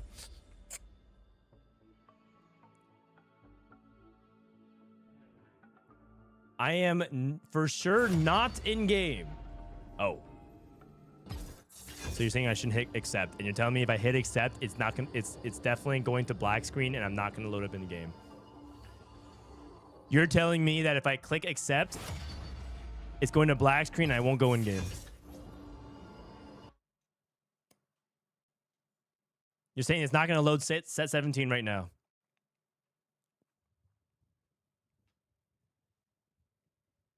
You're that confident.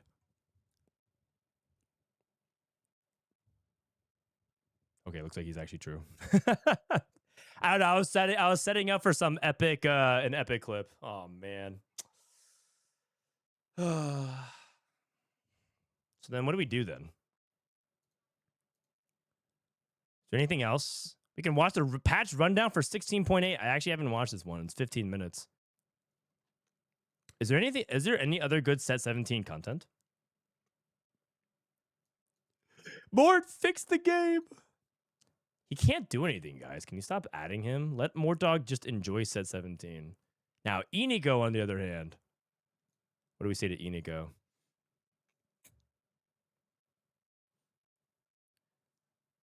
Spectate Mort was an option. No, it doesn't let you spectate. Like if I right click, it doesn't work.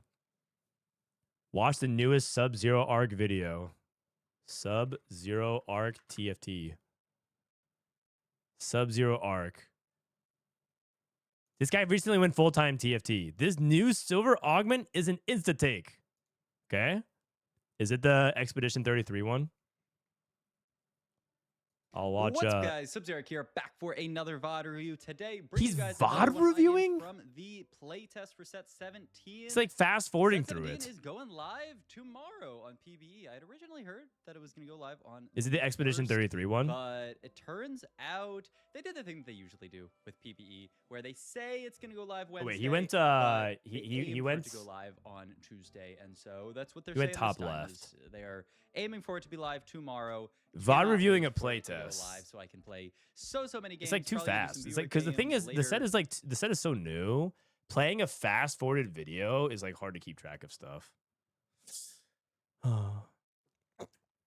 Is there like a slow version of it? What's okay? Actually, quick question. What was like the best?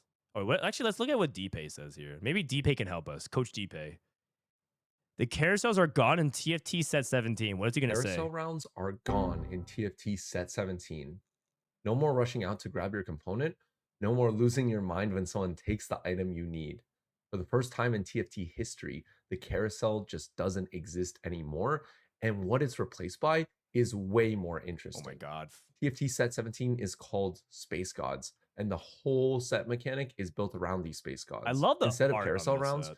You now get to choose between two gods who offer you powerful effects that shape your game and how they play out. Let me break down exactly how it works, what each god gives you, and what this means for how you should be playing, including what happens to lost streak strategies now that there's no more carousel priority. Yeah, I'm actually curious what his Let's take get on it into is. the new gods mechanic. At the start of every game, there will be two random gods. On what used to be carousel rounds on stages 2-4, 3-4, and 4-4, you'll now be choosing between two different offerings from these two gods instead. That's 3 choices in total. Okay. Here's the key part. Whichever god you side with the most across those 3 rounds, you get their blessing at 4-7 in a treasure armory. You are now aligned with that Gain god. an Let's go anomaly. into this in more detail, but just for reference, I got to play this in a private playtest, so I'll be showing you screenshots and real examples throughout this video, but keep in mind that these final numbers aren't locked in He's yet. just hovering over the same This thing. is still really early, Ooh, but this is the 36 set's core mechanic. So here's how each god plays. So this is the complete gods list. There are 9 gods in total, and they offer something completely different. And these shape the way you play your game. Let's go over each of them one by one. So let's start with Aurelian Soul. Okay. My stars shine for all. He offers quests with high rewards. These are examples of some of the quests you can get from I really Aurelian like Soul trade quests. I on think the it's super god fun. rounds. If you do align with Aurelian Soul more throughout the game, you get to have his blessing, where you get to choose one of 3 trials to do your final quest. Okay, wait. So pick your quest. So when you get Aesol's blessing with the augment, you get to either gain 50. So if you click this is immediate power right now. You get 15 AD and AP, which is probably a little bit weaker than a gold augment. And then that's a lot. It's like max power silver is slightly weaker than this. This is after 3 player combats getting completed item anvil and 30 gold. So after 3 combats, that's right before the stage 5 carousel. And then after 8 player combats, gain +1 to all non-unique traits. Middle's been nerfed? Okay. 8-player combats. That is at the end of stage 6. You're gonna get this power. Wow. You get to have his blessing, or you get to choose one of 3 trials Okay, but to do 8-player your combats is a final lot. quest. So if you like H-stall questing from set 16, you're really gonna like Aurelion Sol's new offerings on the God rounds, as well as his blessing. My God. Let's talk about Ari.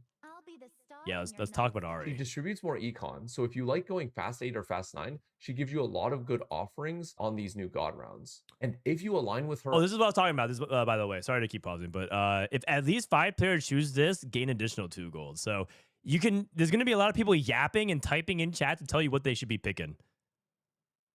But sometimes you don't even want that though. You want the tier, right? Like let's say you want this belt, but you know you need the gold, things like that. So. On most of your God rounds, on the treasure armory on 4-7, you can get her blessing, which gives your team 2 AD and AP per level, as well as gain 2 XP each round for the rest of the game. Let's talk about Evelyn next. Whoa. With infinite power comes an infinite capacity for pain. She offers gold, but at a cost. She offers more gold than Ari, but there's always some negative effect that you might have to consider as well. If you do align with her throughout the game, you get her blessing, where your team gains 10% durability, but you lose 1 additional HP when you lose This one's combat. really good. It differs from Ari by not forcing you to level with her blessing. So if you just want more gold, you're just going to have to pay a price. If you like playing on that edge, Evelyn definitely offers that playstyle. The next god is I'm playing Echo, on the edge for sure. who offers a blast from the past. But basically with all his offerings, you have to wait turns to reap your rewards. I'm just waiting for Wage and Iverson to click 5-cost shop and then just get a 2-star 5-cost. Like right there. I'm just waiting for him to do that. It just feel, and then it'll be the first time, and then I'm gonna like have Soju click it, and he's gonna get complete trash. Basically, with all his offerings, you have to wait turns to reap your rewards. And then there's his blessing, which gives you an anomaly, similar to set 13, but it's not champion specific or anything like that. You gain an item that, based on your role, gives you a really powerful effect. Next up is Kale. Since we have time, we might as well look at this anomaly. Tank gives you 1,000 HP. That's like a Warmogs. A little bit better than that though, right? Because I think they didn't. Warmogs gives percentage HP. Marksman 50% attack speed. On cast knockback targets if it's within 3 hexes of them. Gain 25 ability power in AD. Triplet when below 30. Oh. Wow. That is a lot of AD and AP. 75?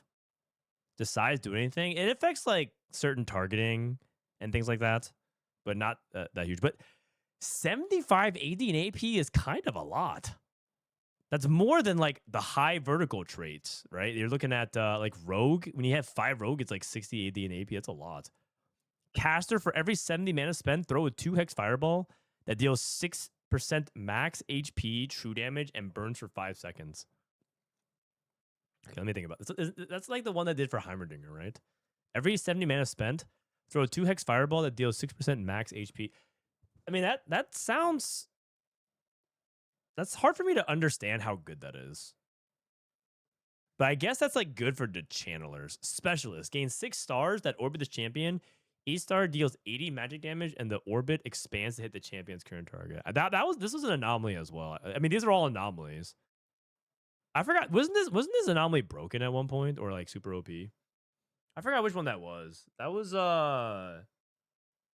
there's an anomaly that was like this. That was very good, right? Okay. I mean, part of it's supposed to be a blast from the past, so it makes sense. What are specialists? Specialists are people that have very unique item builds. So, an example of a specialist this set in set 16 was Twisted Fate, because Twisted Fate didn't have mana. He got like a specific number of attacks. So it's not like you want to put mana on Twisted Fate because he has no mana. It's a very unusual champion. Yes, it was Twitch. Yeah, I remember. I forgot what it was called though. That based on your role gives you a really powerful effect. Next up is Kale. The righteous path begins with me. Who distributes more items. Basically, on every single god round, she offers you more and more items. The base one. Kale's blessing, if you do align with her, upgrades a random item to a radiant. So if you really like radiant items and want to play for 1 giga unit, Kale offers a path for that as well. Next up is Soraka. I lend my aid who offers health and healing effects. So not only can you gain tactician health, but you can. This kind of stuff is so good for hero augments. Super, super good. And then this is the HP will also be very lobby warping as well. Also gain health on your board. And if you align with Soraka more often throughout the game, you're going to gain HP on your board based on your missing tactician health. And you'll also gain a mini tiniest titan effect where you'll gain a little HP each round. If you're playing the new cash out trade and want to get a huge cash out, or if you're just barely trying to eke out a top 4 and need the HP, this is a good god for you. It's going to be long games. Yasuo offers hex upgrades. These hexes can have some unique effect that empowers the unit in it. So if you really like having one strong carry or a specific synergy with a hex, this can be really, really strong. Yasuo's blessing, if you choose him more often than the other gods, increase the power of Yasuo's hexes. But if you only have 2 hexes, you just gain 12 gold. Now let's talk about Varus. It can be pretty strong. And there's more hexes that they don't even show.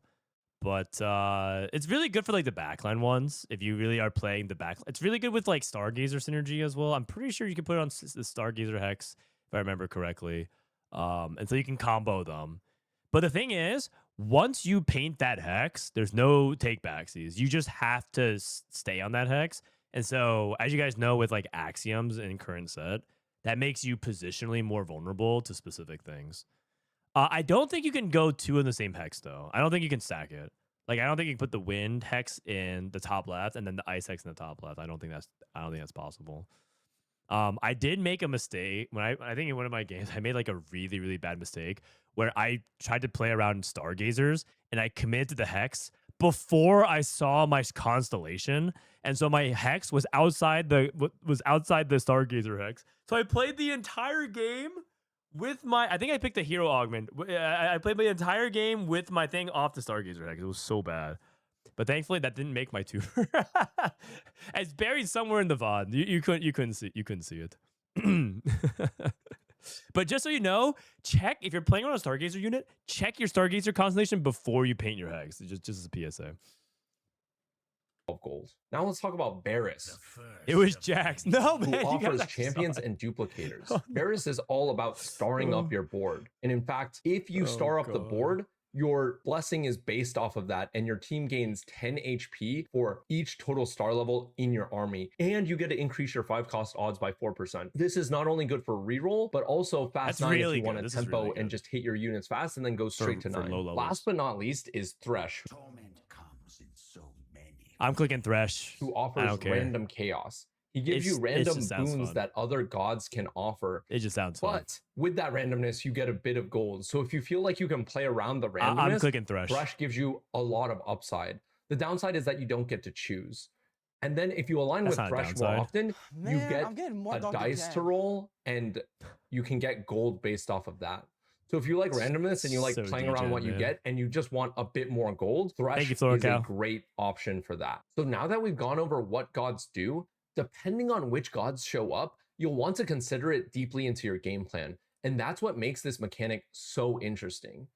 If Ahri, Evelynn, or Soraka are in your game, you're getting way more econ, and that opens up the door to more greedy level 9 boards that you normally couldn't afford to get to. If you like living on the edge, Evelynn, Echo, Aurelion Sol, and even Thresh let you gamble for high variance payoffs if you like playing on that edge. Varus gives you champion duplicators, which you can use that to 3-star a reroll carry, or just snag a quick dupe early and then pivot into a higher cap board later. The point is, you're not necessarily needing to commit to anything onto one, and you can see how your god plays out. You can also choose a playstyle that makes sense for you, or try a bunch of new combinations out based off of your gods.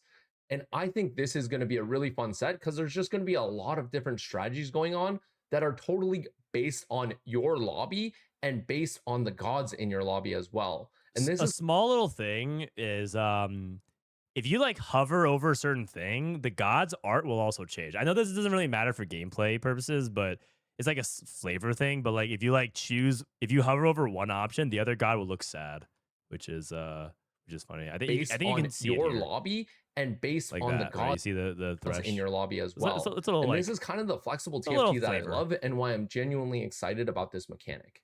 Now that we know more about gods and the gods mechanic, let's talk about what this means for lost streaking. PB's down? Because there is no more carousel, which means there is no carousel priority. So the whole dynamic has changed. Before, your benefit of loss streaking was that you could get an earlier pick and guarantee your component, and you could possibly find that key or OP unit that you were looking for on carousel to come back.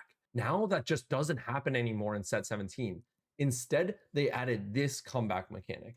If you're first or second, you get nothing extra. You just get a standard god offering, and you get to choose between units and log back in. If you're third or fourth, you get a Reforger on your next PBE round. And if you're fifth or sixth, you get an Anvil plus Reforger on your next PBE round. And if you're seventh or eighth place, you get 2 Anvils and a Reforger on your next PBE round. Back in. There's also a detail worth noting. As players die, everyone's rewards scale up. So if only 4 players are left, the survivors get 5th through 8th tier rewards, not 1st through 4th. Yeah. So so it's not like so basically if there's only 4 players left, you'll get the 5 through 8 rewards, it sounds like. The survivors get 5th through 8th tier rewards, not 1st through 4th. So what does that mean for us? It means that loss streaking is just weaker now. Your components are never guaranteed. FYI, looks like the issues are going to take a bit to fix. If you're hovering, waiting for it to come up, I recommend coming back in a couple hours. Yeah, guys, you should come back in a couple hours. You guys should come up. You guys should come back in a couple hours. He's right. Unable to. Oh, damn. Well, you know what? You guys should just head out. It sounds like it's not happening. So, yeah, you guys should just give up. Your timer might actually be right. Actually, that's true. I mean, I knew the whole time.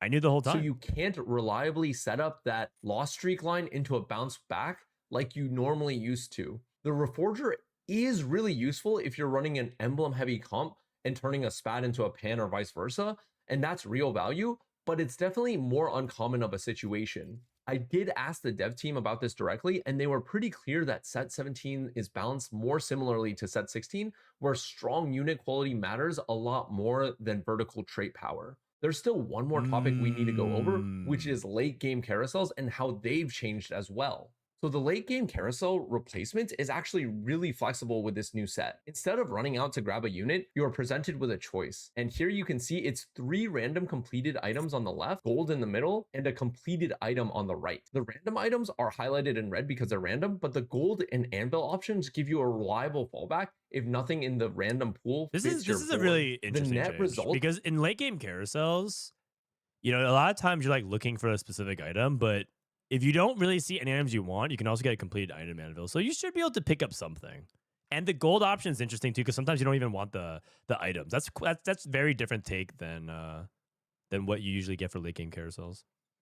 Can it offer an emblem? I don't think so. Is that you have more flexibility to cap out your board in the late game than you ever did chasing a specific item on carousel. You're now choosing what you need rather than gambling on what's there. And you have the flexibility of taking a lot of gold if you kind of just need the upgrades. This set is going to reward players who can read their spot and adapt more so than any set before it. There's going to be a lot more decisions for players to make throughout the game, more paths to win, and that means there's more room to express real skill in our decision making. The players with strong fundamentals are going to have a massive edge this set. And if you want to make sure your fundamentals are locked in before set 17 drops, links are in the description below for my fundamental series. As always, thank you all for watching, and I hope you all have a great day. I like that he's like talking about skill expression, and then this guy does the slowest old Robin songs roll down. Actually, Robin doesn't even have slow roll downs. I have slow roll downs. But yeah, I mean, Dpei does good work, man. Yeah, it's funny because it happens to everybody, right? When you're playing the set for the first time, you're rolling down, you're like, I don't even know what I'm looking for. Maybe if he was using an application that can help him mark his units as he was rolling down. Emergency maintenance. That's true. That's true. You guys should really like log off. You know what? I'll just check for you guys. Don't even bother. Just stay logged out. I'll just check for you and see if it's up. Maybe. Hold on. Maybe. Shouldn't they just like let they should let some people in early to see if it works? War Dog said check back in a few hours. Well, that's what he wanted everyone to think. But then, after everyone leaves, all of a sudden, well, we fixed it. Turns out some people were in early and some people were not. A few hours. I'm actually going to log off in a few hours. I only have a few more hours to play. Could have had an awesome Jinx game. I know. Okay, do you think we went 8th? What do you think? There's a chance that we didn't go 8th. I'll look up the result of that. 2xKO Akali trailer. I'm actually gonna play in a 2xKO Twitch Rivals event next week. They're gonna draft players. What? God, we went 5th that game. That's crazy. How insane is that? We actually didn't go 8th at all. We actually went 5th. Our board was so... We went triple combat. Yeah. Half the lobby left for PBE. I don't know about that, man. I think these guys... I think these guys actually played it out. I think they played it out. We somehow beat Mel 1, Rise 1, and the Zahen 2 with 2-star Garen. People FF to play PB? I don't think so, man. I don't think so. But that is funny.